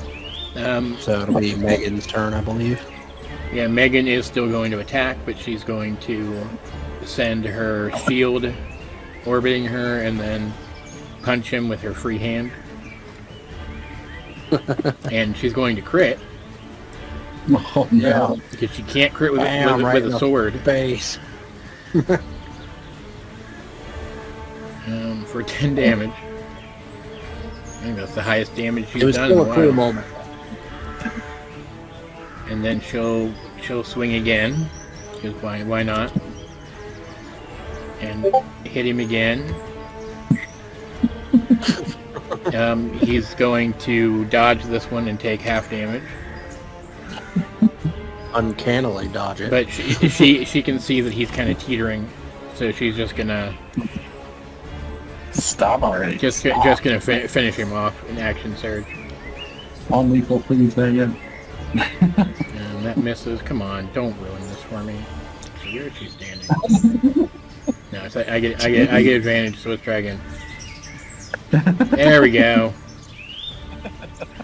Don't ruin. And with a final hit, she knocks him out. Lloyd will kind of, as he gets knocked out, he's going to kind of turn toward them, and he's going to be like, please tell me that you have better defenses than that. Oh my God, Boyd, no! As he says that, the It's like a feeling like Lloyd just said something wrong. the woman in the middle, the one with the pretty dress, stands up slowly. She just spells us, and we all just get. And as she moves, the air inside the room moves with her. And she says, well, she gets out. she says, well, I've had about enough of this. It's not fun at all. And she holds out her hand, and into it flies a white staff with golden wings and a jewel at the top. There it is. And there it is, boys. Can we just leave this place and just let them take the staff? I mean, and as it reaches her hand, she raises it up. What do I want to do with it? What would be fun? What would be fun? And grab Orfer, Zack, grab Orfer. Yeah, okay. As she raises the staff, the stone in it glows, and at her back is unveiled, unfurls. Where's the image with that? Do I not have it? Unfurls a pair of silver spectral wings, and the Oh, God. I don't like to laugh. I saw I saw that gif of what you guys did in Orphan. Oh. Which, to be fair to him, was what was supposed to happen. And the air in the midst of your group becomes heavy. It's no fun. As a swirling ball of wind and lightning forms here. Wait, where does it go? Right above Zack. Okay. And how does this work? That one doesn't have any dodges. Oh, he does have. He might have some dodges. Yeah, he does. Yeah. Do you have enough for evasion? You do have enough for evasion. Yeah, it appears in the air above him, and a bolt of lightning is going to lash out from it. Call lightning. No, it's Storm Sphere, which is Oh, basically the same thing, but you know. That's cool. And Oh. I want to hit. It's going to lash out at Zack. The dice said Okay. the dice said so. Dice have declared. Zack, 26 to hit. Yep, that does hit. Well, I guess that's different, because Call Lightning is a save, I think, isn't it? Actually, I know, right? It's the first attack that does that. Yeah, the thing does like 7 things. Hold on. Okay, Oh. first, everybody makes a strength saving throw. Strength save. Oh, Yeah. not dex save. Strength save? Yes. Oh, that sucks. Everyone's got +6. Got a 20, 21. 21 for Gatlin. Lloyd got 19. Zach got a crit save, 27. All right, what is everybody's total then? Zach's 27. Lloyd got a civ 19. Sorry, 19. Gatlin got a 21. All right, everybody saves. Then it lashes out at Zack for a 26 to hit, and does. God dang it. Yeah. Okay. She's still up high. 10 lightning damage. Okay. Plus, hold on. Can I do that? Yeah, I can. What? Where is she on the map? Up above the map, I guess. I don't know. Well, I didn't know if we were supposed to be able to like get to her. I mean, you can technically, I guess. Like she's like, I don't know, 50 feet above where you guys are right now. Okay, so she's flying. Like she actually is flying with the She's 50 feet north of where you are right now. Oh. up in the air. No, she's still on the ground right now. Oh, okay, got it. Yeah, you'll take 6 radiant damage too. Half, of course. 3. Bing. Okay. And as all of this is happening, when you see her wings appear, Zack, Lloyd, and Megan all feel this odd compulsion to respond as best as they can in kind. Super Saiyan. And It's like, ow, ow, ow. and It's too bright. It's too bright. Zack, you're too bright. Ow. and ow. activate their own celestial revelations. Okay. You can fight it if you want. You'll have to roll a con save, but if you don't mind, if you don't want to fight it, you can just activate them. No, Zach and Lloyd will activate him. The only caveat I would say is, as he does it, if he could step like here instead, Yeah. just so he doesn't like hurt You or still- her, Gadwin, or Megan with the 10 aura. feet. 10 feet, right? Is it 10 Yeah, feet? right there. Yeah. Yeah. Yeah, right there. Right Yeah. there. Just a little bit more. Don't want to kill Orphan. Megan Actually, because now. Megan kind of steps back too. That's cool. That's cool. Yeah, that's cool. There we go. Boom. And There's Zara. and you see the woman react with surprise. Gowan can't do that. He'll make it. He'll He'll ruffle its feathers. yeah, he'll put himself up like owls do to make himself look threatening. she kind of reacts with surprise and lowers the staff, and the swirling ball of death disappears. And she says, "Never mind. You are a bit more interesting than I realized." Cadman's just there like, yes, we are. And she kind of like turns her chin up like stuffily. She says, "You three, how did you come about these powers?" Well, Zack, I guess will speak up. He'll say, I've had them for as long as I can remember. I mean, I was born with them. Megan says, "Yeah, me too, as far as I know." Lloyd just kind of nods in agreement as well. So the woman kind of looks you over again, and says, "And you mentioned mist at the tower."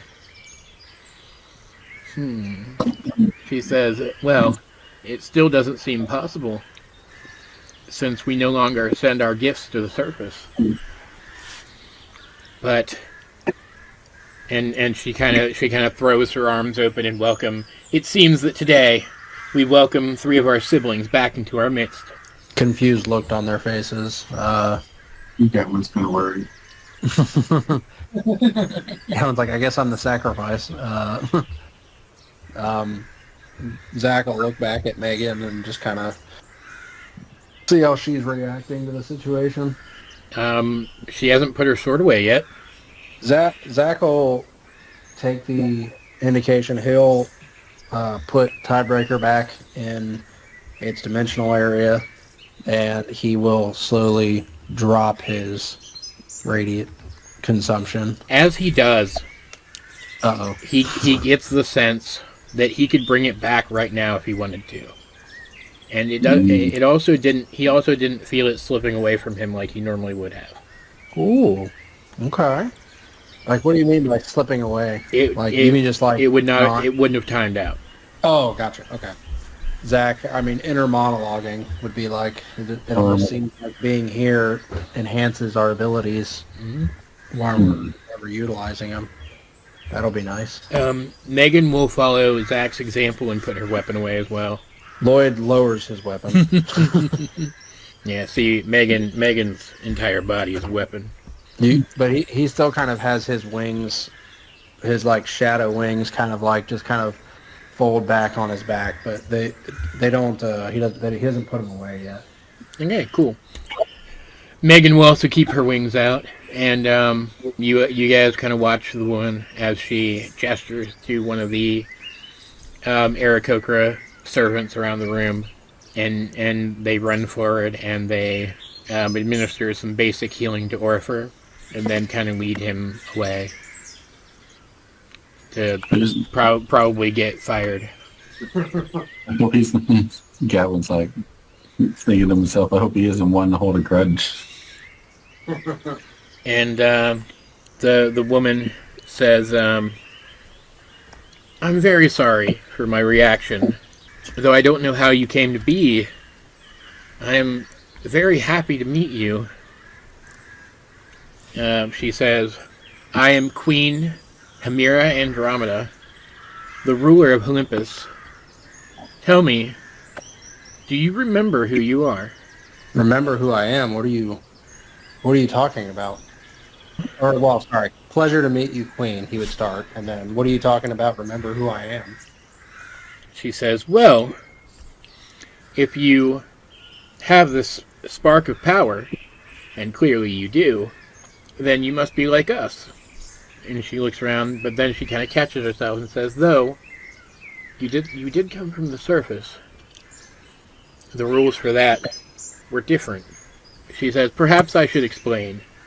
And she steps down from her throne, and she walks out into the midst of you guys, completely unconcerned, and motions for you to follow her as she walks toward the exit to the throne room. And you may follow her if you wish. Yeah. No, Zack and Lloyd will follow. Gadwin, I'm assuming he's going to be kind of like looking around and just kind of following behind as well. Because again, If he's allowed. If he's allowed to. Megan will start to follow too, as you guys do. She'll look back. The queen will look back over her shoulder and say, "And of course, bring your servant as well." Oh, I knew that was going to happen. I knew it. Knew it. And she walks like there's like a swagger to the way she moves. And she steps to the big doors at the exit to the throne room, and she throws them open and reveals a great like entryway balcony thing overlooking a smattering of clouds, but they're thin enough that you can see through them, and you can see other islands down below. But primarily, what catches your eye is the fact that you are in a castle perched atop the highest mountain on a massive floating island surrounded by a sea of clouds. And as far as the eye can see is nothing but gleaming white city. Stone City. It really is. It really is. With open courtyards and castle massive golden statues, decorative plant life smattered about, and she kind of looks back at you and with like this like gleaming look of pride on her face, and she says, "Welcome or welcome back to my domain, the land of Olympus." Some freaking, she's like Dowroc's mom if she had. and she says, it has been so long that I hardly remembered what it was like. But if you have come from the surface, if you have somehow received our gift, then that would make you the first in hundreds of years. She says, it's become dreadfully boring up here, with only the same people over and over again. Oh my god. See, when we migrated here to this dimension in the sky, we cut the world below off from our gift, and the power that used to spread it, it made us something akin to immortals, you see. Now, instead of spreading to the world of the surface, the spark is simply reborn in us again and again, allowing us to live on, so that we may rule this land with our wisdom eternally. She says, but if you really are recipients of the gift, while your power would come from one of us in the distant past, technically that makes you new. And it has been a long time since I've met anyone new.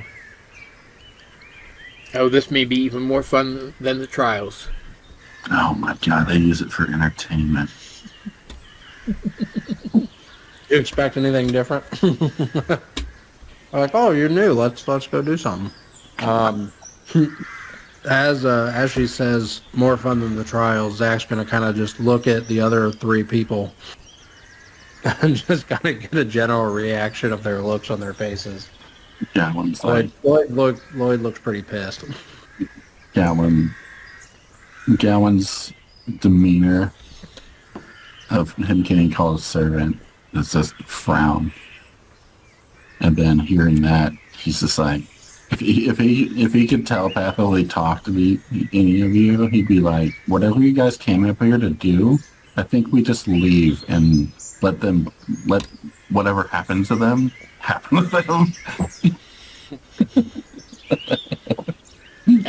Megan is a little torn between being impressed with the city below and still kind of following Zach's lead on this, you know. And at the very least, she still isn't like drawing a weapon or anything again. Okay. Zack's just gonna kind of still maintain like his composure and just kind of keep listening if she's gonna keep talking for the moment.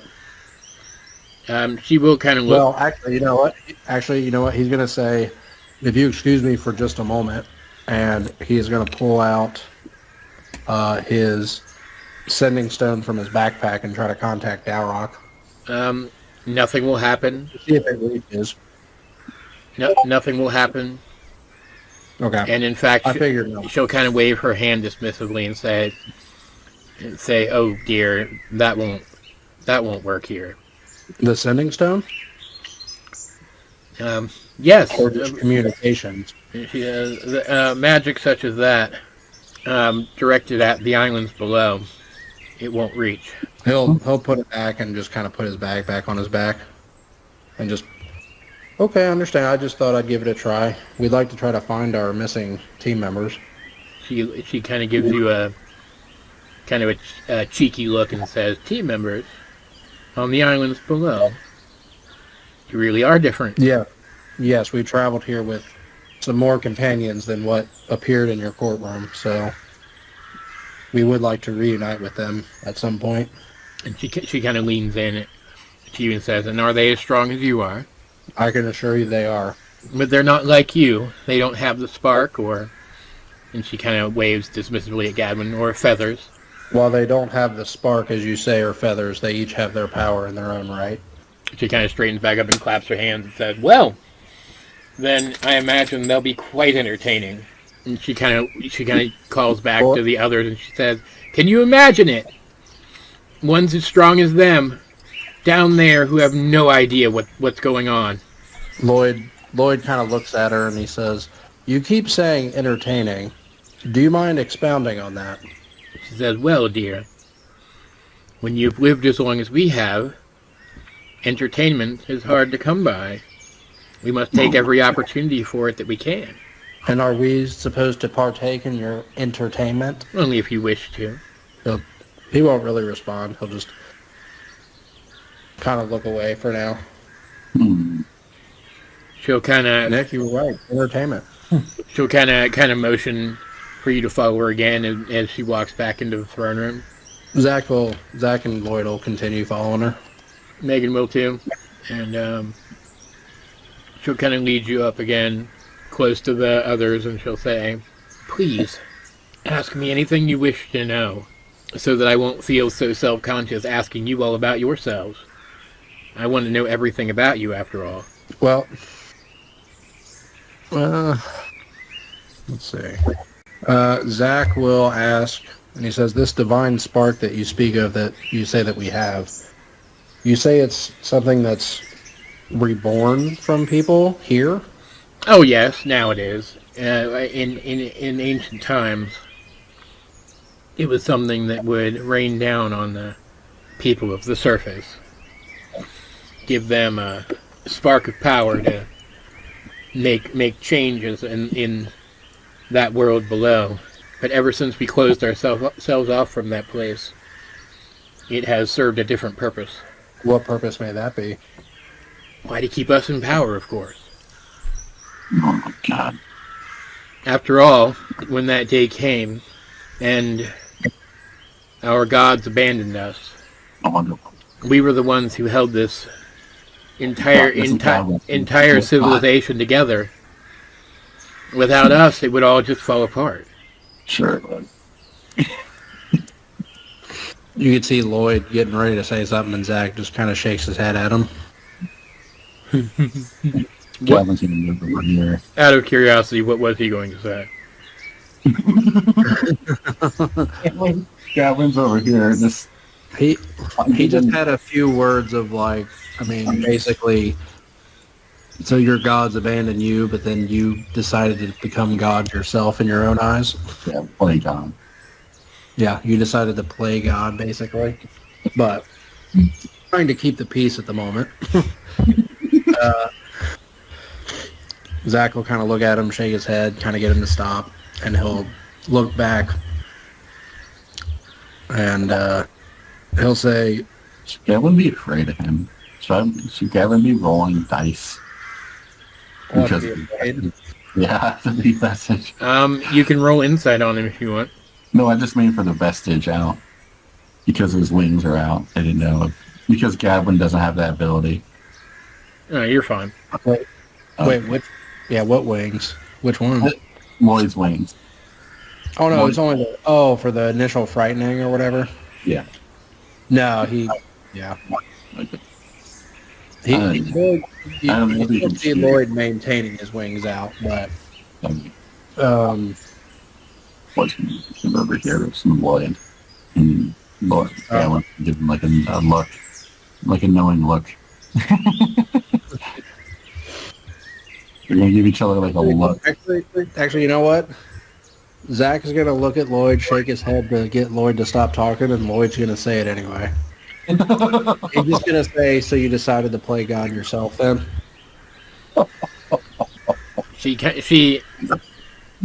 It doesn't even seem to cross her mind that it's like an insult. She thinks it through genuinely, and she says, "I suppose in a way we have become the new gods of this world. That while we play at many things, we do not play at our responsibilities. We take them quite seriously." She gestures back at where you guys just came from, that balcony, and she says, "I'm responsible for every life in my entire domain. I sit here." And she said, "I remain here as the last sentinel against any threat great enough to tear this civilization down. Do you blame me for seeking what respite I could from the weight of all of that?" Is your kingdom limited to just what's in this cloud city? Do you just disregard everyone below it? She says, "Of course not. I care very much for those below, but So what you're saying is that you are responsible for them, but yet you don't intervene when things occur that cause destruction below." She says, "I sense a hint of accusation in your tone. Understand that my responsibility is greater than that. That is why we have put a system in place to ensure that such a thing would be unnecessary." What system is that? Why, the trials, of course. Not only does it ensure that the people down below are well protected, but it gives every single one of them the chance, should they wish it, to become a hero to their people. Zack will ask, what do the trials consist of?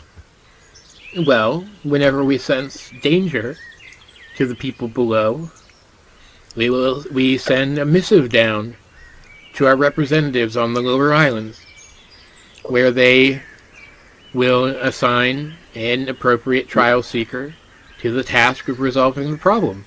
Only one. Is that so? Any issue that takes place on Byzantian soil, you would also have a trial seeker? Oh no, we don't concern ourselves with that place any longer. Mm-hmm. And you actually see like a dark shadow pass over her face as she says that. Lloyd will he'll say, Lloyd will say, "Yeah, it's pretty easy to be the god of something when you can just cut out whatever you don't find appropriate for yourself." She says, "I don't appreciate your attitude, young man." "And I don't appreciate your arrogance." Oh, Lord.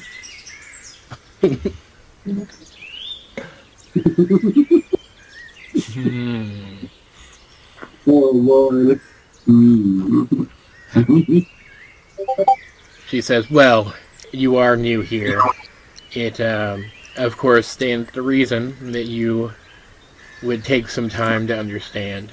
Please, if we could move on to a different topic for now. Once you Lloyd have..." says, "Fine." Says, "Fine. If the spark is supposed to be a rebirth of some people that are here, why do some people that have the spark do less than favorable things? Well, Shouldn't they be holy in your eyes? of course not. Everyone is their own person.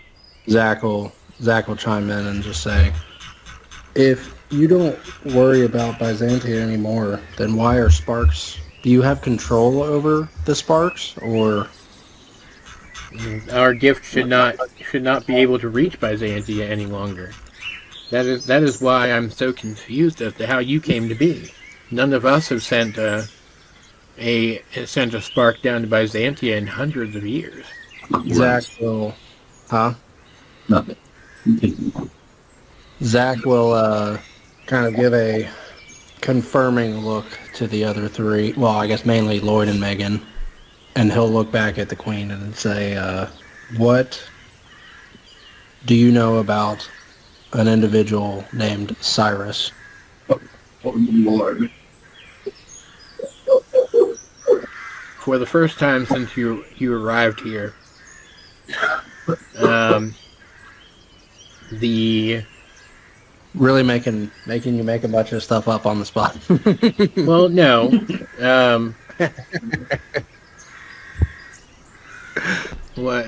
you see the sort of the wonder leave this woman's face, and she says, "There is one with that name spoken about in the legends of our people." She says he was a wicked being, a counterpart to another of our gods. Some stories called them siblings, some rivals, some both. But he was cast out long ago when his ambition proved too sinister. I certainly hope that you're not implying that your power may come from him. Lloyd will say, "Well, what if it does?" Then you would be cast out as well. Zack will say, "Did you say that he had a sibling?" Yes, perhaps, depending on how you interpret the old mythology. Unfortunately, much of that has been lost to us now. His name is only so remembered because it is so despised. But one of the greatest gods in our pantheon was said to be his direct counterpart. May I ask what has happened to that god? Well, she left. When the people of Byzantia betrayed the natural order, and the entire world changed, this place was no longer suitable to her, and so she moved on. Do you know where she went? If I knew where she went, I wouldn't be sitting upon that throne. Because you would intend to follow her? Or to get out of her way should she return. She kind of takes a second and says, or should any of them return, of course. We had more gods than just the one. Of course. Lloyd will ask if this being was so, if he was cast out of here for being the way that he was, why was he not just destroyed instead of just simply cast out to be somebody else's problem? It's hard to destroy a god, at least completely. It was deemed less costly to cast him out. And it was, if the stories are true, done so in such a way that he would have lost a connection to the majority of his power. And it would have been unlikely for him to ever accrue it again. Zack will say, while he may have lost what I probably perceive to be most of his power, we actually did come face to face with him, and he still seemed like he had quite a bit of power left. Did you? I can't imagine what he would be like at full strength. Did you? That is also interesting, though, in a different way than the entertainment I usually seek. She kind of looks all of you over, and she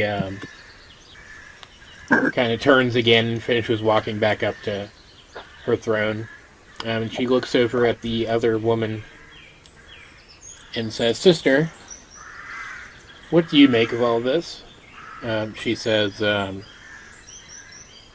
if they're telling the truth, then it is troubling indeed to know that Cyrus is still active, though I would have expected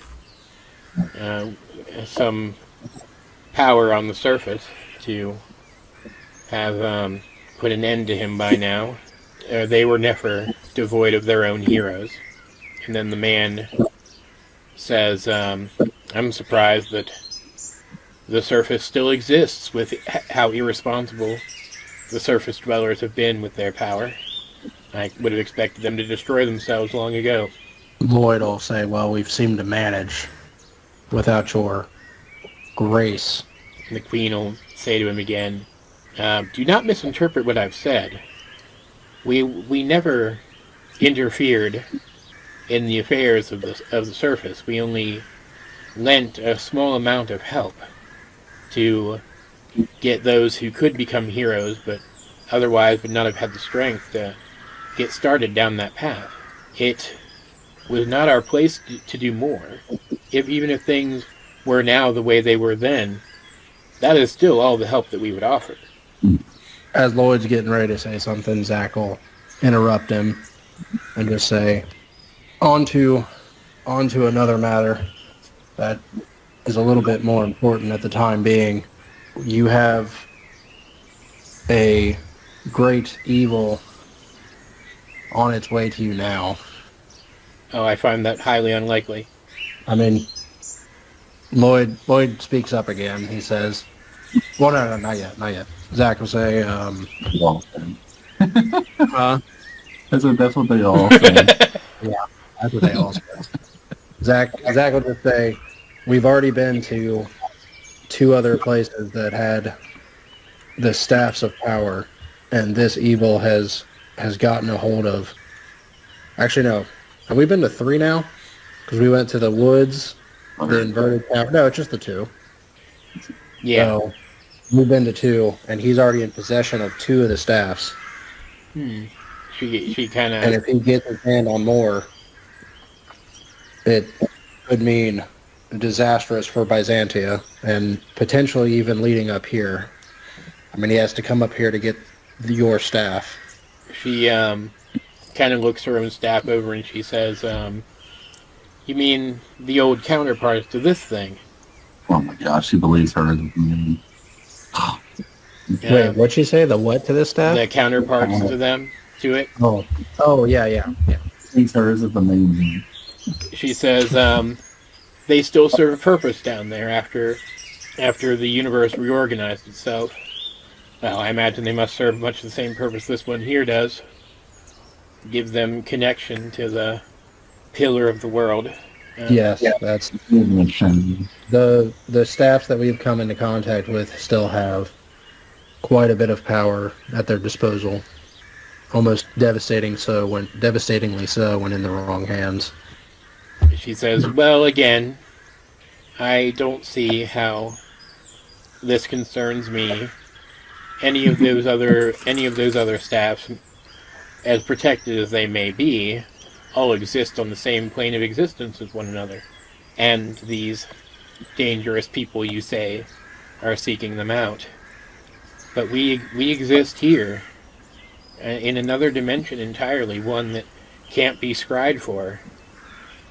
Lloyd chimes in at this point and he says, well, we seem to have found you. Yes, because you have the spark. But you are unique amongst the people of the surface. You didn't know that we had the spark, which very well could mean that somebody on his team has a spark and is going to come here and take the staff from you. Well, you say you faced his people before. Do any of them possess powers like yours? She sounds very incredulous. There isn't. Zack will say, like, there is an individual above them that has powers similar to one of us. So he very well could, if he found his way to the tower, make his way up here like we did. The queen kind of looks at the other 2, and the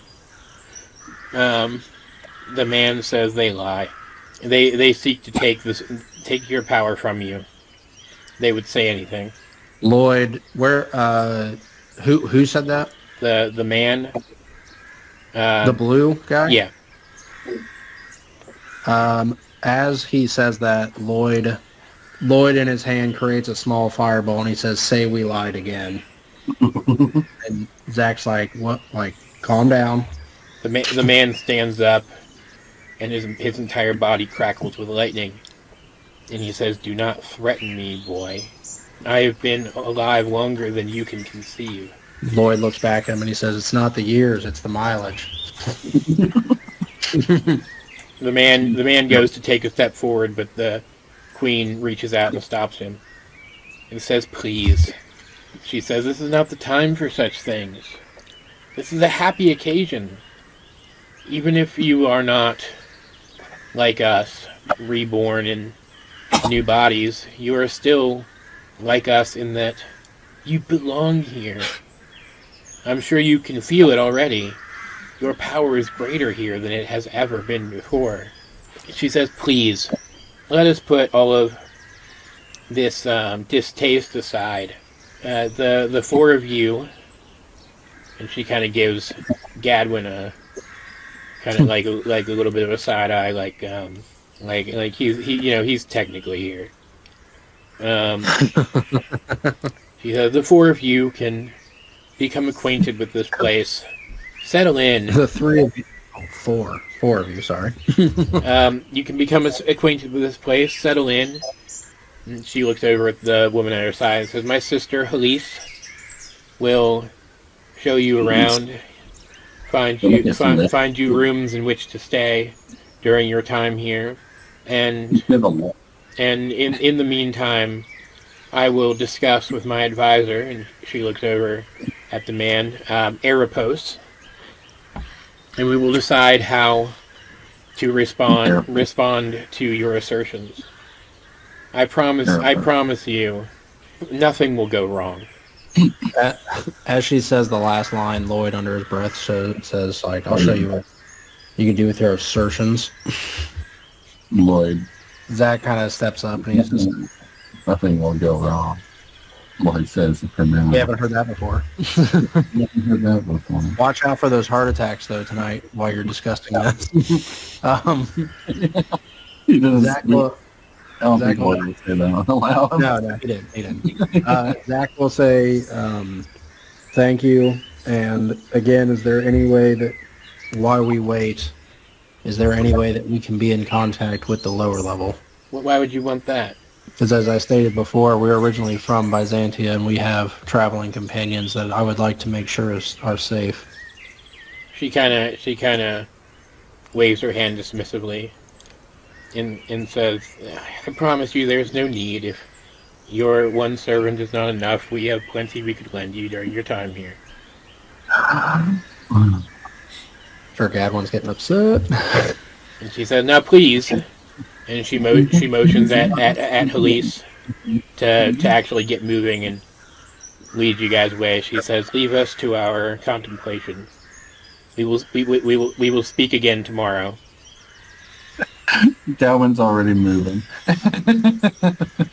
Lloyd turns, like, all Zack and Lloyd turn around to walk out, and Lloyd, you can see Lloyd's wings kind of vanish off, and he says, "If this power is from people like you," like, he's not saying this really loud, I don't know if I really want any part of it anymore, as he continues to walk out, and then Zack will leave with Gadwin and everything.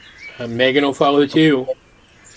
Her gaze. Gadwin will hold. Yeah, Gadwin will go for the door like he was meaning to open the door for them, and then give like an over exaggerated "after you" kind of gesture, and then let's immediately slam the door if there's a door there. Megan's still following Zack's lead. Her gaze kind of lingers on like the big opulent room for a second, but then she follows after you guys. Oh my God, Megan! Don't drink the Kool-Aid, Megan. And now you are in the corridor outside, which kind of leads off. It goes left and right and kind of circles around the palace along that giant like entryway balcony thing. And as you're she leads you to the right into like would be the east wing of the palace. you're kind of walking along like this massive opulent overlook that shows the city below, and then beyond that the other islands farther below that. And she hasn't said anything to you yet, and unlike her sister, she moves with more purpose, like she might actually be taking the situation seriously. Gavin has a lot of things to say, but he knows that there's the walls of ears and eyes. So. I mean, you are welcome to ask her stuff if you want. You are able to get kind of a glimpse of her expression as you are leaving the throne room, and she does seem quite frustrated with something, maybe with her sister's behavior. You don't know. I would like to inquire with her then. All right. What would you like to say? Well, what'd you say her name was? I gotta write it down. I think it was. It started with an H. Let me. Chimera Andromeda was the queen. Yeah, and then Helise. Yeah. Helise. I think it was a list, but she's just adding H's to stuff.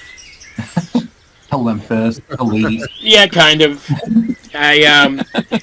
It's way more complicated than that. I say with no evidence that I'm telling you the truth.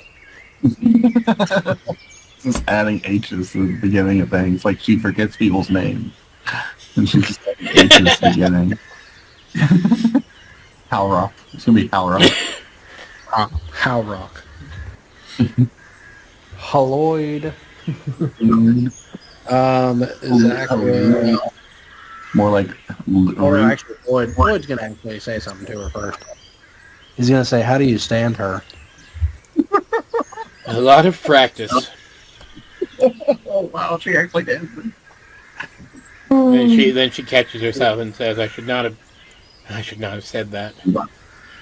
She says, Her name is. she says, she kind of looks over at Lloyd, and I don't know, like, it's not like disgust, but like annoyance with her own response. It like flashes across her face, and she says,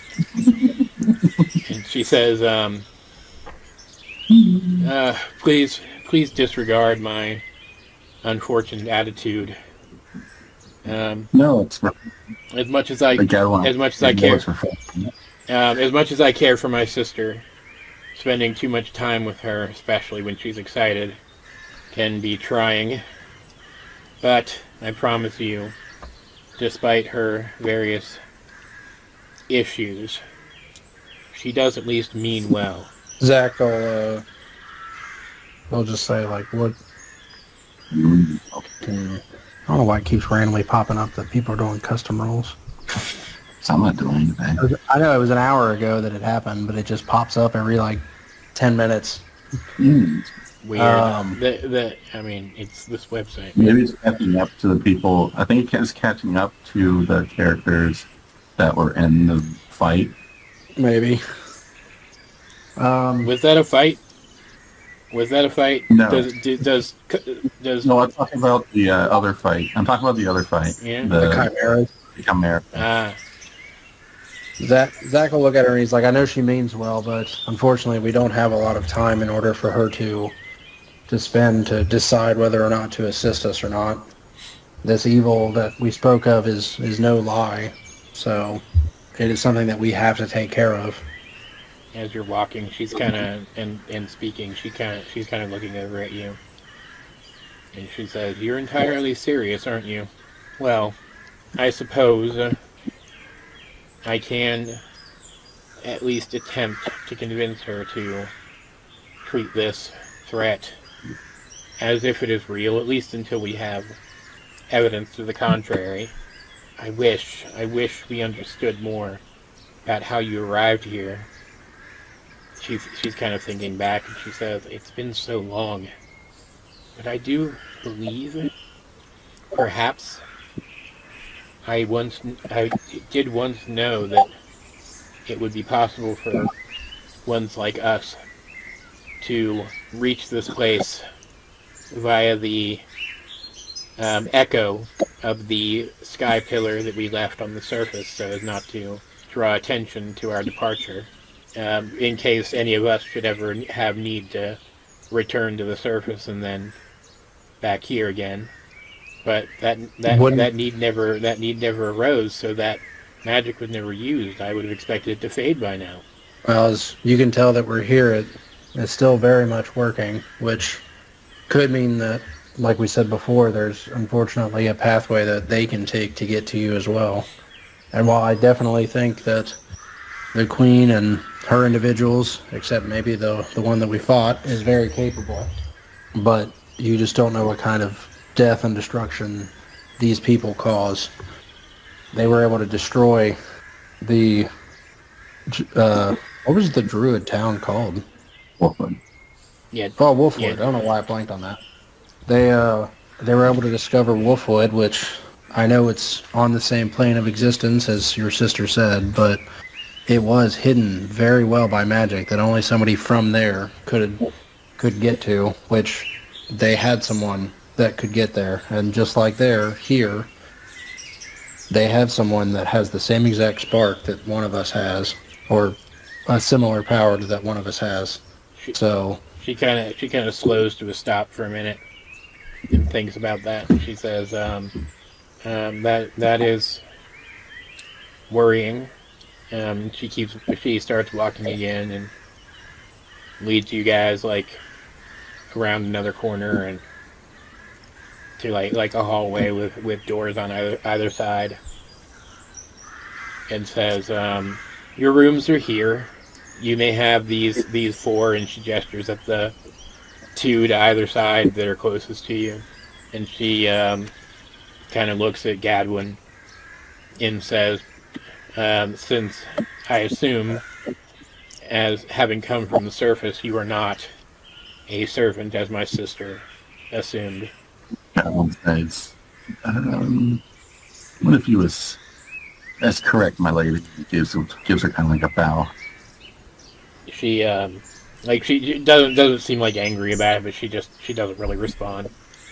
She kind of looks to the others and says, I want to believe that you speak the truth about your own experiences, but you have to understand that this entire situation is entirely unknown to us. Our lives have been the same for so long that even one with a memory that exists within a spark of literal power, I have trouble remembering all of it. At the very least, I will speak to Erebos, who serves not only as my sister's advisor, but as the mage of our court, and see if he can perhaps find some way to pause the magic within the sky pillar until all of you wish to depart, should you, of course, choose to do so. I don't know for sure that he will listen to me, but if your story is true, then it is the least I can do to respect the severity of the threat of which you speak. that would be greatly appreciated. We thank you. Lloyd will ask, I have to ask, these entertainment that your sister keeps speaking of, do they just make people fight each other, or No, what entertainment do you speak of? no, it's nothing so disdainful. Though I will admit, there is the occasional tournament here and below. We do not force anyone to do anything. The nature of our realm is that the same magic that restores us into new lives each time one of us would pass on, occasionally recreates a handful of ancient threats. They are reborn in the land below, and My sister takes great joy in watching the heroes of the realm below. Not your Byzantia, but the one between there and here, which we also watch over. Rise up against those threats and put them down again. Ad nauseam. Is it common that you have threats down from the mid-level? Yes, common enough. But, as my sister said, it is well under control. The trial goers are quite competent at what they do.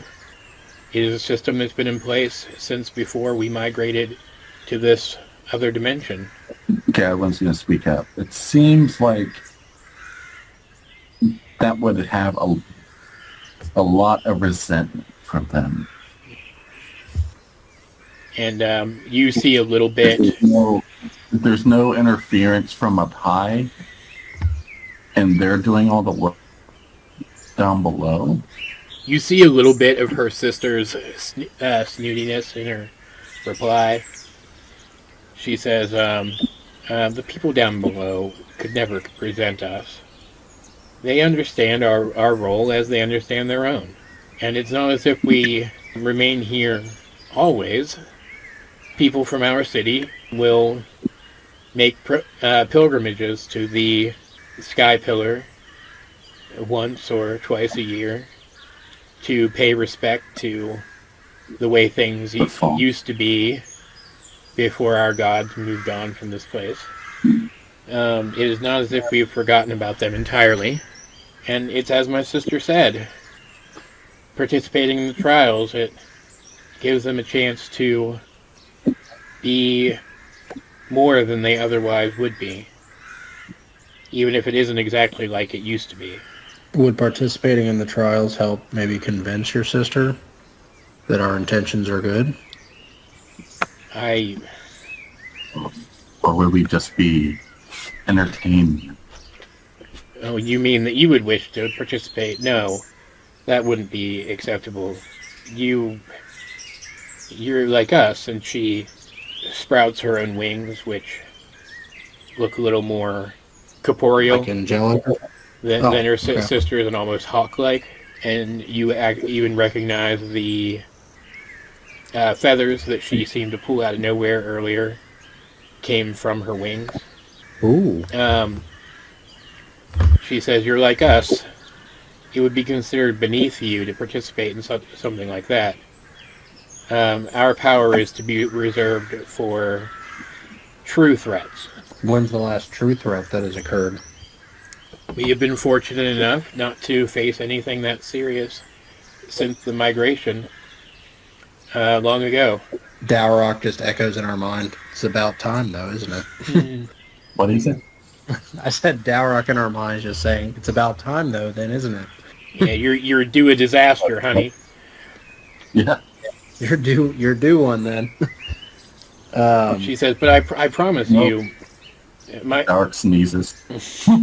She says, but I promise all of you, my sister may seem, and she has to think about the right word. She says flippant, but she is quite powerful. If she had chosen to continue the fight against you, I don't think you would have survived. I have been training all of my lives. If a threat does appear here, we will be able to face it. It will not be like it was below.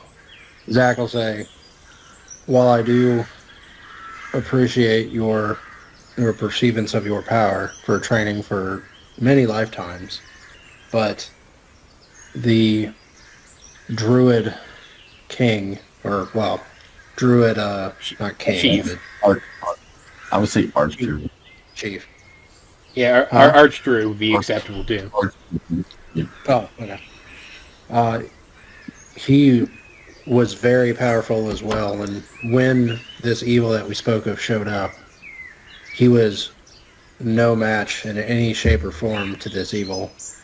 He was able to stop, because I mean, I'm sure Lloyd and Megan would have brought it up he was able to stop half of our party in our tracks Even to the without pain. being even able to move.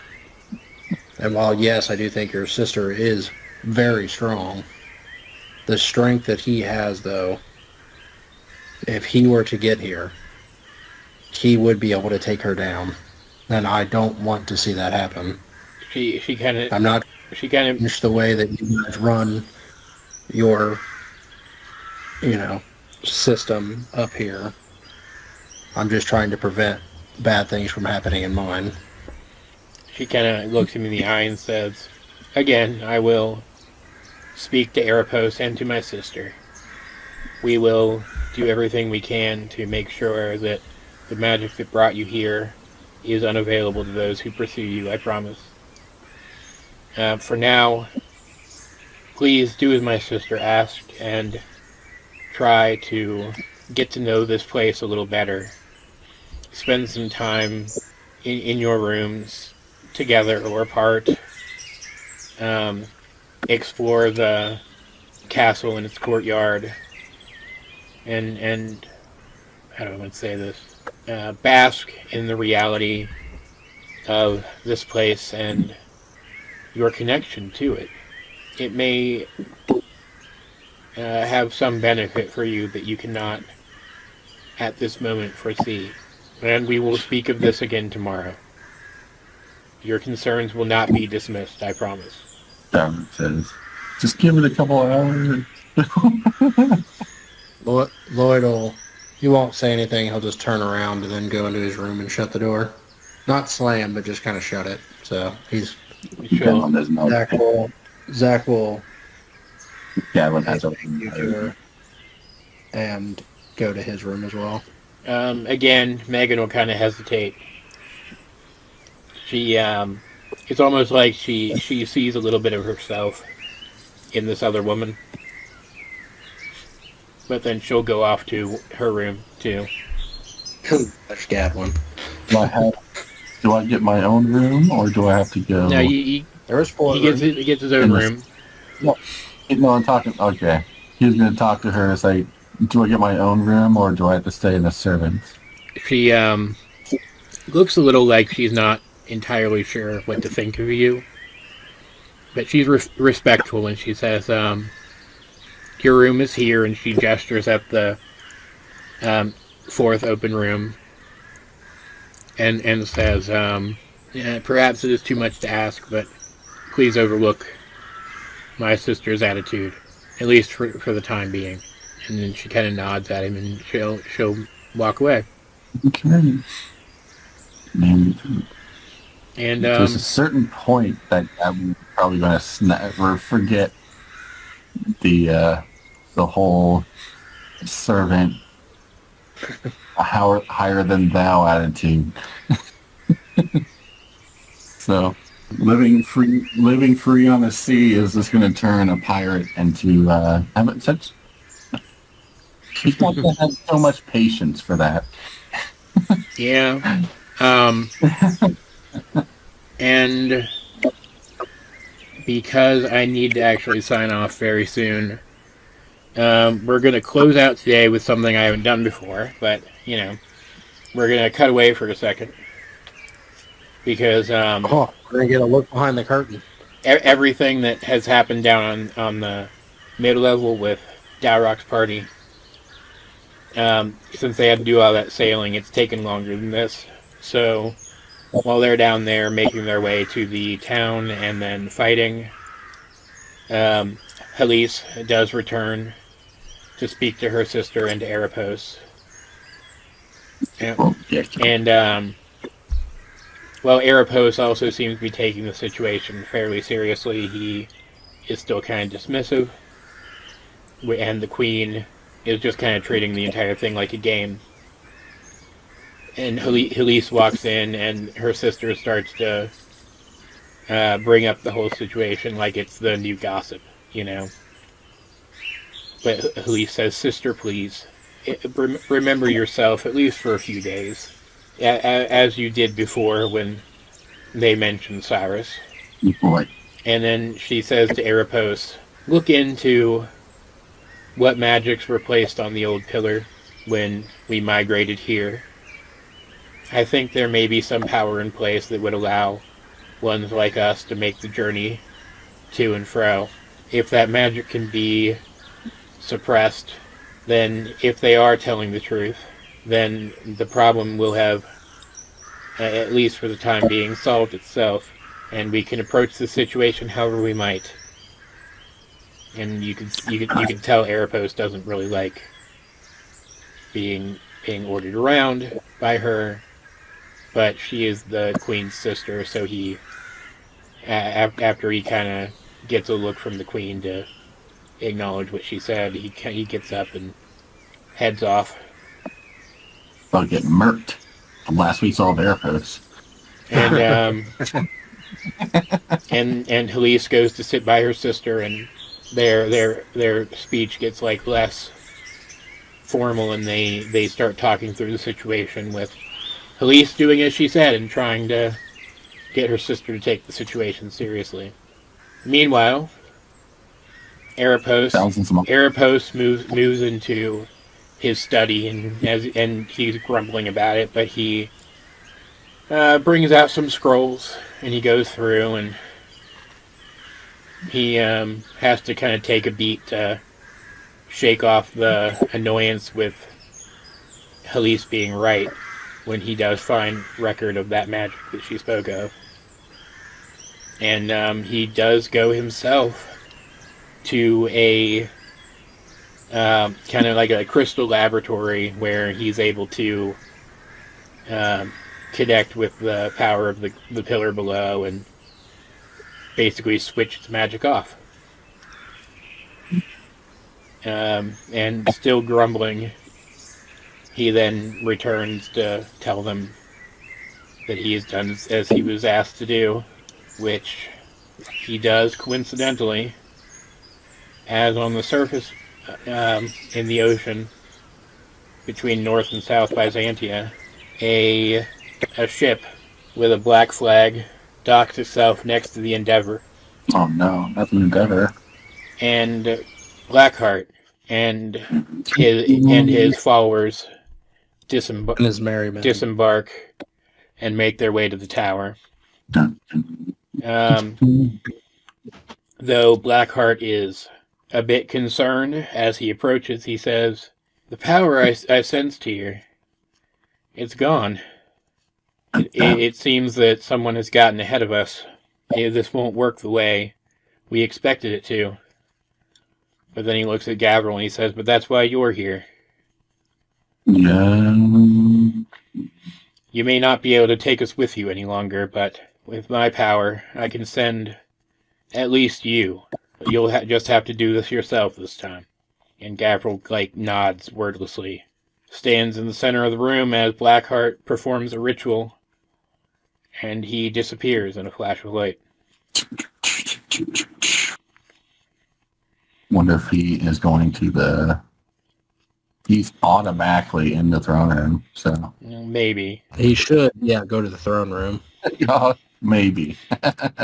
Well, technically we don't know exactly how the magic's working. We don't know if Blackheart's just kind of turning it back on momentarily, or it's he's using his power, but then where does that send him? And that's where we're going to stop for tonight. Oh, God. Here comes Gavril. So how do you feel about these guys so far? I mean, they're very, Her karma's coming for her. She definitely deserves. Queen Amara? Yeah. Yeah. I mean, something's going to happen, obviously, but, I mean, they're very, I don't say uptight, but they're very, we're gods, basically. We're better than you. And people below, of course, only do what they know, so they don't know any better. So you got people that are just working down there, happy in life, while people up here just, oh, I'm so bored, I'm going to go have some entertainment, They're not happy in life. They're getting assaulted by infinitely regenerating monsters. Well, yeah. If they're being barraged by infinite... Yeah, which I did not steal from Percy Jackson, by the way.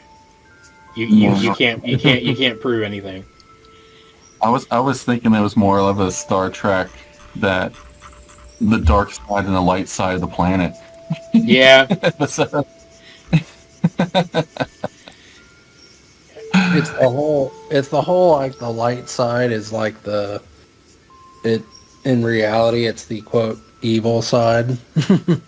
Not that they're evil, but I just mean like, they're yeah. Maybe we should like take the queen out and have her sister take the throne. Let them eat cake. Yeah. What happens if you behead a reincarnating goddess? We'll find out next time on Heroes of Byzantia. I don't know. Between Varys and Lloyd, though, I'm just picking fights all over the place. I mean, not unreasonably, I think. That was some good character stuff. Lloyd gets inspiration. Yeah. Assuming he doesn't have it. Does Dowroc have inspiration right now? No. I don't think Lloyd does. He does not. Dowroc gets it, too, for working so hard to be a positive go-between between the two sides in that fight. Varys gets negative inspiration for trying to kill her. No, I mean, I still like that, but, like, he's barely a character, so... No offense to Varys, but he's like... you'll see why they're here. Jesus Christ. I mean, if things go the way I expect them to, at least. Varys. Interesting. Well, I hope they all don't die. I'm not planning for any of them to die. At least. Oh, okay. They might. I'm not gonna It's all to die. Yeah, I'm not gonna forbid it from happening, but like, I'm not like going out of my way to make it happen or anything. Yeah. I don't know if Varys would be like with Dowroc's actions. Huh? I don't know how Varys.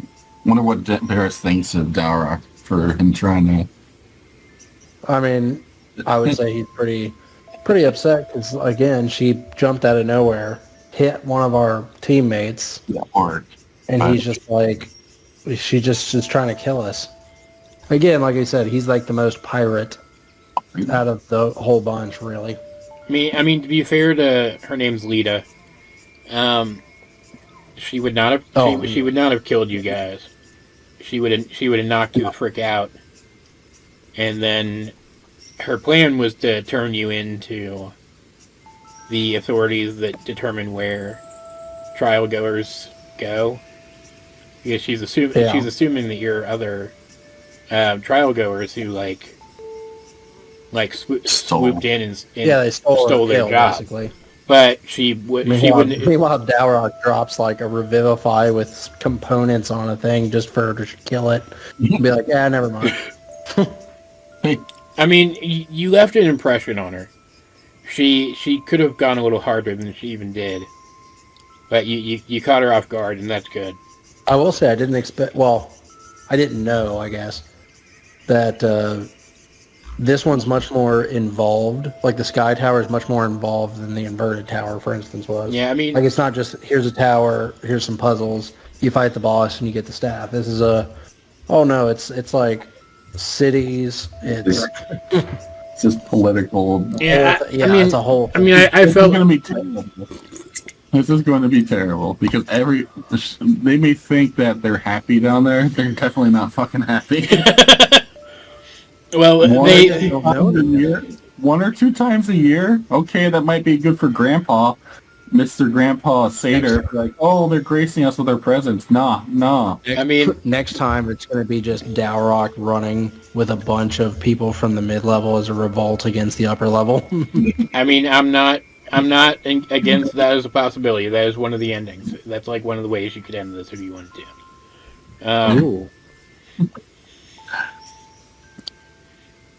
What did you guys think of Hercules the Lion? Oh, where he just dropped the big club and just... Yeah. You need to stop. Lion. Yeah, he's kind of a merger of Hercules and the Nemean Lion. Which I thought that'd be fun. No. And he I really hope things go right for me to like get to show him off because he's really cool. So he punches divine smites into people's faces? Yes, he does. That's one. Like I fudged the rules a little bit to make that work better, but yes, he does. It's all right. Because like if he's based on Hercules, he can use a club, but technically he's supposed to use his fist. So I made the club a spiritual weapon. Oh, gotcha. And then is his fifth? I guess you just fudged like the smite requirement that it's got to be like a weapon attack, or does he actually have like stuff on his hands? It's debatable whether or not you could smite with an unarmed attack anyway. So I just ignored the debate and said you can. Alex gonna be like, they're doing all the work. We're doing all the work down here. As they sit up on their scout, head to castle, and eat. Feasts at our dispense. And they call coming down here a pilgrimage to visit us and bless us with their presence. Yeah, and you have no indication based on what anybody said that they blessed them with anything more than just their presence too.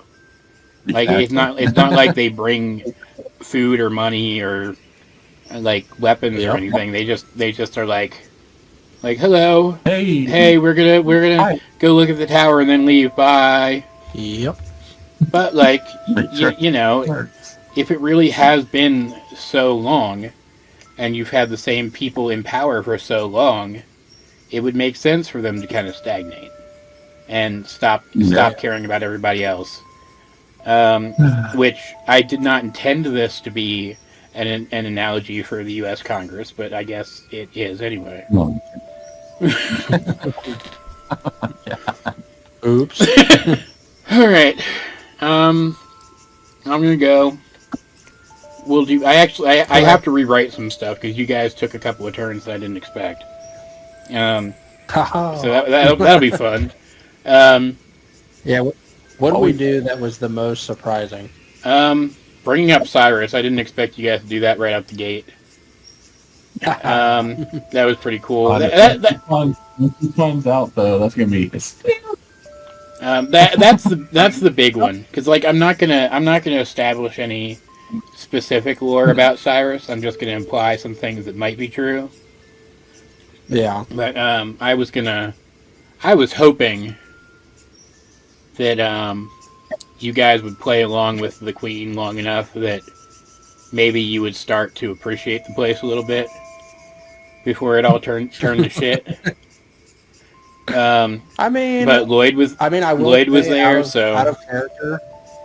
I mean, Megan, I guess, trying to. Well, I'll say out of character, depending on how fast Gavril gets there, I guess. Some shit. Zack is intending to, while yes, this isn't his favorite place just because of the weird kind of feeling about it, he is very curious more about like Spark and all that kind of stuff. So he's more curious about it. Lloyd really doesn't want to have anything to do with it. But again, it all depends on how fast Gavril like if he literally does show up right away, and then it's like, all right, well, so much for your long rest. Go get him. Like,